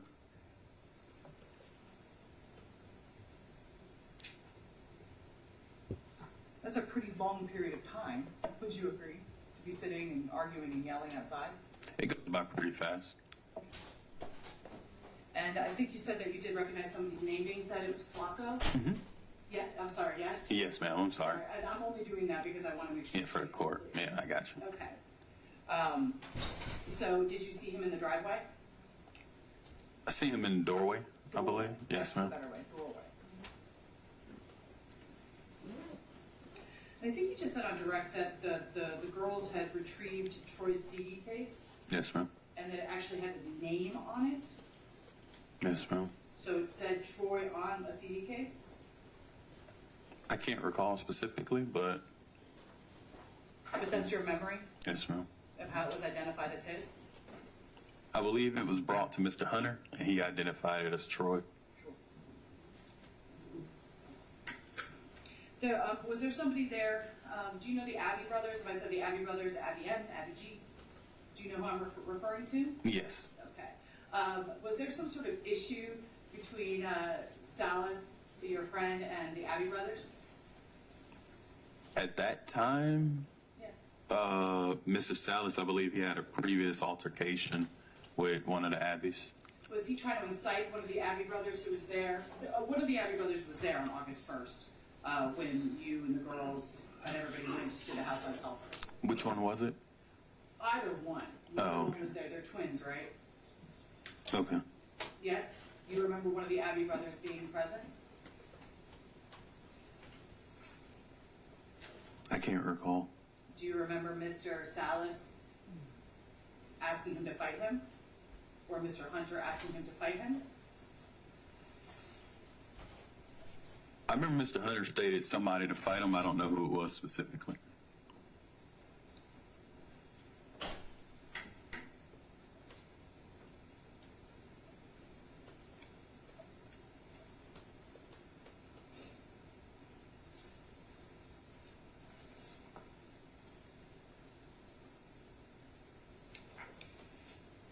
Then after that, Yes, ma'am. everybody's dropped off to wherever they're supposed to go, right? Yes, ma'am. Okay. There's no further talk about any planning, anything further with the Telford residents at that point? Correct. There's no further talk by Mr. Victorino in any way of what the next step should be? Correct. Okay. So everyone leaves because police are being called, Yeah, ma'am. and you all want to get out of there, right? Yes, ma'am. Nobody wants to get caught after being at someone else's residence like that, right? Yes, ma'am. So you all went your separate ways. You never see Mr. Victorino on Tuesday or on Monday or Tuesday. That was on a Sunday, correct?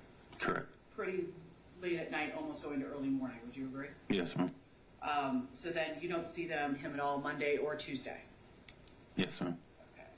And the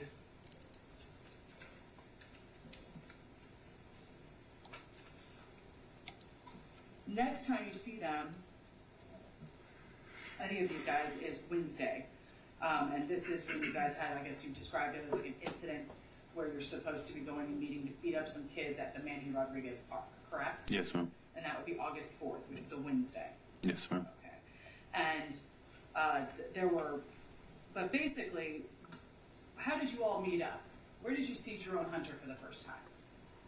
I seen him the previous Sunday on the 1st. No, I meant on the 4th. When did you first see him? Manny Rodriguez Park. So you didn't see him at like a Little Caesars or anything like that prior to? Not that I can recall. Okay. So at this point, you're going to Manny Rodriguez Park, and it's at some point Troy is involved. I want to ask about that Yes, ma'am. because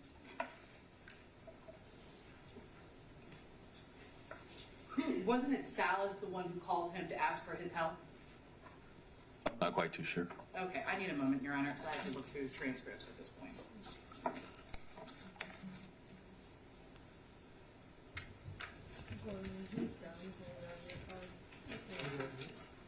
If you don't mind, that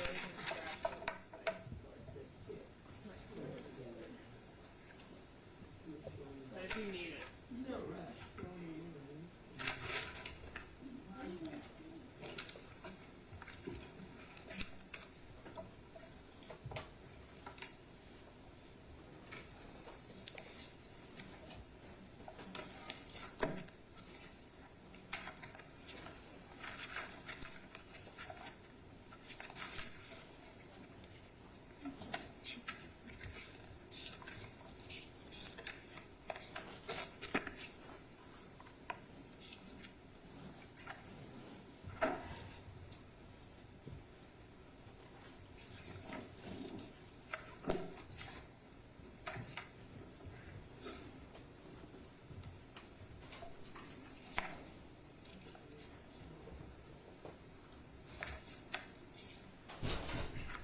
Would this be a good time for Yes, an ma'am. afternoon break? All right.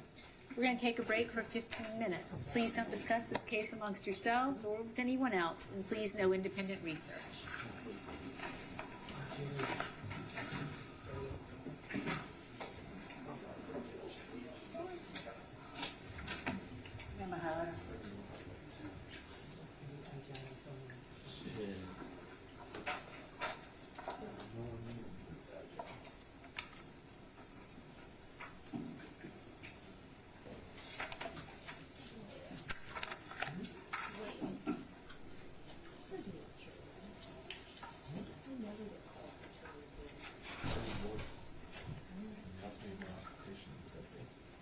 Yeah.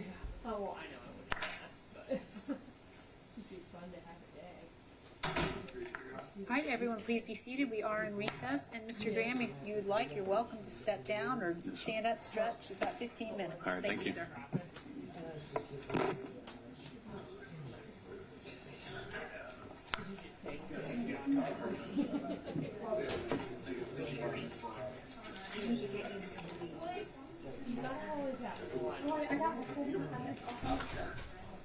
I bought some too.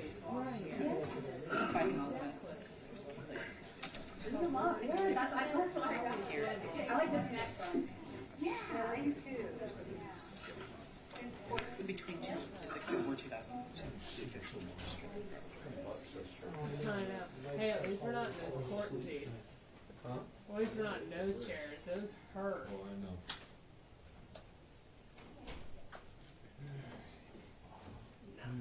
Feel everything you need so far?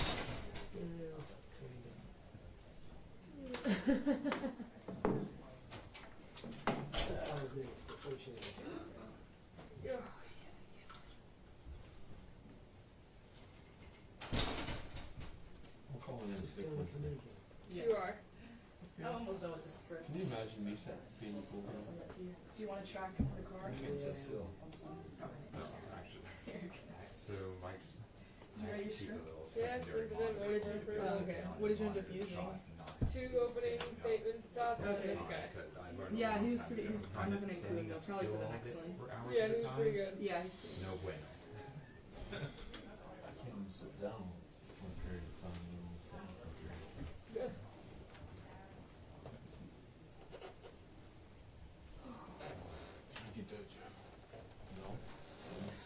You don't like Y'all me? are gonna have to fist fight for some shit. Shit, please.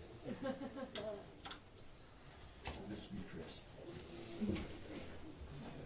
Girl slaps. Yup. The windmill girl slaps. No doubt. Do you think this will be over late? No, yeah. No, right? No. No? Today it'll be done by 5. Yeah. You think it'll be done by 5? Okay, because if it goes on past 5:30, Won't be No, done we'll be by live. 5, but they'll quit by 5. they'll stop by 5? They'll start. I'm sure they will. Yeah, she's gonna get. Because it's a week long. Yeah, it's. Right, yeah, which is what I did. She's gonna make it by state aid. Okay, yeah, she seems. I like her. She's on time. Thank you so much, Jeff. Shut up. No, that's abuse. He said thank you. Oh, jeez.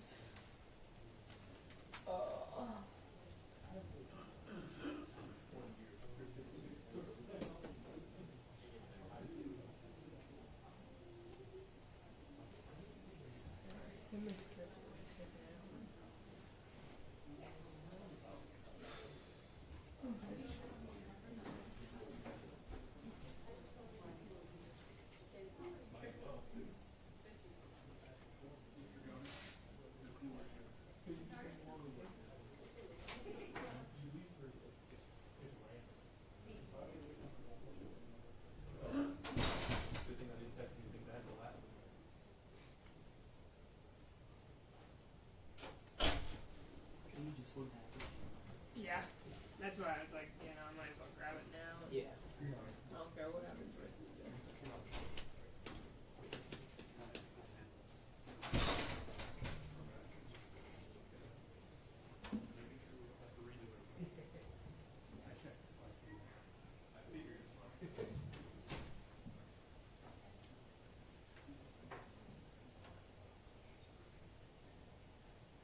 took care of the Yeah. they plan. That's why I think he must be feels a little. Yeah, you know, this got exhausted. I wasn't for Yeah. Well, there were 4 defenders. These were the only 2 defenders. That. The other 2 got. Thank you, Gordon.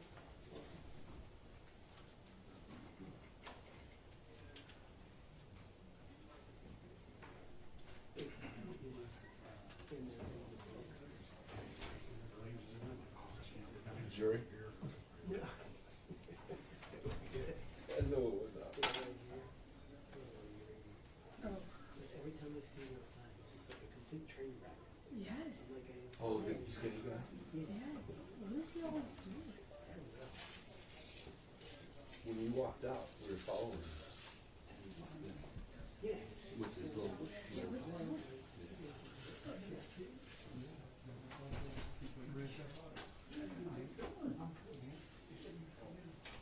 It's funny when people walk out before people. As soon as I see your TV, Yeah. it's fucking rude. This one lady was like sitting there, and she opened the door, and I was like, grab it, hold it, and she reached out like she's trying to stop it. So I got it. Grab it. I went, Trump shit. Like I've done something wrong. I was like, lady, you can't hold back. You would have found something.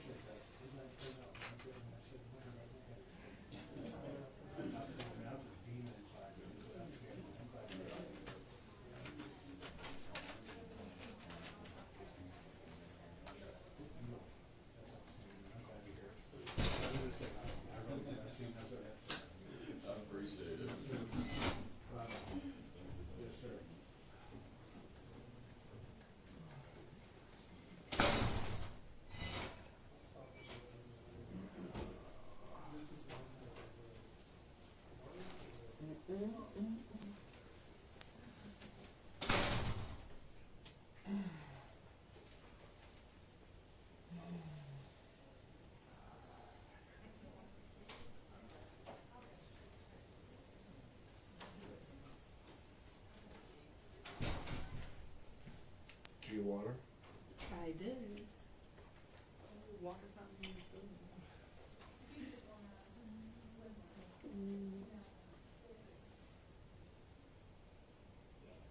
What's the blonde guy's name from Bristol?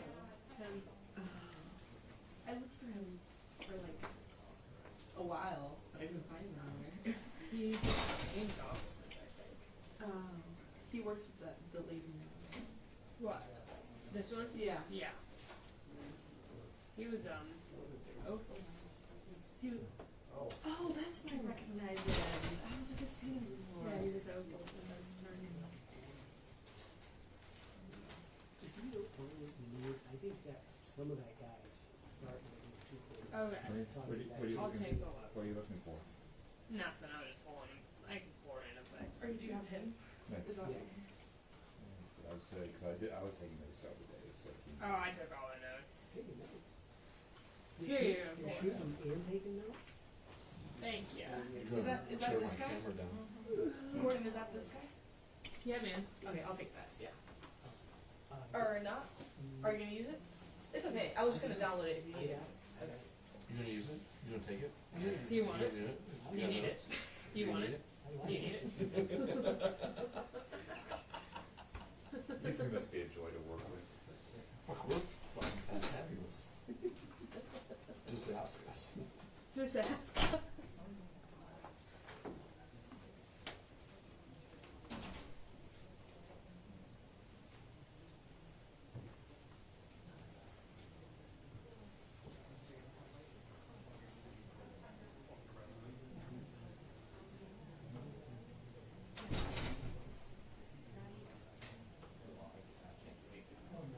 Yeah.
You can play at 4:30.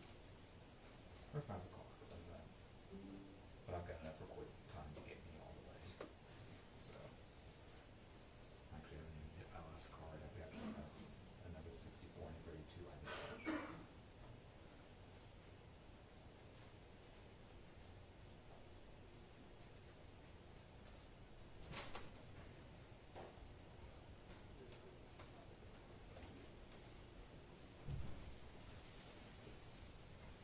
Wearing a mask. Mr. Hunter had. You have headphones?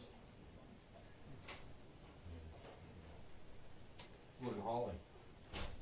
And Molly. Holly. Who are you? Her friends call her Holly. Yeah. Holly Jolly.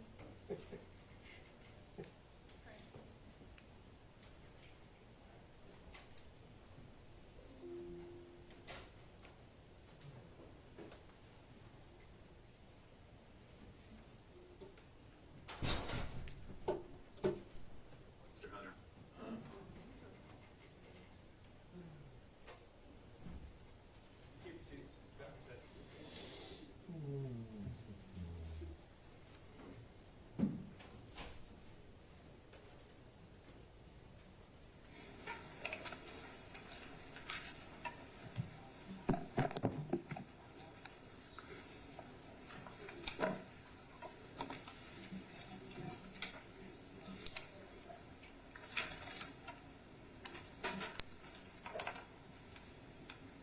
I'm just still reviewing, but I'm fine with that.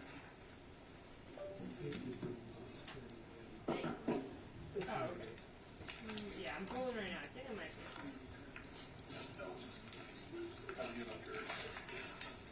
Yeah, Kyle, whenever he's got everyone, we're ready.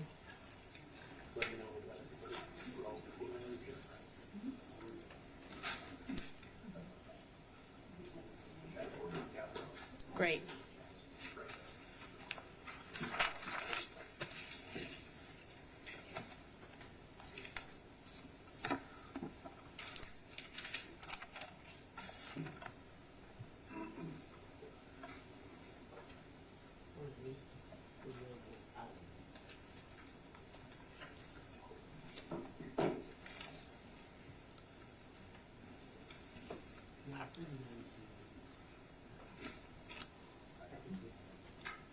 What?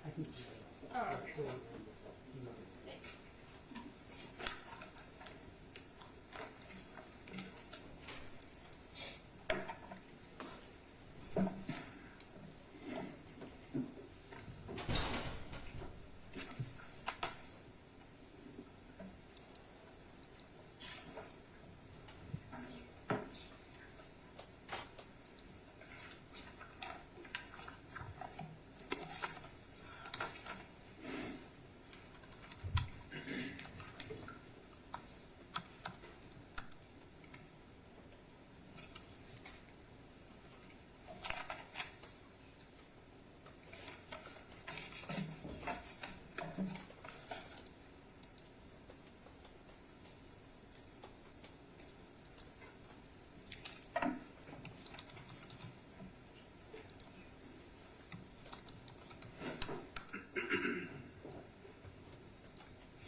Everyone, please be seated.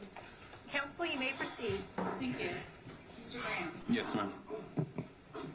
is it fair to say that the last time that you discussed this, at least in this kind of setting, was in 2006? Yes, ma'am. Is that why you're having a hard time possibly remembering certain details that I'm asking? Yes, ma'am. Which would be perfectly normal. Would it be helpful for you if I showed you a couple statements that you made in 2006? Ma'am. And this was sworn testimony that I'm showing you. And for the record, the first 2 pages I'm going to show him are 2009 to 2010, lines 1 through 5 on 2009, lines 14 through 20 on 2010. They're both the same issue. May I approach, Your Honor? You may. Thank you. And if you could just please read the highlighted portions on both pages to yourself.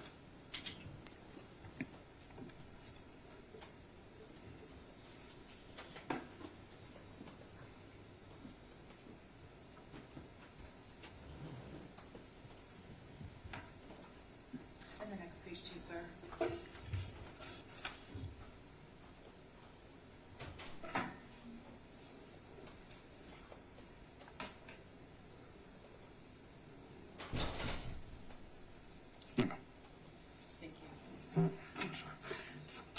Thank you. So when I had asked you previously if the Manny Rodriguez Park incident, if Mr. Salas was the one who contacted Mr. Victorino to have him assist, does that help refresh your recollection? Yes, ma'am, it does. So Mr. Salas contacted Mr. Victorino to assist. Correct, yes, ma'am. So Mr. Victorino did not contact Mr. Salas. Correct. Another point that you had made previously, that we had talked about previously, and I just want to make sure it's clear, because you said that you didn't really remember, and we're going back now, apologize, to the August 1st incident at the Telford house. Yes, ma'am. I asked if Mr. Salas had any issues, or I guess any kind of beef with anybody at the home. And I asked about the Abbey brothers specifically. Do you remember that? Yes, ma'am. Did Mr. Salas have an issue or beef with the Abbey brothers? And if you do not remember, I can direct you. I believe with one of them, I'm not too sure which one. I think it's done from something that happened inside of the school. Okay, so there was a beef with the Abbey brothers, or at least one. Yes. Okay. Whichever one that may be, G or M. Correct. Okay. Once again, they're twins, correct? Yes. I also asked, prior to the Manny Rodriguez Park incident, when you all went there to, I guess, get into a fight. I mean, the whole plan was to get into a fight with kind of like a rivaling group of other kids, right? And so that you guys could, because of issues that had occurred with Mr. Salas and Mr. Cannon, correct? Correct. Okay. And the Abbeys were a part of that other alternate group, correct? Correct. When I say the Abbeys, I mean the same Abbeys we're talking about. Correct. And I had asked if you had seen Jerone Hunter at Little Caesars prior to going over to the Manny Rodriguez Park. Correct. And you indicated you did not remember. Correct. Would it be helpful if I showed you the same from 2006, your sworn testimony? Yes, ma'am. Refresh your recollection. Yes, May I approach, Your Honor? You may. And for the record, it's 2061 on 16 through 18, and then 2063 lines 1 through 3. You can just read those to yourself as before.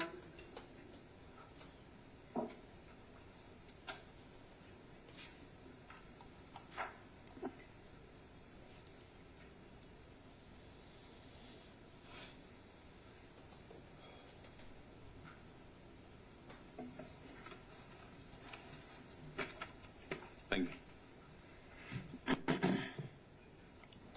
Did that help you remember when you saw Mr. Hunter at Little Caesars? Yes, ma'am. Okay, so Mr. Hunter was at Little Caesars already before you all left to go to Manny Rodriguez Park. Correct. And Mr. Victorino was not there Correct. because Mr. Salas had to call him Correct. for help. Correct.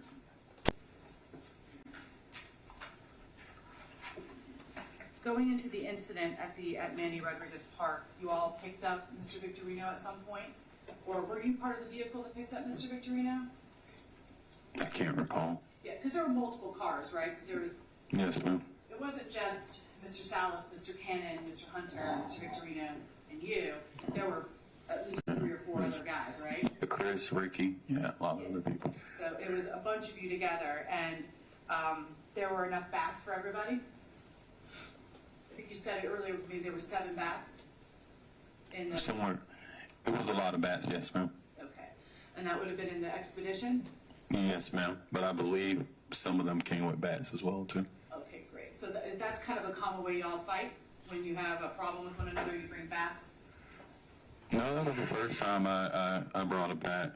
Okay. So maybe not for you. Yeah. But everybody was armed with bats? Correct. Okay. But not Mr. Victorino? No. So going to the Manny Rodriguez Park incident itself, nobody showed up, right? Correct. Okay. So you all left to go and drop Mr. Victorino and Mr. Hunter off Yes, ma'am. at the Fort Smith address, Yes, ma'am. location. Yes, ma'am. And when you did so, the car came back. The car of the rival problem, the kids you all had a problem with, they came Correct. to the Fort Smith home. No, it was when we were leaving Manny Rodriguez Park. So you weren't outside of Mr. Victorino's home when they drove by? I don't believe so. But in that car, do you remember seeing Abby G? I can't recall. Okay, would it help if I showed you some of your from your testimony? No, that's fine. And for the reference, it's 2070, lines 15 through 21. Council, can you approach for just a moment?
May I approach your honor? You may. I think I already gave you the page and lines.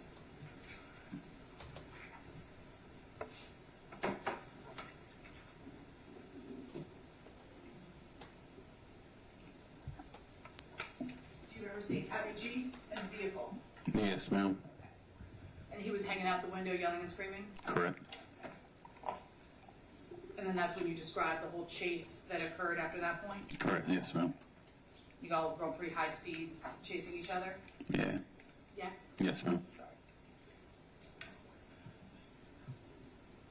So after that, you go, I believe, after the Manny Rodriguez car incident, then you drop Troy back off, you go back with Salas and Cannon to the house, correct? Correct. Were you staying with them at that point? Yes, ma'am. We stayed the night at Anthony's house. Okay. Because you were kind of couch surfing? Mm-hmm. Yes? Yes, ma'am. So at that point, you go back to the Fort Smith house, correct? Yes, ma'am. And I think you described that you that Mr. Victorino wanted the gun for protection. Yes, ma'am. And then the next morning, you all went back to Fort Smith because you needed to retrieve the gun from Mr. Cannon, correct? That was his firearm? Yes, ma'am. So that was the purpose of you going back over to the Fort Smith home, was to retrieve the firearm. Yes, ma'am. And this is when the discussion occurs about the movie Wonderland and this plan. Yes, ma'am. And while Mr. Victorino, because you described it, and we're not going to get into all that exactly again, but during this time period, was he ever standing over Michael Salas? No, ma'am. Was he seated the entire time? I can't recall. Okay. Do you remember him towering over anybody and yelling at them that they must participate in this? No, ma'am. In fact, Mr. Salas was the first to pipe up and say, "I'm in," before even being asked whether he was in. Would you agree? Yes, ma'am. So he was eager to agree to the plan. Yes? He agreed to it. Yes, ma'am. He was the first to agree. Correct. And then there was Mr. Cannon as well who agreed. Yes, ma'am. And of course, we know what they had said about him. He said, I want to kill me a bitch. Yes, ma'am. And then at that point, you were kind of doing your own thing, right? Yes, ma'am. Mr. Hunter didn't give a verbal response, but you indicated he gave a nonverbal agreement. Yes, ma'am. He shook his head. Yes. When I hear shake head, I think this. So you're thinking nodding head like he's like, yeah, I'm in? Yes, ma'am. Okay, I just wanted to clarify that. That's fine. So, I mean, during this time when you guys are talking about, you know, all of, like a plan to murder, this movie, all of these things, what are you doing? Were you ironing your shirt?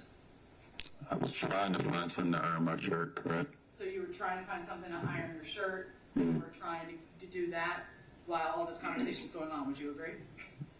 Yes. So then, of course, you said your back was turned, and that Mr. Victorino kind of prompted you, like, "Hey, are you in too?" Yes, ma'am. And did he threaten you in any way at that point? No, ma'am. And did he threaten any of the others that were involved at that point? No, ma'am. Did he have a weapon in his hand while he was doing this? No, ma'am. Did you ever hear Jerone Hunter ever try to talk him out of it? No, ma'am. Did you ever hear Mr. Cannon try to talk him out of it? No, ma'am. Did you ever hear Mr. Salas try to talk him out of it? No, ma'am. So at this point, did you actually think that this was serious?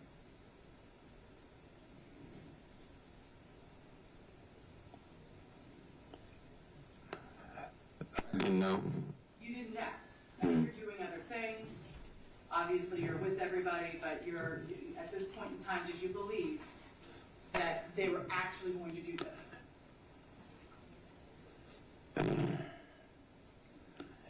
Being honest, by the demeanor and by the air escaping from the room, I kind of knew that it was going to happen. You knew it was going to happen at that moment in time. Mm-hmm. Okay, so then we're going to get into that. Mm-hmm. Yeah, I'm sorry. Yeah. Yes. So, at that moment in time, you knew it was going to happen, and you got in the car with them, Yes. and you started searching around for bullets. Yes. And then you were dropped off at your friend Chris Craddock's house, Correct. and that was by your request. Yes. Mr. Victorino didn't say, "Hey, no, you're not going anywhere. We're in this plan together." Would you agree? He let you go. I let myself go, but yes. Sure, because nobody was handcuffing you to that car, right? Correct. Several hours went by before the contact happened where they were calling you. Mr. Cannon was calling you, correct? Yes, ma'am. Okay. During that time, you didn't answer the phone. Correct. Your friend Chris answered the phone at one point. Yes. And then after he told them the excuse, they stopped contacting you. Mr. Cannon stopped calling you. Yes. You were never threatened that if you told anyone that they would hurt you? No. In fact, when you were alone with your friends, your best friends, Salas and Cannon, they were encouraging you to continue to be involved, correct? Correct. They said, "Don't be a bitch," right? Correct. They never said to you, we want to look out, like Salas never at any point said to you, "I'm looking out for you, man. I want you to get out of this." That never happened, did it? It never happened. He never said, "I want to protect you. I'm stuck, but I'm protecting you." He never said that, did he? They never did. No. He wanted you to come and be a part of this. Yes. Yes. And you guys were alone at that point without Mr. Victorino, correct? When you all had this conversation, when they asked you not to bitch out? Correct. And did you tell them you're not doing it? Well, I just said I don't know. And so you got dropped off and you were away from the entire group for a period of time. Yes. And according to you, you knew that the moment that all this happened, that they were serious about what they were going to do. You said that just earlier. I didn't want to believe it. You didn't want to believe it, but you also did not. You told Chris Craddock about what happened, right? Just to ask for his advice. Yes. You shared what happened with him, and he encouraged you perhaps to call the police. We kind of went back and forth, and then he asked me the same question that you asked me as well, if I think that they're really going to do it. And I told him I don't know. You told him you don't know, because you really didn't at that point know whether or not this was serious, because I think you spoke previously, Salas and Cannon are your friends. They've talked kind of stuff like that before too, right? Threatening people, things like that, but they weren't really being truthful, were they? Talking about beating people up, getting in fights, beating, even killing somebody. Has Salas and Cannon, have they done that before? Just, previously. I mentioned about fighting and beating people up. Beating Yes. people up and hurting people, right? Yes. But they're not always serious, were they? When that happened. Correct. So, you're with Chris Craddock. Obviously, I think Mr. Wood already covered this. You never called the police until a couple days after this occurred. Yes. That would be fair? Even after you see the Telford residence, when you drive by the next day, and you see that it's crime scene, tape everywhere, you still at that point didn't notify authorities of who you believe would have been responsible, Correct. including two of your best friends. Correct. And you wanted to kind of get away from it, wouldn't you agree? Correct. So then, to get away from it, you went to Salas's grandmother's house. To pick up my belongings. Of course, he was there, correct? Correct. They were all there at some point, correct? Yes. And you had actual, you actually saw Mr. Victorino at that point. Yes. Mr. Salas denied that he had anything to do with the Telford murders. Yes. So he lied to you. Yes. Yes. And Mr. Victorino, you said, had a Game Boy or something. Yes. At that point, he knew that, you'd agree that you knew about the plan, right? You were there. You agree he knew? I don't know. Oh, sorry. That's a poorly phrased question. Mm-hmm. You were there when the plan was hatched, right? You just testified to that. Yes. Okay. Mr. Victorino, when he saw you after the homicides had occurred, he did not threaten you in any way. No. He didn't say, "Don't you dare tell anyone or I'm going to kill you." In fact, he was just playing a game play.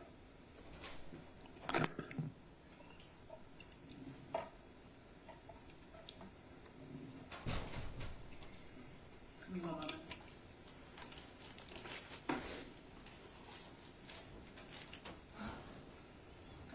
I really appreciate it, Mr. Graham. Thank you. Of course.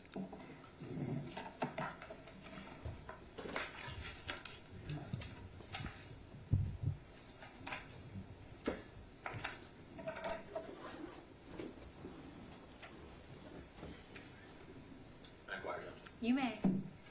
I just want to ask you a couple follow-up questions, sir. I guess I'll work back from the last cross from Ms. Sammons.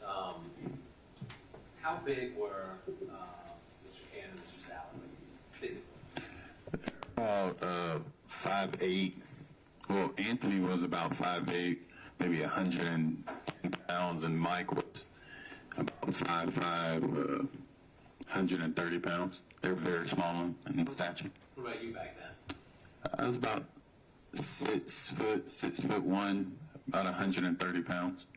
So you said that, talking about the altercation or the fight that was supposed to happen in May were 3 years apart. Counsel asked you that Mr. Cannon or Mr. Salas actually reached out to Mr. Victorino to have him come in for this fight. Yes. And you started to describe Mr. Victorino back then physically, but what was his size back then? 6'8", I believe, over 300 pounds. He was a very, very big man, and if my memory serves, they called him because he was like the enforcer. So he told us stories about how he... Lift weights? Does he look like he lifted weights? Oh, definitely so. Intimidating presence? For sure. And... Somebody that you want on your side during a fight? Yes, sir. Can I say something really quick? Let me ask my next question. And with that incident in Manny Rodriguez Park, when Council's after said you chased after, you guys were chasing after each other, it was just your car, the Expedition, or Mr. Cannon's car chasing the other people's car, right? Yes, sir. It wasn't like they were going back and forth. No, sir. And was it Mr. Cannon, Mr. Salas, or Mr. Victorino who shot at that car with the 380? Yes, it was Mr. Victorino, yes, sir.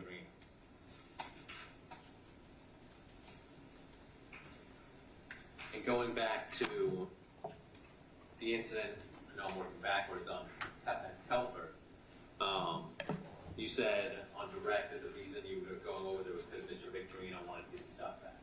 Yes. Was that the only reason that was discussed in the call? As far as Why you were going to Telford? the initial time?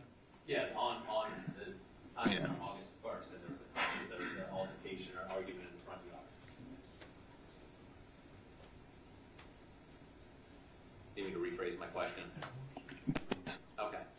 The first night you met Mr. Victorino Yes, sir. and Mr. Hunter, was that when you went to Telford and had this confrontation with some of the people who lived there? Yes, sir.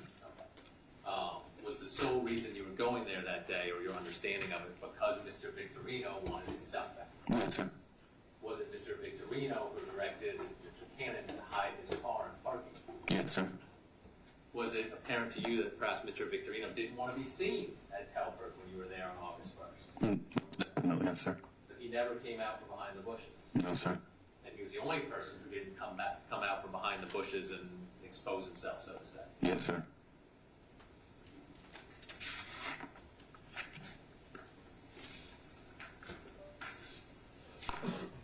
And now going back to the actual conversation at Fort Smith on the 5th. Mr. Wood asked you about Troy saying that you wouldn't need masks because y'all weren't going to leave any evidence. Correct. Remember that question in your response? Yes, sir. Okay. Remember what Mr. Victorino said right after that? Would it refresh your recollection to take a look at your testimony? Yes, sir. And for the record, it's page 1987. It's going to be the end of line 13 through line 14. And just look up and let me know if that refreshes your recollection. End of line 13 through the end through 14. Yes, sir. Does that refresh your recollection? Yes, sir. What did Mr. Victorino say right after he was talking about not leaving any evidence behind? He stated that he wanted to kill Mr. Flacco. I'm sorry, I didn't hear you, sir. That he wanted to kill Flacco. But did he say anything about wanting to kill all the people in the house? Yeah, he had said that he wanted to kill everybody in the house, make sure everybody was dead. And in fact, that's why he instructed you guys to split up, wasn't it? To make sure you got everybody? Yes, sir. And he also told you that they didn't have any weapons in the house. Yes, sir. And now, counsel was also asking about, your mindset at the time, believing whether or not this was going to happen. You didn't have this, you didn't know Troy and Jerome like you knew Salas and Cannon, right? Right. You only known them for a couple days. Correct. Can I have one moment, Judge? Yes, sir. No further questions. Judge, I just had a couple of questions on the report. Yes. Graham, you talked about a moment ago, Mr. Urbani talked about the size of and height of Mr. Victorino, but also Mr. Salas and Mr. Cannon. And you described him as being, about 130 pounds, somewhere in that range? Yes, sir. Okay. and about the Excuse same me. size as you. Bless you. Thank you. Thank you. Weight-wise, not height-wise. Okay. Isn't it true, too, that Mr. Hunter was about the same size as Mr. Salas and Mr. Ken back then? I remember, if my memory is memory, Mr. Hunter was also a fighter, but I believe he was bigger than Mr. Cannon and Michael. Okay. And, okay, all right. Thank you very much. Thank you, Mr. Wood. All right, may he be excused, or is he subject to recall? Subject to recall, Judge. All right, sir, you may step down. Thank you.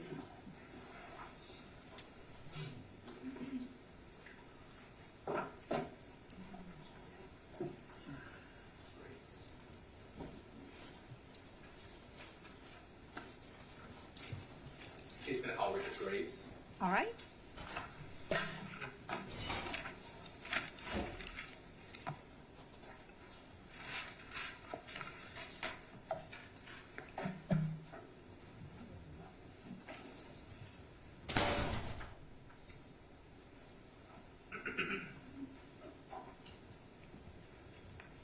Judge, he hasn't been sworn yet.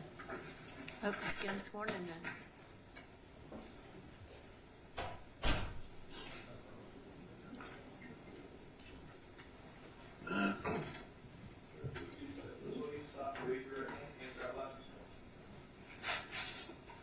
You solemnly swear or affirm to tell the truth, the whole truth, and nothing but the truth, so help you God?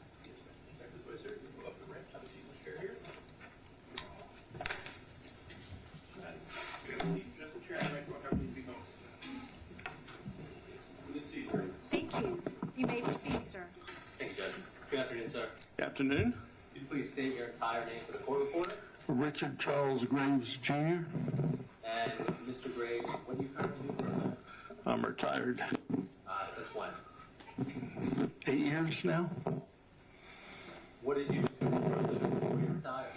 I was a deputy investigator, crime scene investigator with the Volusia County Sheriff's Department. How long did you do that for? 3 years. What various positions did you have with the Sheriff's Department when you worked for them? I was a patrol deputy, primarily assigned to Northeast Volusia County. I was a crime scene investigator, which encompasses the entire county, and then an investigator assigned primarily to Northeast Volusia County. I want to go back to August of 2004. What was your assignment at that time with the Sheriff's Office? In August of 2004, I was a crime scene investigator.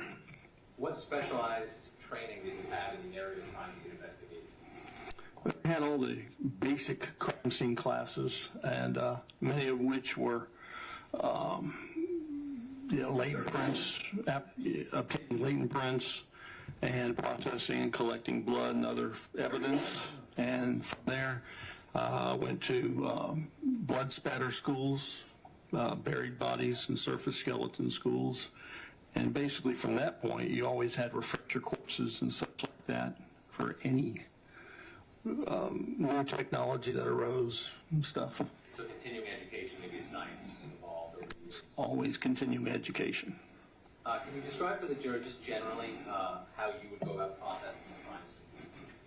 Well, the initial response would be that we would get there, we'd obtain a short briefing from a deputy or investigator who was assigned the case on the scene, and then we'd take photographs of the exterior of the crime scene, and for purposes of argument, a crime scene could be a vehicle. A crime scene could be outdoors, but you're taking overall photographs of that particular area or that particular scene. And then from there, we enter and document everything via more photographs and make mental notes of what evidence we saw initially. And then once that we had all the photographs and such documented, we'd back up and then begin to process from the outside in. Latent prints. If you had a burglary or something, you'd have a look for signs of forced entry, and then work through slowly but surely. You can't Anybody that watches television, this is not something that's taken care of in a 40-minute television show with the commercials added in. It's a long process. It's a very long process, very tedious. There's no magic flashlights. There's no, seeing something with the naked eye from 40 feet across the room. And is the last step really when you actually, so you photograph, you noted items of evidence that might be relevant, the packaging of evidence, is that kind of the last step? Once you identified an item of evidence or potential evidentiary value, then you go ahead and photograph it from a distance to kind of place it in the scene, and then you close-up photographs, and then you package it in a proper method.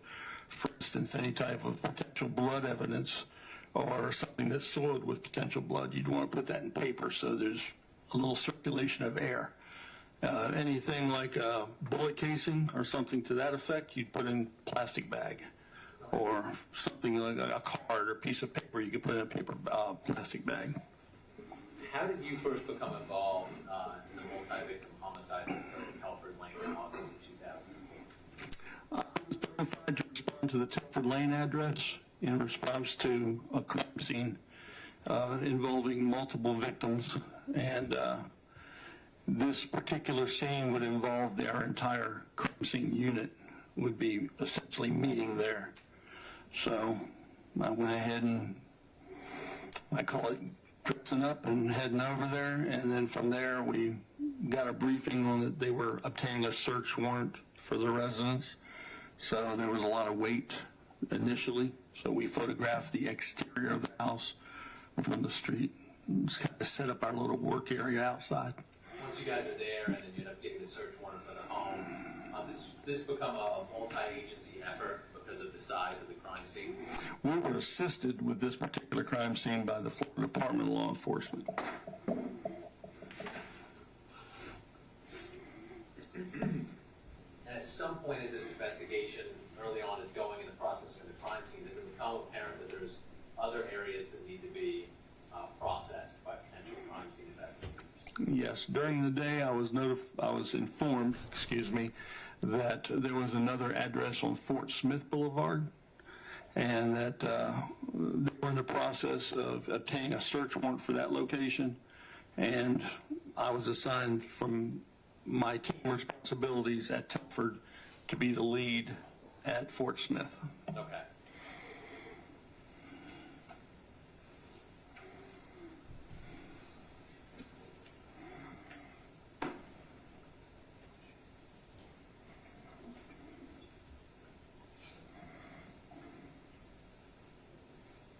First witness, Your Honor. You may. I'm going to show you what's marked for identification states KK. Do you recognize the map of this area generally? Yes. And on this map, does it indicate where 3106 Telford Lane is? Yes, it is. And I'll point at it right there. Okay, and does it also indicate where the Fort Smith house was that you ended up responding to and kind of leading the crime scene processing there? Yes, it does. And does overall this depict the general Deltona area? Yes. Fair and accurate representation? Yes. Okay. Your Honor, at this time I move states KK into evidence at the next time the state's exhibit. No objection. No objection. So admitted.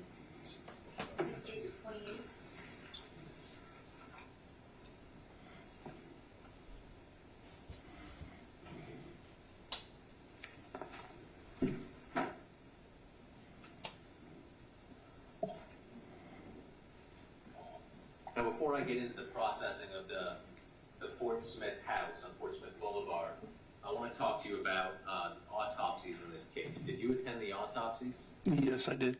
Is that common practice for the sheriff's office during your time there, if there's an autopsy and a homicide, to have someone from crime scene attend that autopsy? Yes, we do always have a representative there in most cases. And why is that?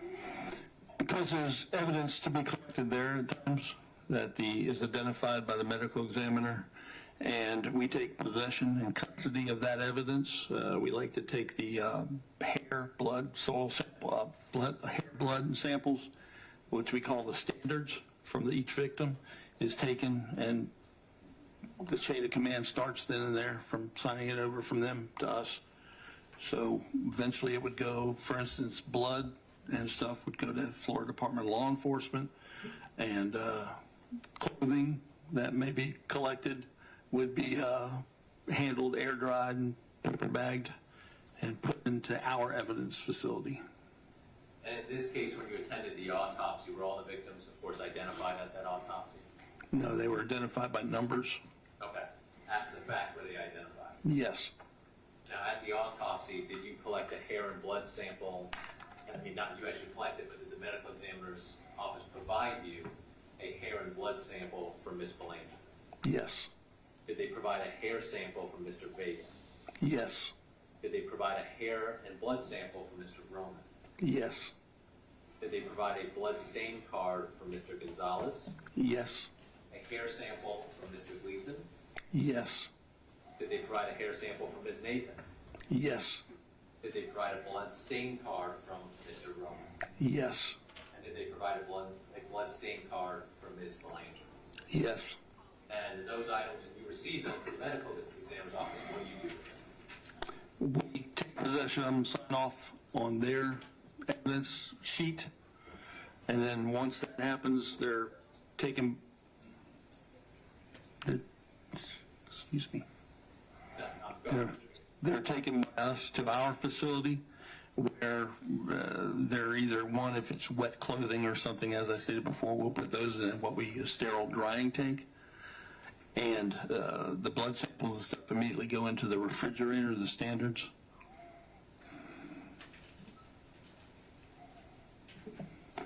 Just have one moment, Judge, to talk to the clerk.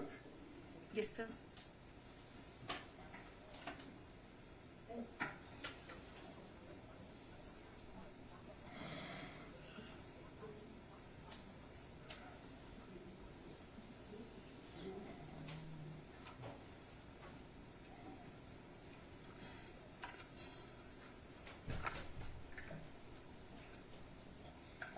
Also, in relation to this case, at a later date, we're going to go back to Fort Smith in a moment. Did you collect DNA and oral swabs from the defendant, Jerone Hunter? Yes, I did. How do you collect DNA and oral swabs from an individual? We have sterile buccal swabs that are in a package. The package is broken, and we obtain the DNA, we call, from the inside of the cheeks. They're rubbed vigorously for 20 seconds, 30 seconds, and then they're put back into those sterile sleeves and sealed. Is that something you've done many times in your career? Many, sadly. And did you do the same thing in regard to Mr. Victorino? Yes, I did. And would those items have also been packaged and then placed in the evidence department of the sheriff's office? Yes.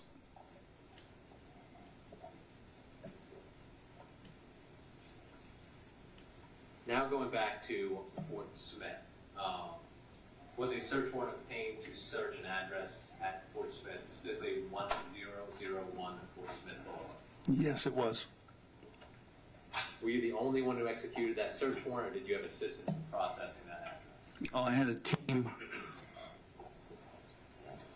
And obviously you ended up entering Fort Smith? Yes, sir. And was the first thing you did with Fort Smith photograph the residence? Thoroughly.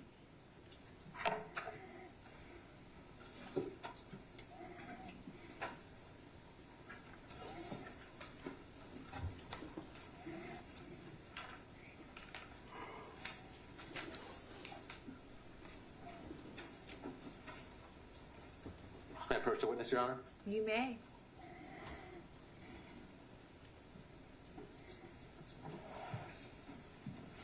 Now, you photographed the interior and the exterior of the residence. Yes, sir.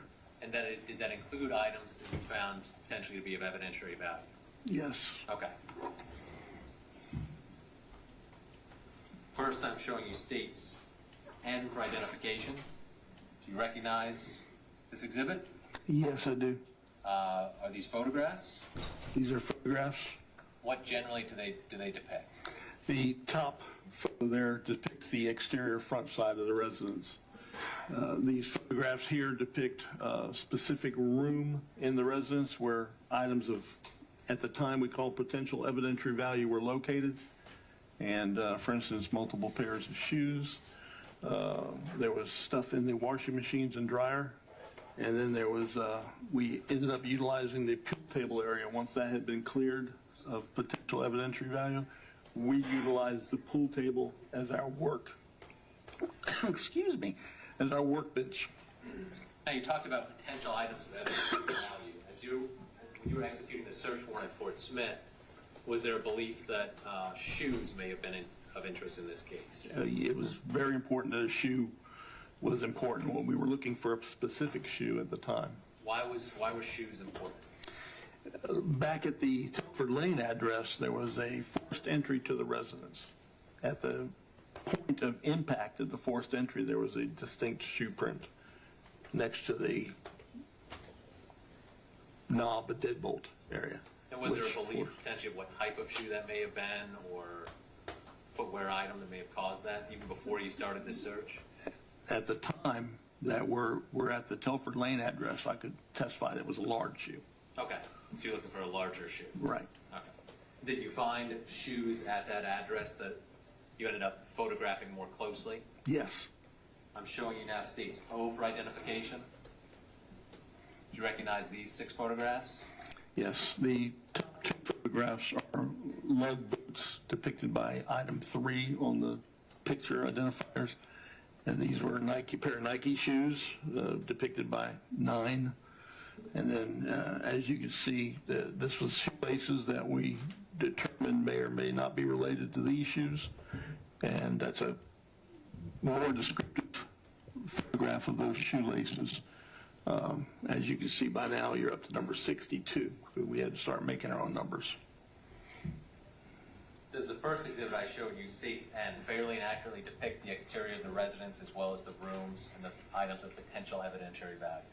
Yes, this photograph of the exterior is standard, the exterior of the residence, the location identifier is what I like to refer to it as. These pictures here depict how the rooms were observed. No items have been collected or anything to this point. So it's a fair and accurate representation when you first got in and Yes. first went through and looked through the house? Yes. Your Honor, move states N for identification of evidence as the next number exhibit. No objection. No objection. So admitted. States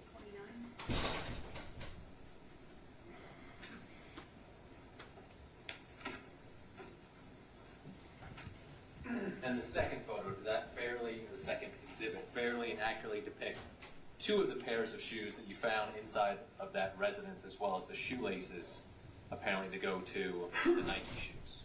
Yes, these pictures here are after they've been discovered, and we're taking what we call individual identifiers as items of evidence. This is how, for instance, the shoelace was found in the clothes basket here.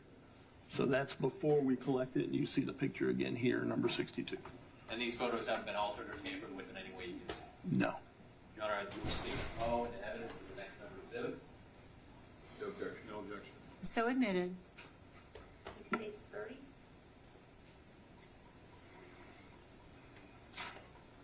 Judge, can I have the witness step down just so I can publish these 3 boards? Yes, sir.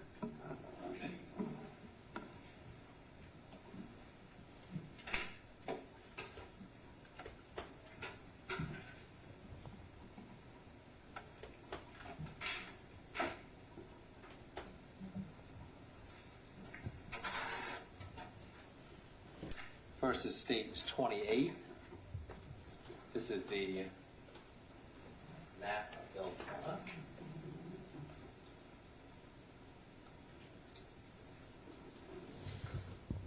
Can you just point out with this map where the Telford Lane address is? Telford Lane address is depicted here. The little red dot, you can see it clearly right there. And then the Fort Smith address? Dot depicted here. Is the majority of this map residential areas for the most part in the city of Belltown? At that time, yes. Okay. Now let's go to, I think it's going to be states 29.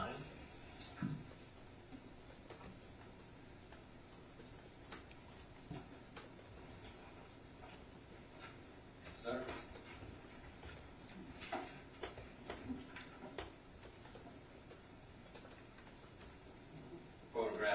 Smith. Let's start with the top photo. What we refer to, one of the first things we say, to location identifier. This is essentially the exterior of the residence as viewed on our preparation arrival. These photographs here are photographs of a particular room in the residence. And this here is how it's viewed by us upon entering that room, or anything is really examined or collected. That would be depicted in these 4 photographs here. And are the shoes that we can see in these 4 photographs, are they some of the shoes you end up collecting in this case? Yes. These are what we refer to from here on as lug boots. And for the record, you're pointing to the second row of photographs on the left. Get closer. Pretty sure these are the lug boots. Good. And the Air Nikes. Brandon, you don't have a 10-foot curve. It's on the You're side. pointing to the bottom right photo. Right. His friend? And are those the items, the footwear items that then are photographed in the next state exhibit, which I believe is 30?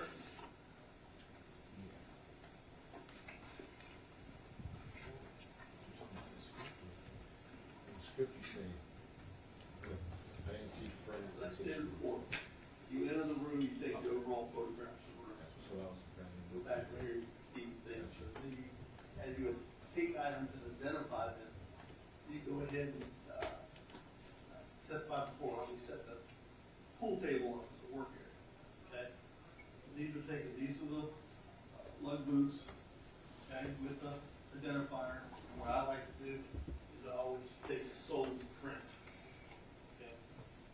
And same here, speaking of the Nike, how they appeared, how the sole is.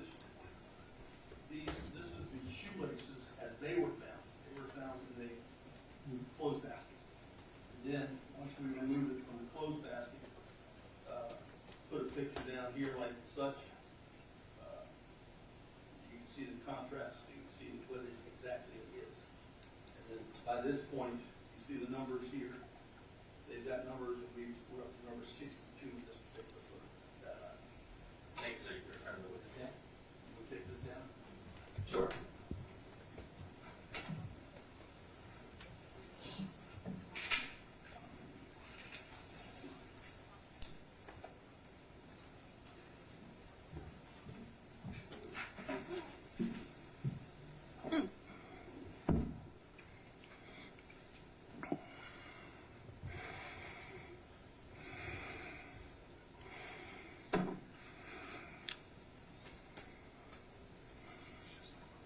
Now, the Nikes and the lugs boots in those photographs, did you end up packaging those items and placing them in evidence?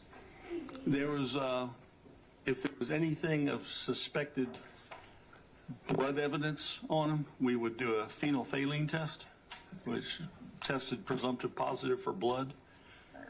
We take a closer photograph of that particular area, and then they would be packaged. In this particular instance, we package them in paper.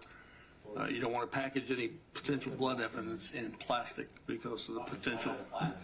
In plastic, they can tend to perspire mildew, so you don't want to do that because that's one of the key dangers to blood evidence and potential DNA obtaining. So you package in paper anytime you're dealing with blood evidence or prospective blood evidence.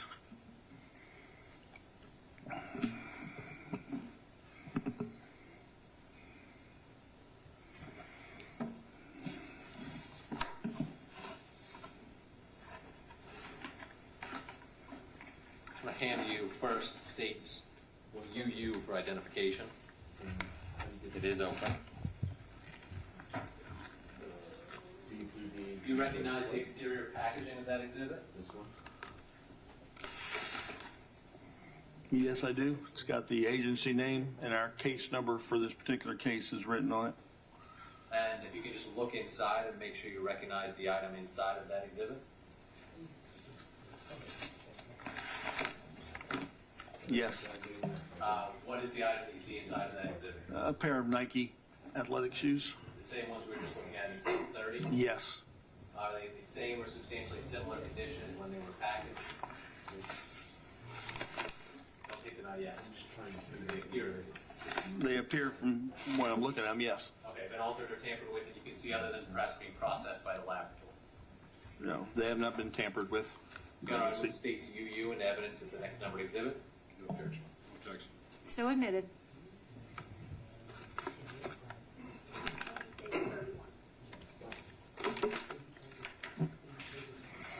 If you want to go ahead and remove states VV for identification, just take the bag out of the box.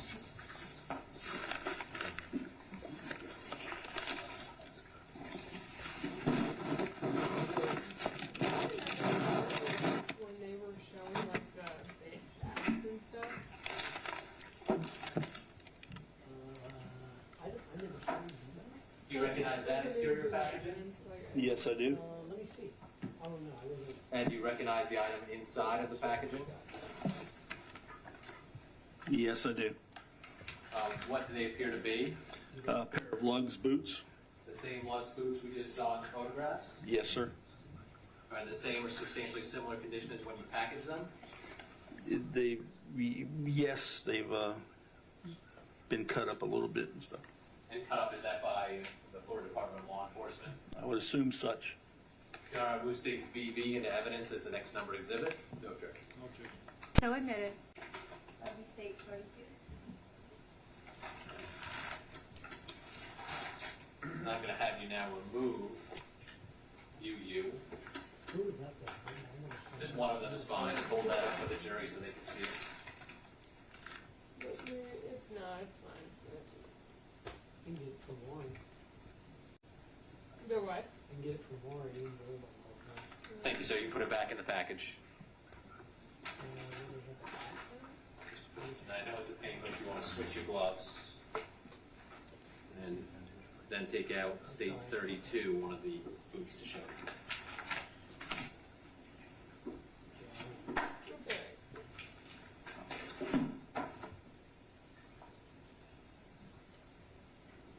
Was that the forensic lady? Yeah.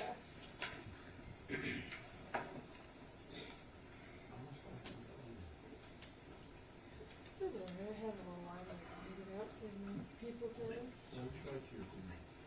I don't know what video I have. I appreciate the court getting the XXL gloves, by the way.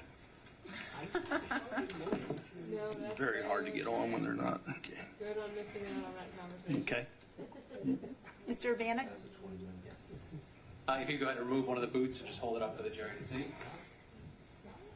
let me show you how to take it off my car. Because I got the bat. And again, you were talking about them being cut up. Is that where we see the writing and the markings on the Yeah. boots? Yes, and in this particular instance, the interior sole has been altered. Processed as well. Thank you, sir. You can put it back in the bag.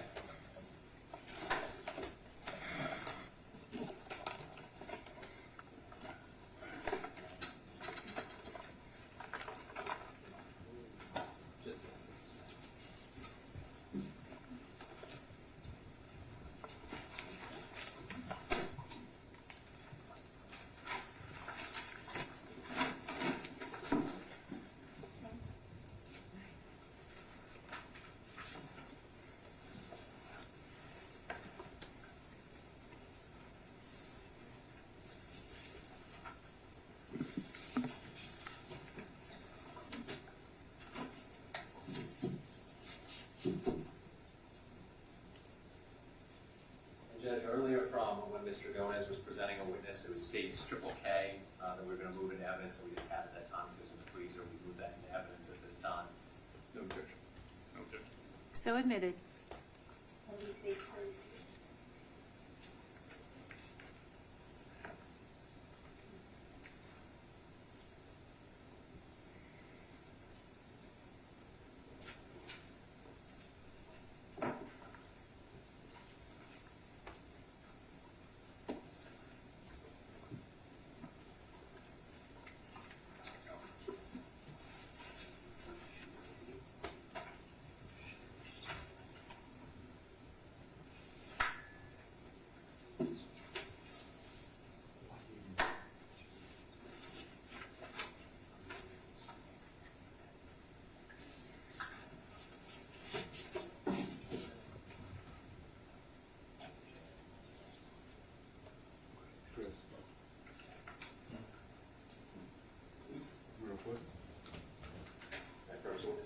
You may.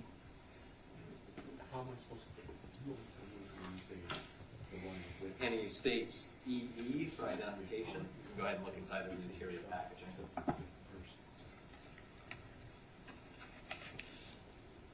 You can take that out. Can? Yep. Do you recognize that packaging? Yes, I do. What does it purport to contain? It reports to contain white shoestrings. And are those the shoestrings from the Nikes? Yes, they would be. Your Honor, I move what's been marked for identification states EE and evidence is the next numbered state's exhibit. No number. So admitted. Corresponds with the picture. You And want then- it back in here? Please, and that's number 62. 62. And I'm sorry, Your Honor, what was the letters again? EE. Triple E. Circle, okay. Sorry. Thank you. Now handing you states triple Oh, F. and what was triple E for the record? There'll be, states exhibit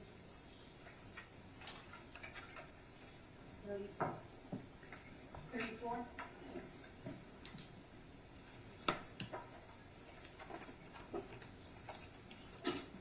And what are you on now, Mr. Urbana?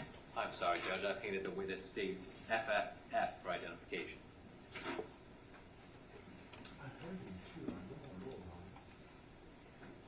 Does that appear to be another Nike shoelace? It appears to be another shoelace.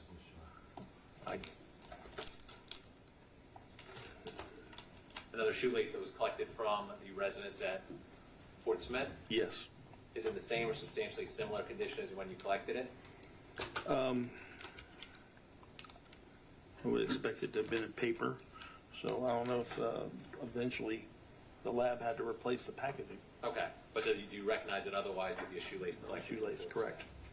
Your Honor, I move states FFF and the evidence is the next number states exhibit. No objection. No objection. So admitted. Now handing you states triple G.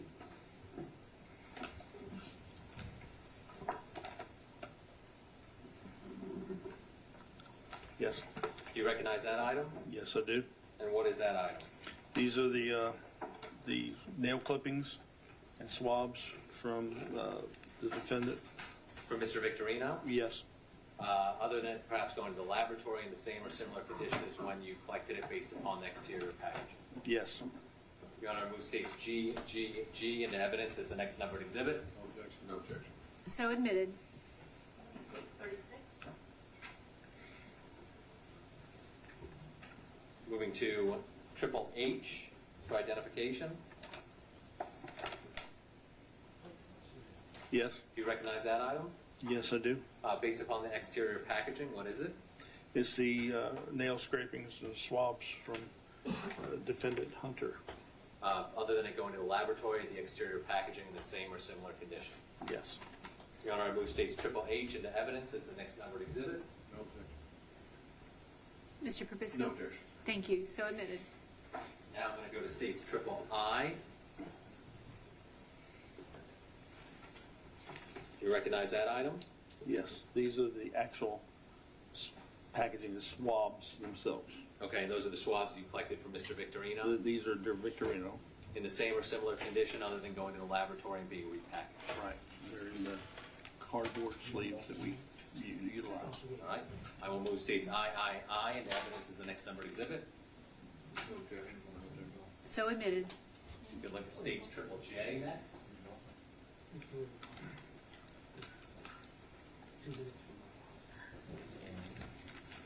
Do you recognize that exhibit? Yes, I do. And what is that one? These would be the swabs from Hunter. Okay, so same thing, but for Mr. Hunter. Right. That you collected. Same or substantially similar conditions, sir? Yes, sir. Move states J, J, J, and the evidence is the next numbered exhibit. No objection. No objection. Okay, right. No objection from either defense counsel? That's correct. All right. So admitted, and let me give Madam Clerk a moment so she can announce the numbers on the record. So H is now states 37, I is states 38, J is now states 30. Thank you.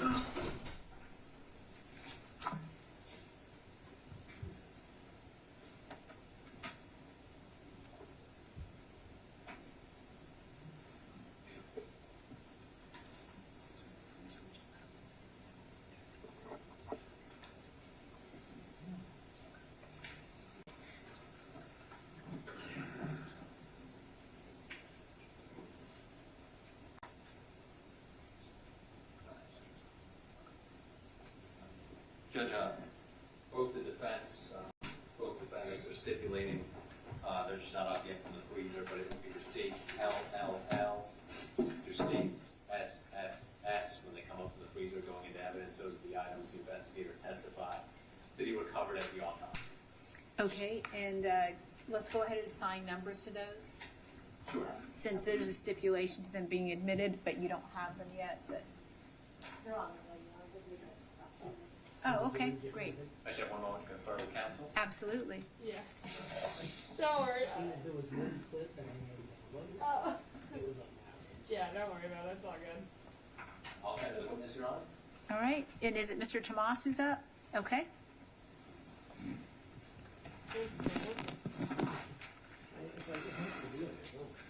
Good afternoon, sir.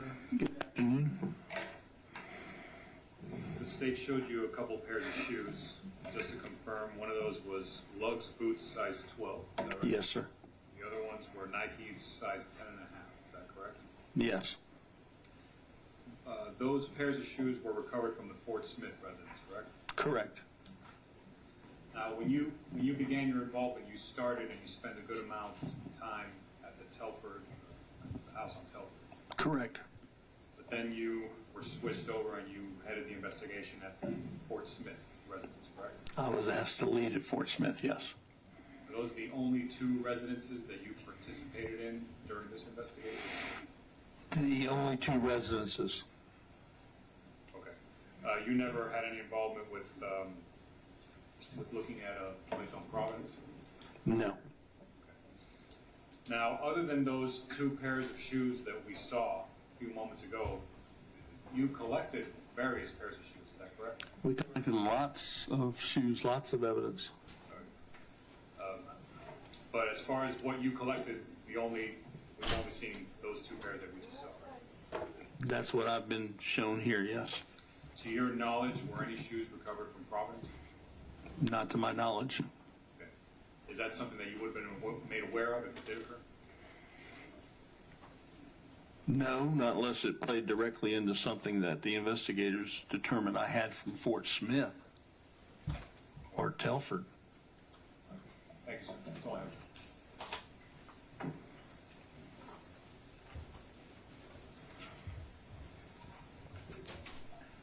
Mr. Graves, good afternoon, sir. Good afternoon. At the beginning of your testimony, when Mr. Evans was asking you questions, you had made a comment about dressing up. Do you recall that comment that you made? Yes.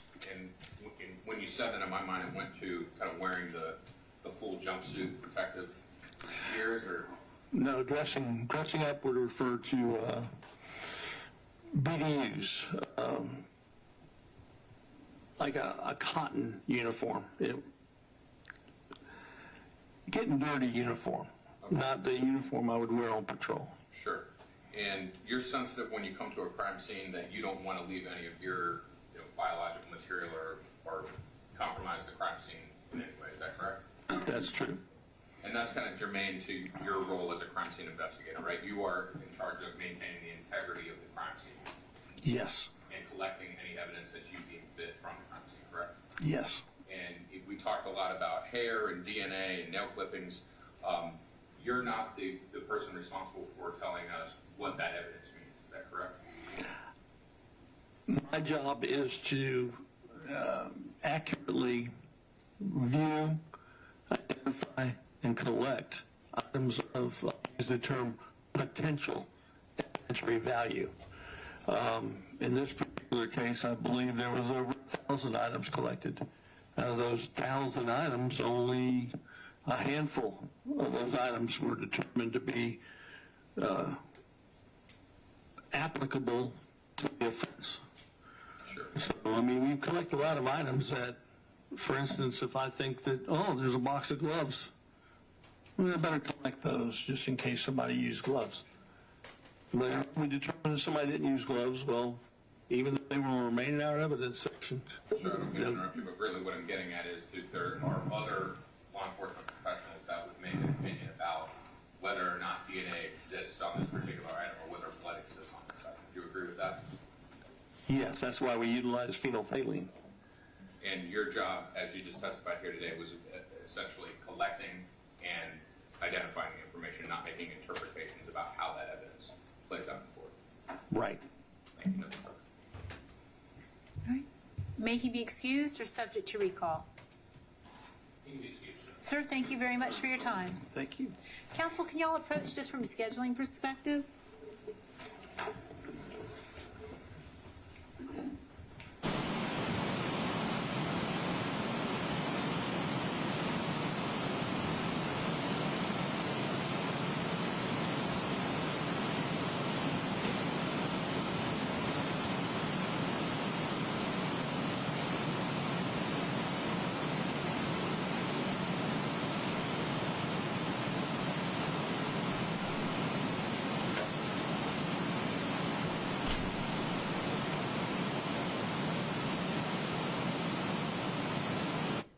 All right, this is just going to be a very short break, a 5-minute get-up stretch. If you've got to run to the restroom, you can run to the restroom. Thanks, Chaz.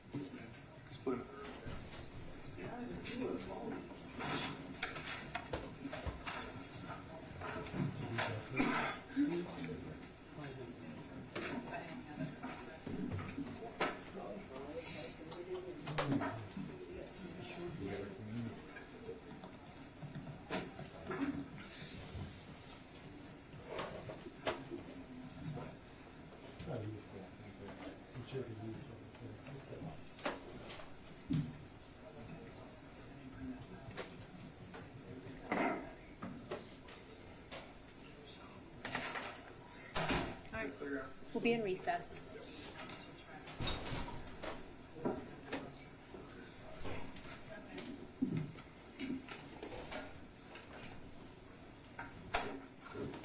Anybody else, because I didn't even bring papers on it. Yeah, A-turn, Yeah, you have one, I thought, for sure, but and, Pagliari. I've got those two, I didn't have eight on. Yeah, we're gonna do her, finish her, her mother, she has issues with her mom, so she really needed to get done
I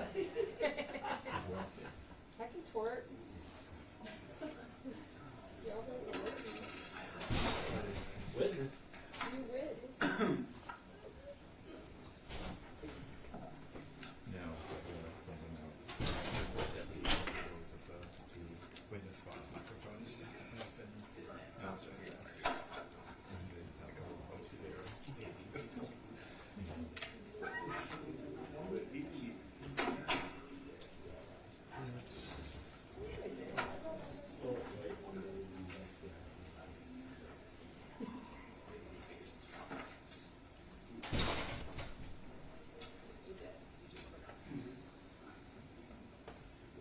Are you guys doing it now?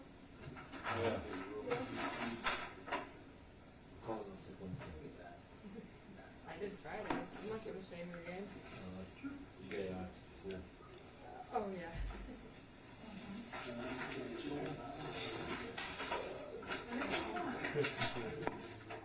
I mean, I could wake up on camera.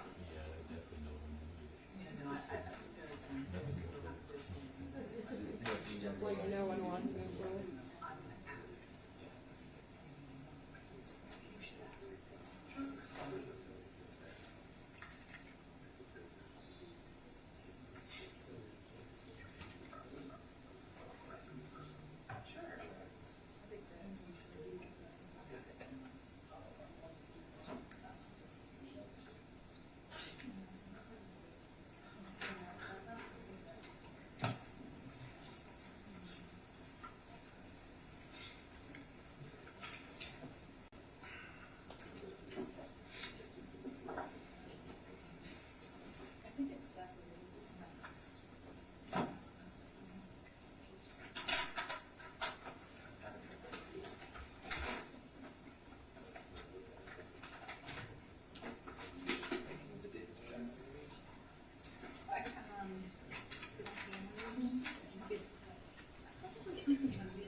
Do you have anything pre-marked as due?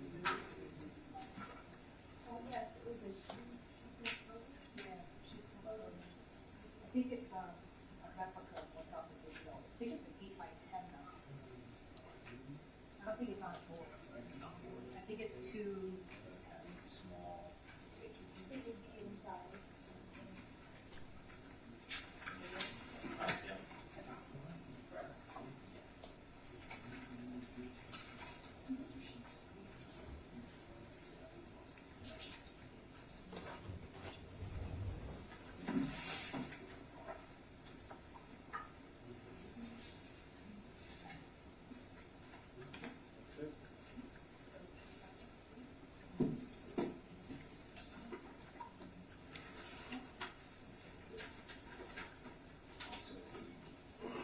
No, sorry.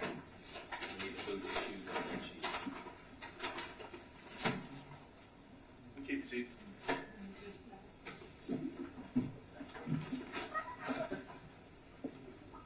Mr. Urban, how long do you think that's gonna take? Just because I'm trying to plan for something after hours.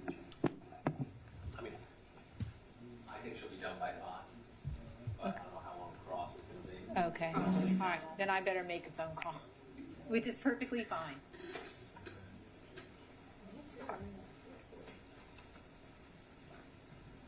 Or a text here.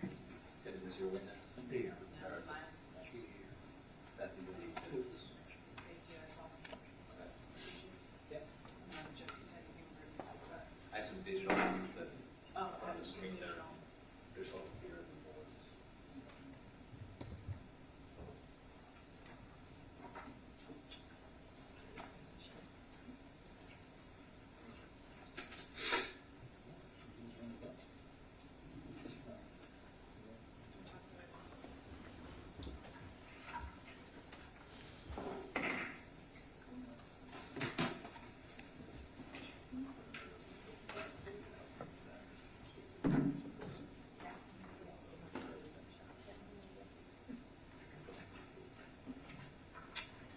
Well,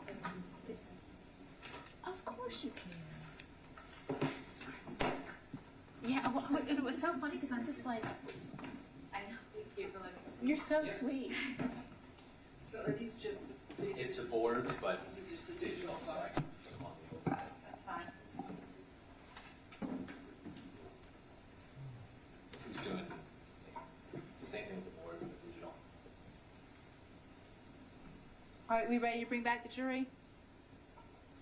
Yes. Do we have Ms. Dragonis back? Yes. There she is. All right, okay. Let them know we're ready to go.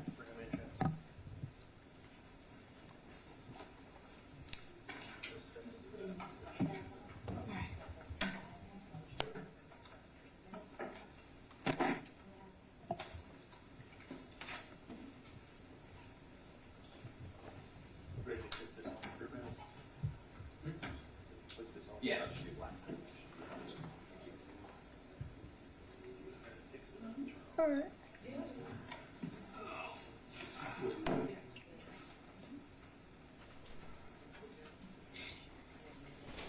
You said you need the bed sheet, right? Yeah, I need a bed sheet. Just shoes. The bed sheet and the shoes, not the box. The actual shoes? Yeah. I don't know about the bed sheet, but I want to. I brought it to you. That's right.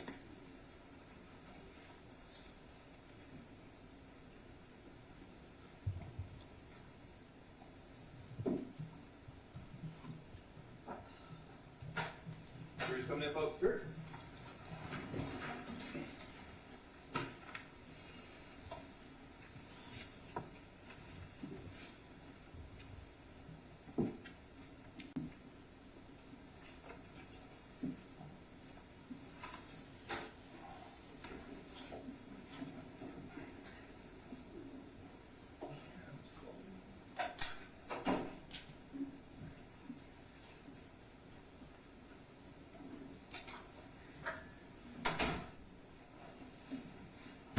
Jury's seated, Your Honor. All right, Mr. Vanek. Give it about Jenny Ahern.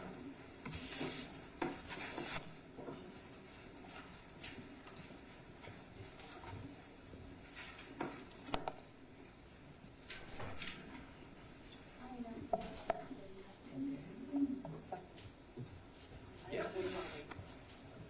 We can do it after.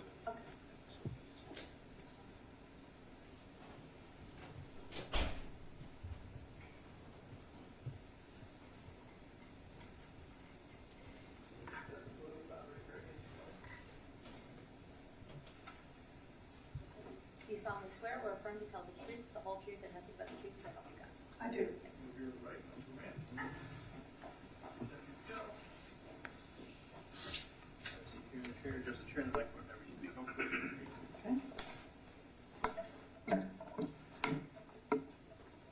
Witness seated, Your Honor. All right, good afternoon. Good afternoon. You may proceed. One Addition, second. do you need a moment?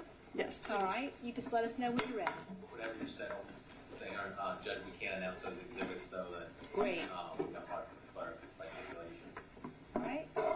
Terry? That's LL through FFF, which is page 40 through 47. And for the record, those are the items recovered in autopsy by investigator police. Thank you. Okay, Efficient, Terry. Good afternoon. good afternoon. Can you please state your entire name and spell your last name for the court reporter? Jenny T. Ahern, Jennie, middle initial T, last name's Ahern, Ahern. Mr. Hearn, what do you do for a living? I'm currently retired from the Seminole County Sheriff's Office, where I was the laboratory director and have been retired since 2020, and I currently take care of my family. What were you doing for work back in the mid-2000s? I was a latent print and footwear examiner with the Florida Department of Law Enforcement at the Orlando Regional Crime Laboratory. How long were you with FDLE? Approximately 26 and a half years. When did you actually leave FDLE? 2007. What is the latent print section at FDLE? The latent print section, when I was with FDLE, was responsible for the examination and processing and comparing of latent print and impression evidence such as footwear and tire impressions. And did you work in footwear impressions?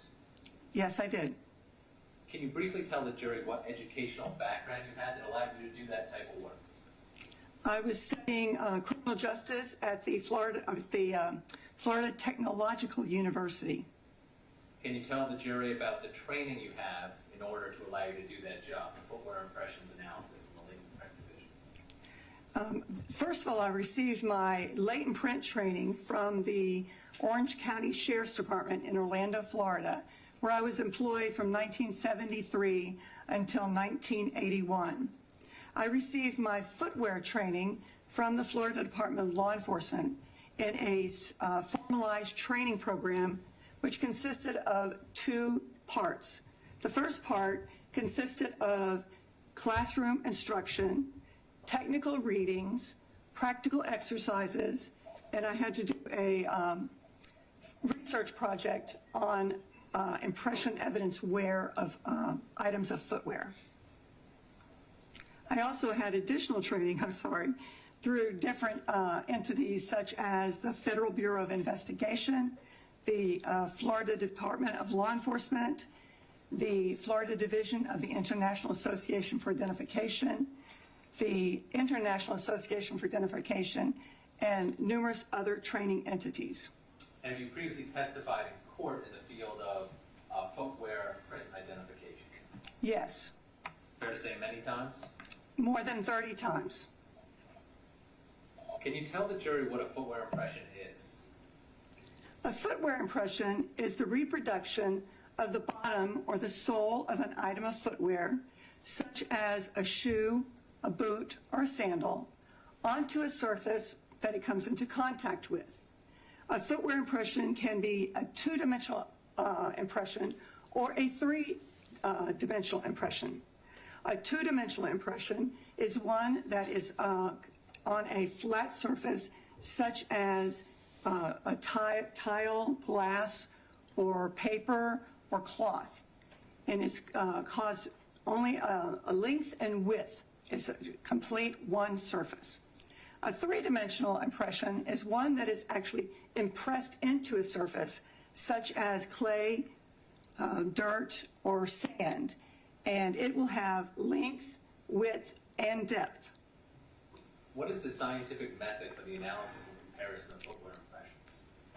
It's called ACE-V, ACE-V, which stands for Analysis, Comparison, Evaluation, and Verification. The analysis portion is where I examine the item of evidence that has been submitted to determine if there is a footwear impression on that item, and is it have enough sufficient quality and quantity to do a comparison. A comparison is the next step, the C for comparison. The comparison process is where I look at the impression that was on the evidence or photographs of that impression with the items of footwear that are submitted and text impressions that have been made of that item, and to determine if there is enough sufficient information there to determine whether there is similarity or no similarities between the item of impression of evidence and the item that was submitted. Then evaluation stage is the process of looking at all the data that I have gathered during the comparison process to make a conclusion.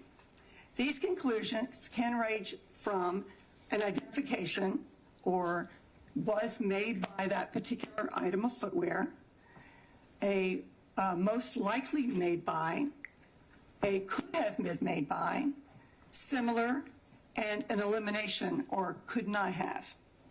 So those are the different levels of conclusions you might have when you're comparing an item of footwear to an impression. Yes, and then the last stage of the ACE-V process is verification, the V. Verification is a peer review by another qualified footwear examiner for accuracy. Now, can you talk a little bit about the differences between class characteristics and individual characteristics when you're examining an impression or an item of footwear? Class characteristics are common characteristics that will appear in multiple pairs of shoes made from the same manufacturing or mold, such as the tread design, size, shape, general wear, and mold characteristics or mold defects. And individual characteristics are the ones that are produced by wearing the shoes onto a different surface where you cause damage to the bottom of the shoe, such as nicks, cuts, gouges, rocks, or glass that may be in the shoe that will make that item of footwear unique to all other items of footwear. So essentially, you know, with my shoes, when they come from the manufacturer, they'd have those class characteristics already, right? Correct. Before I even wear them. Correct. But if I'm a heel scuffer, for example, and I'm scuffing my heel on the ground when I walk in these shoes, would that create those individual characteristics that the wearer imparts upon the shoes? It can, yes. Okay. What factors can affect the quality of the footwear impression that you examine? Yes, there's basically three categories. One is the wearer. By that I mean the height, weight, the type of stance that the person has, such as do they do supinate when they walk, which means they go to the outside, pronate, do they go to the inside, or they walk neutral. These can cause specific kinds of wear on a shoe. Also, the terrain that they're going across. If they walk across concrete, glass, or different surfaces that are rough, that can cause damage to the bottom of the shoe or the boot that will make it unique. Also, environmental situations can also affect that. And now I want to draw your attention to the incident we're here for that happened on August 6th of 2004. Were you working at FDLE at that time, and did you participate in some footwear analysis? Yes. And were many exhibits submitted to you to examine for footwear analysis in this case? Yes. I want to focus in on a couple of those exhibits that you received and analyzed. First, I want to ask you about a pay stub. Did you receive a pay stub in this case? Yes, I did. And was there a footwear impression on the pay stub when you looked at it? Yes. Was this a pay stub, at least based upon the words that were on the pay stub? It said Aaron Belange and stopped after an E? Yes.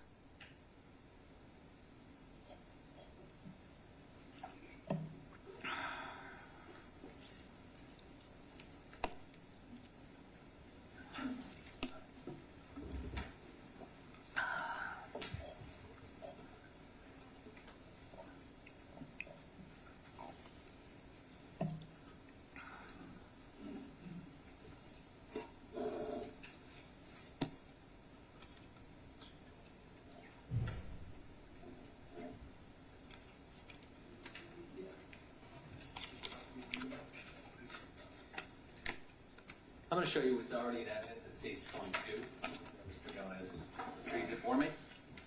There's some gloves here.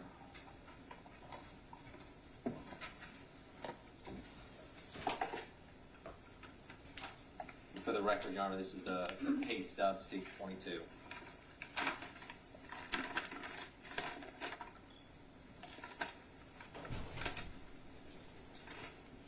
going to go ahead and retrieve it from the bottom of the bag there.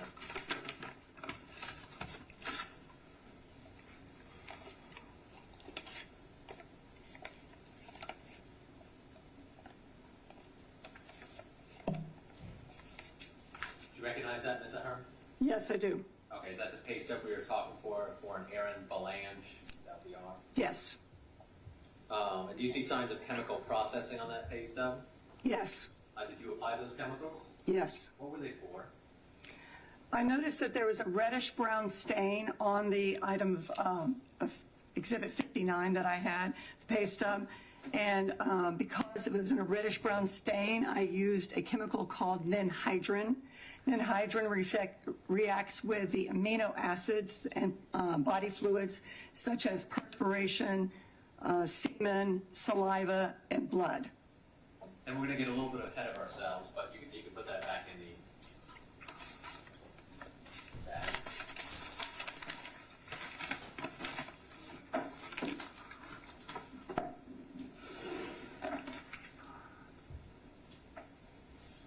able to analyze that footwear impression on that pay stub and compare it to an item of footwear that you later received?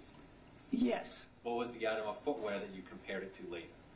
Actually, I compared it with all of the 87 items of footwear that I received, plus 12 biofoam test impressions. And did you identify it to any items of footwear? Yes. Which items of footwear was that? It was a size 12 left lugs boot from Exhibit Q3. And I'm going to show you, I'll just open up the bag and show you. What's in evidence is states 32.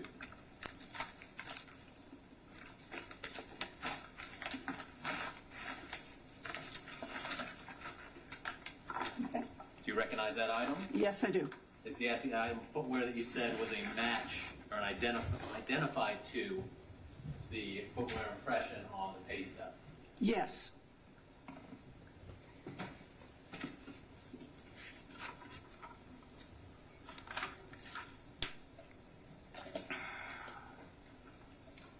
Now, for purposes of trial several years ago, did you prepare a chart in order to demonstrate and explain to the jury how you conducted your analysis and made your conclusions in regard to that pair of boots and that impression on the pay stub?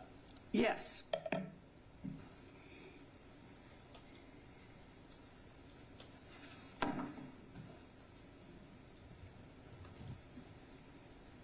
I'm showing you states T for identification. Do you recognize this? Yes. And what is this general? It is a chart showing the different elements of things that I used for the examination comparison of the footwear impression that was noted on the pay stub bearing the name of Aaron Bellinger, which was Exhibit 59. Does it fairly and accurately depict your work and the item that you used to present your process of making the identification years ago at trial? Yes. Your Honor, who states T into evidence is the next number exhibit?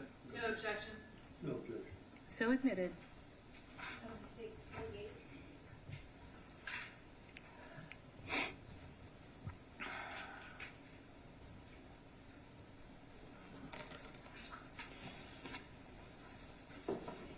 Okay.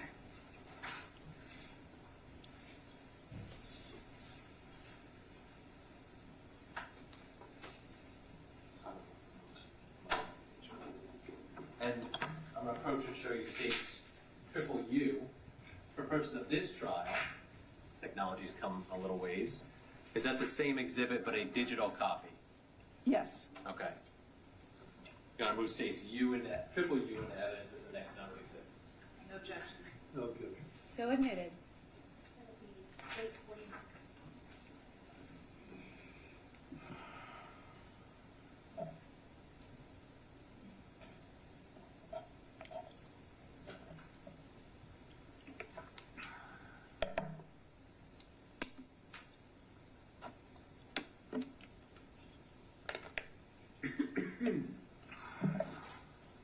Your Honor, permission to publish. Yes, The sir. jury and have the witness step down. You may.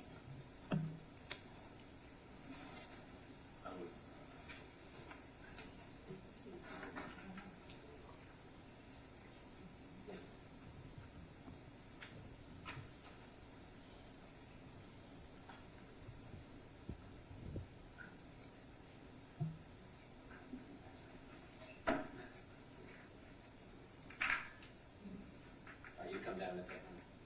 Is that right?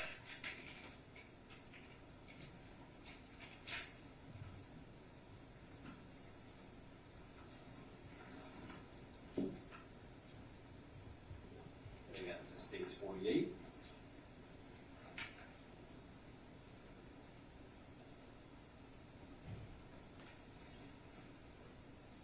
Okay, if we can just take the jury through what we're looking at on this board, please. Counsel, Starting if y'all need to move, you're welcome to. starting with, is it kind of in columns, what we're looking at? Start with the left side, the column on the left side where we were. Okay, under the heap where it says Exhibit Q3, left lug size 12 test. This is a test impression that I made of the left lug's boot in Exhibit Q3. I made the test impression by taking the bottom of the boot and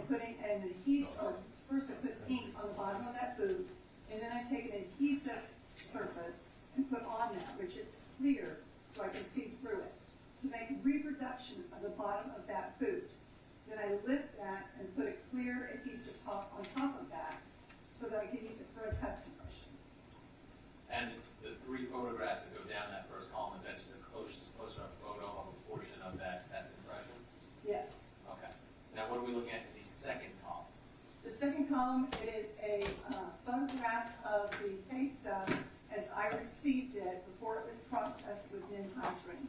I noticed in the very top corner here, there is a footwear impression that was of value for comparison. Then the second photograph is a photograph of the same pay stub once I applied Ninhydrin, and I shot it in black and white for comparison purposes.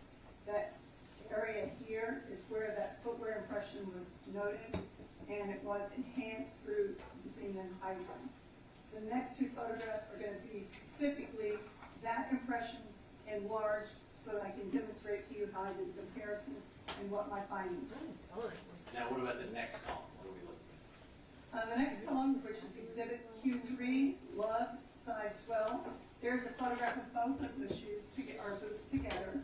And then I have a photograph of the bottom of or heel area of the lugs, size 12, left boot, enlarged. And I also, on this photograph, it is photographically reversed. The reason that I did it reversed was that when you take an item of footwear and you put it onto a surface and you lift it, you're going to actually have a photographically it's going to be reversed of what you're looking at. So doing comparisons, I would be looking at this side and this side. It would not be the same. So I took this photograph and reversed it so that when I'm doing my comparison between the test and the impression and this, they will be the same. Now, what about the third column, or the fourth column, I'm sorry? The fourth column is, and I will explain this as I get into the comparison portion, but this is a copy of a sole that was made for me from lugs of mold 12A, left size 12 boot. And this is the test impression that I made the same way using the transparency and ink that I did on this particular test impression. So that would be basically the unworn boot when it comes from the manufacturer? Correct. Okay. Now, can you explain for the jury the comparison you made and how you came to the conclusion you did? Looking at the impression that was on the pay stub, I looked at first at the tread design. The tread design is the overall of the shoe, if they have rows or zigzags or lugs or whatever. When I'm going to talk about lugs in this particular thing, I'm going to be talking about an element, L-U-G, not the lugs brand, L-U-G-Z. And if you look here, you can see that there are rows, and they're like a half moon row, and a half moon here, and then we have lug elements here. That's the tread design. So I look at the footwear itself, the boot, in item Q3, the left lugs boot. And I can see the same row that has a little bit of a curve and this half moon shape here, which is here and here. And then I have the lugs elements here to the outside. So the tread design is the same. The next thing that I do, is do the size. And by doing the size, I use several different things. I use calipers, which I can measure from a certain point to another certain point. I can measure each of these rows that are here, make sure that they are the same. And I do the same thing with the elements. In addition to using a measuring device, I use the overlay that I developed in the test impression and put it on top of that impression here to see if they are exactly the same size, which they were. So I have the tread design and I have the size. The other thing that I did was I have a test impression of the right boot and the left boot. And I use both of those as an overlay over this to determine that I am looking at the left boot and a right boot could not have made it based on the shape. The other thing that's very significant in this tread design is if you look at this element right here, there's tiny little dots in there. You can see them in here, you can see them in this leg here, and the portion right here. Thank you. Got a little bit of a cold, I'm sorry.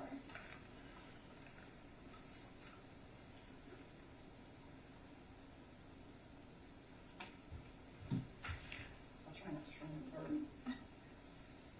Okay, so I was talking about these tiny little dots. Those are called stippling. And stippling is significant because in the manufacturing process of making the mold, to make these shoes, they all have a metal mold. In that mold, to do that stippling, the artist that's developing that mold takes a tiny pointed thing, tool, and puts it in the mold, and then hammers it. And they keep moving that tool and then hammering on it to put that dot into the mold. The reason that's significant is that no person can take and make that exact same stippling in another mold. The reason being is you can't hold that tool in the exact same position, exact same spot, and in the same force every time. So those stippling will have a different location, a different depth, a different shape, based on how they're using that tool. So to confirm that that is a mold characteristic, I contacted the Lugs company. And at the time that this crime had committed, and prior to that, the Lugs company had used 5 different molds to produce size 12 left Lugs boots. They made a copy of all of those 5 molds and sent them to me. I did research on them and did test impressions on all 5 of those molds to show that all 5 of them had difference in the stippling. The location, the size, and the shape of that stippling was different in all 5 molds. I then was able to take the impression that I had on paste stub and compare that with test impressions that I had made of those 5 runoffs, mold A, B, C, D, and E. And comparing that with the test impression that I made from all 5 of them, I was able to determine that this tread design on Exhibit 59 of paste stub could only have been made by mold A, size 12, left. It could not have been made by B, C, D, or E. So therefore, we could eliminate all boots that have been made out of those 4 molds. It had to come from that. I was also able to determine... So that would have been the individual characteristics you're looking at, right? No, that is actually still a class characteristic. That's class, from class characteristic. It's class characteristic because it is in the mold itself, and it was reproduced. Go on and continue. Okay, so far I have the class characteristics of tread design, size, shape, and mold-specific characteristics, which are the stippling. After that, then I started looking for the individual characteristics. And in this particular impression, looking at these bottom 2 lugs right here, you can see that the stippling stops at a very specific area. But if you look at the test impression, it comes out further here, and look how far it's supposed to be from the mold. There's a difference in this length here and the length here. So part of that stippling has been worn off. Looking at this particular thing here, you can also see that there's a line here, which would be the edge of the shoe. Looking at the Lugs boot in Exhibit Q3, you can see that the stippling starts wearing off in this area right here. Using calipers to measure it and using my overlay, I was able to see that the stippling stopped in the exact same spot on the boot in Exhibit Q3, and it was reproduced in the test impression of Exhibit Q3. So that is specific wear. General wear is stuff where you step down and people walk the same way and you have overall wear in a pair of shoes. That's more of a class characteristic. Because this is measurable and it's very specific, this becomes an individual characteristic. The second thing that I noticed in the wear of the shoe was in this area here, and it's very hard to see in this, but under a microscope, there's a very faint lines that run perpendicular to the flow of the shoe. It's kind of horizontal. The boot goes like this, it comes like this. And there's tiny striations that are coming across here. In the shoe, you can see that it's coming here, and in the test impression, it's these rows that come across there. That's called Shalimach. Shalimach is caused to a boot or a shoe because of the buckling of the rubberized surface. When you put friction across the bottom of the boot, it will cause an actually buckling effect in the rubber. That is also an individual characteristic, not a class characteristic. The third individual characteristic that I noticed is called flashing. In this impression on 59, you see this faint line is here, and you can see it very well here in that very short spot. That's called flashing. Flashing is caused by rubber that comes higher than the bottom of the rest of the shoe because the shoe's worn down into almost a lip on the edge of the shoe. And looking at the photograph of Exhibit Q3, the left lugs boot, you can see this same flashing here and here, how this is raised higher than the boot itself. It's almost like a little lip that goes like that. Very thin, but it's reproduced here in that impression and in my test impression. You can see the line to the outside and that very distinct marking right there. So based on the tread design, which is based on the class characteristics, which is the tread design, size, shape, mold-specific characteristics of stippling, and the individual characteristics of measurable wear, Shalimach, and flashing, I was able to determine that the footwear impression that was noted on Exhibit 59, the paste stub, and the reddish-brown substance bearing the name of Aaron Dunge, was identified as having been made by the left boot in Exhibit Q3. Thank you. You turn the witness stand for the moment.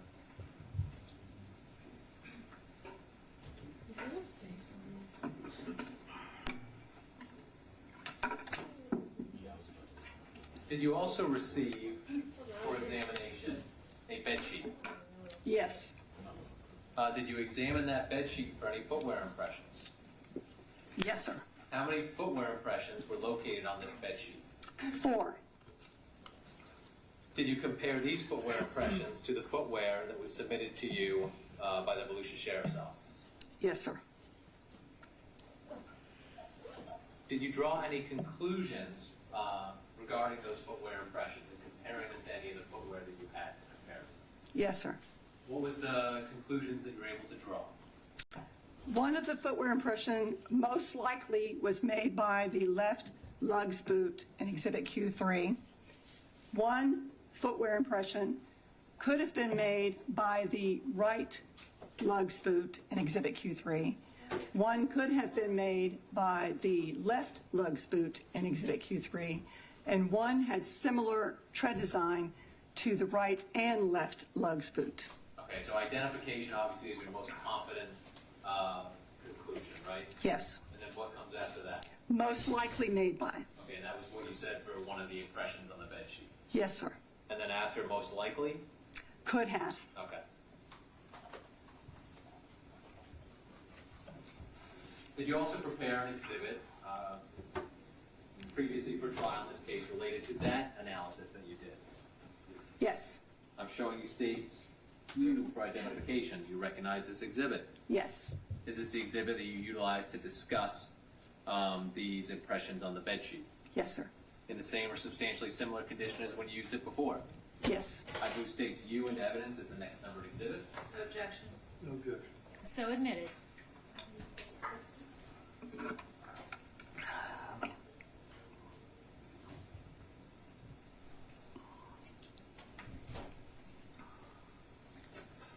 And for purposes of trial, did we also create a digital kind of crisper copy of that exhibit?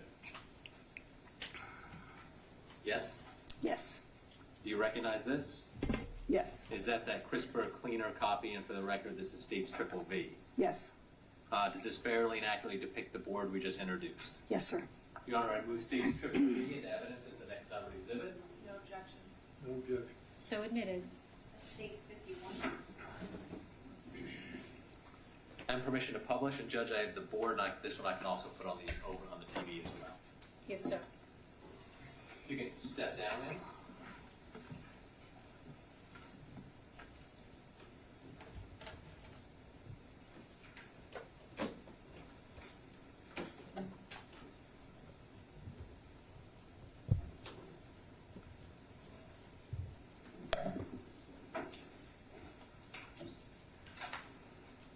Mr. Hearn, let's start with, what are we looking at in the first column on this board?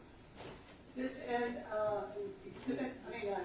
copy of the test impression that I made of the left lug's boot in exhibit Q3. The same test impression you used before that you're talking about? Yes, sir. Okay, and what about the second column? The second column is impression 1 that I saw on bed sheet in exhibit 76. And this was the one that you had that was most likely made by the left lug's boot? Correct. Okay, and the third column? This is a copy of the left lug's boot. And this particular one, the last one was a heel. This one is going to be the ball area of that same left lug's boot. Okay, so the impression was from the front of the shoe, so to say? Correct. Okay. And finally, is that the test impression as well from the manufacturer? Yes. Can you describe for the jury how you came to your conclusion of most likely but not identification? Yes. There's several different things in this. First of all, I'm looking at a different area of the shoe. That lug's boot and the heel had some very significant wear and specific things there. There was not as much damage to the shoe in the upper ball area as there was. So that's a little bit of a difference. I'm not sure. Do you want me to explain the whole thing? Cool. So is that what prevented you from getting to the identification level? There was less individual characteristics on this impression as opposed to the previous one? Yes. Plus the surface that it was on could have had something to do with that as well, because this is on a bed sheet, which is very pliable. In fact, you can see there's wrinkles in it, whereas the paper was very smooth and flat, so it was easy to get a better impression on that than it was the bed sheet. Okay, that's all the questions I have. That we can return to the witness stand.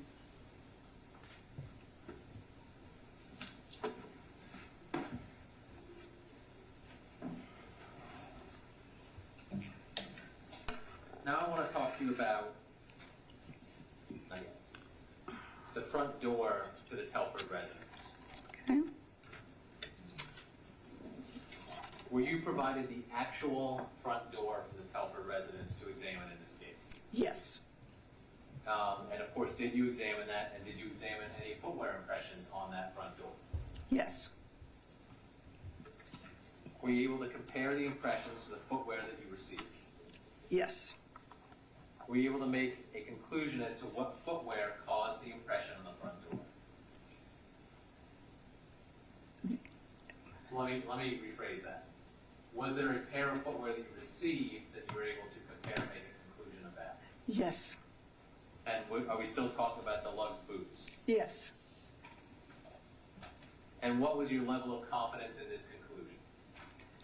I was confident in my conclusion, but the conclusion was that it could have been made by the right lug size 12 boot and exhibit Q3. And did you also prepare a board showing the impression and the footwear impression you used for purposes of this comparison as well? Yes. I'm showing you states W for identification. Do you recognize this exhibit? Yes, sir. Is this an exhibit you used in a previous trial to discuss the impression that you examined on the door? Yes, sir. Same or substantially similar condition as when you used it before? Yes, sir. I move in states W as the next numbered exhibit. No objection. No objection, sorry, I was thinking. No, that's okay. So admitted. These states 52.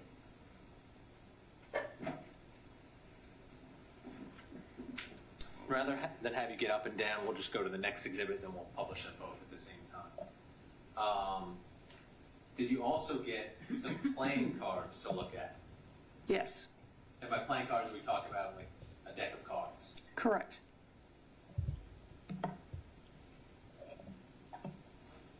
Counsel, can y'all just approach just a moment for me? Thanks.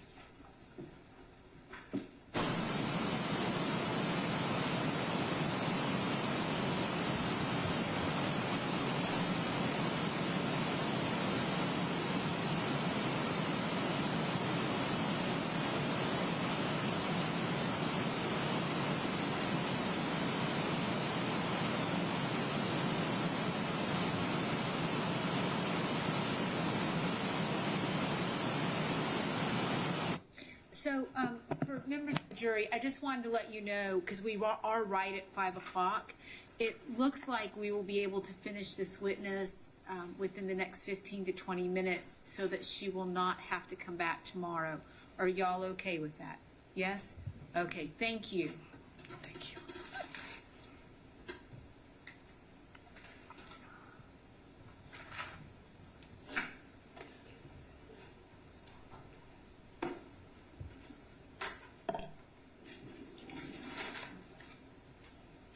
That person witness, Your Honor? You may. I'm showing you what is already in evidence. It states 21, still have gloves. I do.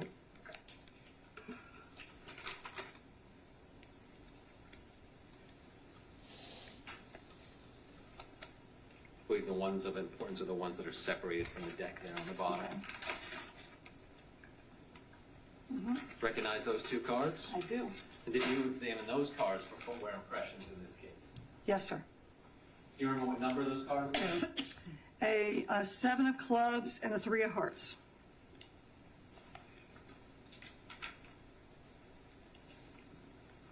And again, I know you got a lot of different sets of footwear in this case, right? Yes, sir. Was there a pair of shoes that was notable in your comparisons? Yes. What pair of shoes was that? Well, actually, there was 2 different pairs of shoes for the 2 different Go ahead, ones. let's start with the 7 of clubs. Okay, the 7 of clubs, based on tread design, size, mold-specific stippling, I was able to determine that it could have been made by the right lugs boot in Exhibit Q3. So again, the same pair of lug boots we've been talking about. Yes, only it's this right one. Okay. And then what about the 3 of hearts, the other card? The 3 of hearts, based on tread design, size, shape, and again, mold-specific stippling from a different manufacturer, which is Nike. It could have been made by the right Nike Q12 and Q35. I'm going to show you Q35, which is in evidence. It states 31.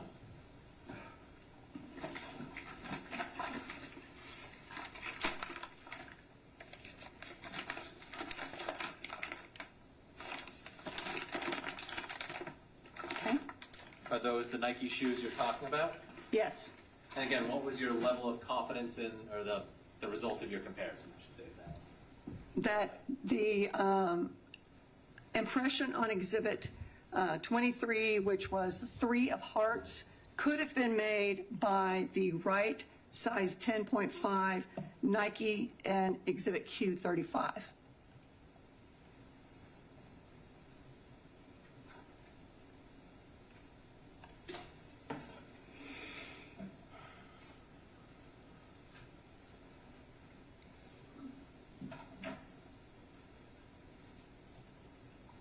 Can I just have one moment, Judge? You may.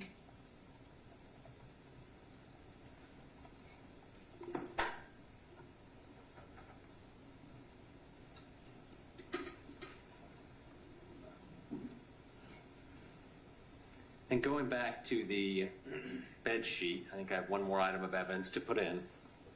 This is states V for identification.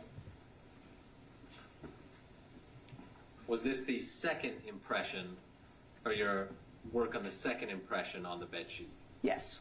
Same or substantially similar condition as when you created this for trial back in 2006? Yes. altered or tampered with in any way you can see. No, sir. I move states V into evidence as the next numbered exhibit. No objection. No objection. So admitted. Only states 53.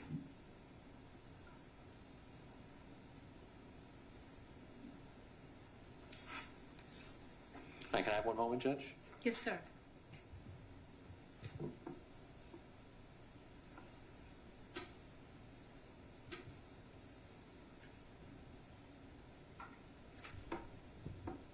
I have no further questions, Judge. I will attend to the witness. Mr. Wood? Yes.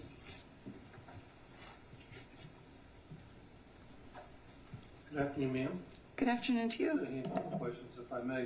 So, if I understand you correctly, in your determination of whether some item, footwear item, matched a particular impression, it sounds like there's like 5 categories. One would be definitely a match. The next lower to that would be most likely. Then lower to that would be could have been made. And then the next would be similar tread design. And then I guess the 5th would be no match at all. It'd be an elimination. Could not have been made by. Okay. So what distinguishes those categories from one another beyond obviously the match and the exclusion? What are the other 3 in the middle? What's the differences? A lot of it has to do with the amount or quality or quantity and quality of the impression and what is in there, as well as the reproducibility of that. Usually if you have an identification, you've got pretty significant individual characteristics. Most likely, you usually have some individual characteristics, but either the reproducibility is not that well, or you don't have as many. For example, in the pay stub, we had some very significant wear categories there, whereas on the bed sheet that was a most likely, it had one characteristic and one lug. That's all that there was, in addition to the class characteristics. A could have typically is class characteristics only, which means that any shoe that was made from that same mold that had same type of information in there could have also made that shoe. Okay. So specifically, with regard to the comparison of the 10.5, 10.5 Nike shoes to the 3 of hearts, you determined that the Nike shoes could have made the impression that's on the 3 of hearts. Is that correct? Yes. Okay. So it's definitely not a match, though. It's not an identification. Let's use that term. Okay. Okay? All right. Do you know how many the time that you had done your impression work on the playing cards and the Nike shoes? Do you know how many 10.5 Nike shoes of that make and model have been made up to that point? No, I do know that they used 5 molds to make the right, but I don't have any clue how many they made. All right. Do you know if they're generally sold in stores, or are they handmade, in other words? No. Okay. All right. Could be 1 million shoes made for that kind? It would be a guess. I have no idea. Okay. All right. Thank you. Ms. Hammonds? I have no questions. All right, thank you. And any redirect? No objection. All right, may she be excused? Yes, Judge. Is she subject to recall? No, Judge. Thank you. Ma'am, thank you very much for your time. And thank you to the jurors as well. I appreciate that. So we are going to take a break for today. Please don't discuss the case with anyone. No independent research. And I'll see you here tomorrow morning at 8:30. Thank you.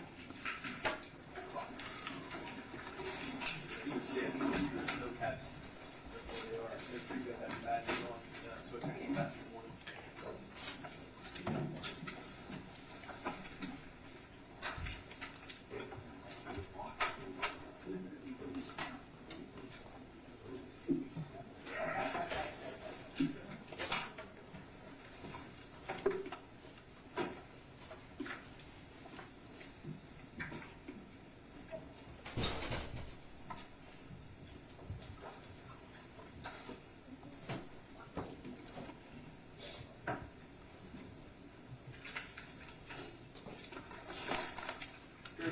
right, thank you. Everyone, we are in recess until tomorrow morning.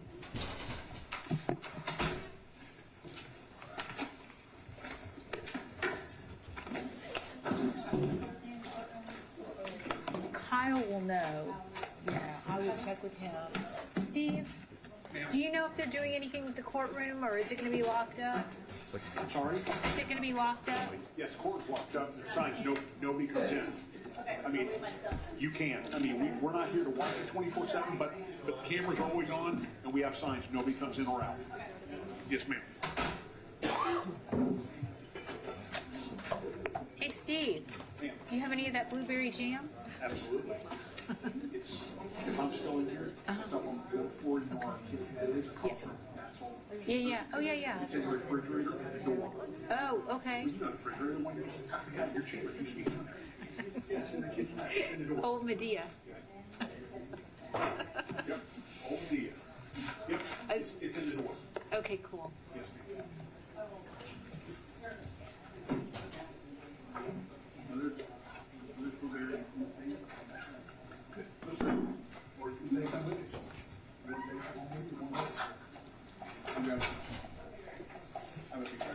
I said I'll grab some tomorrow morning.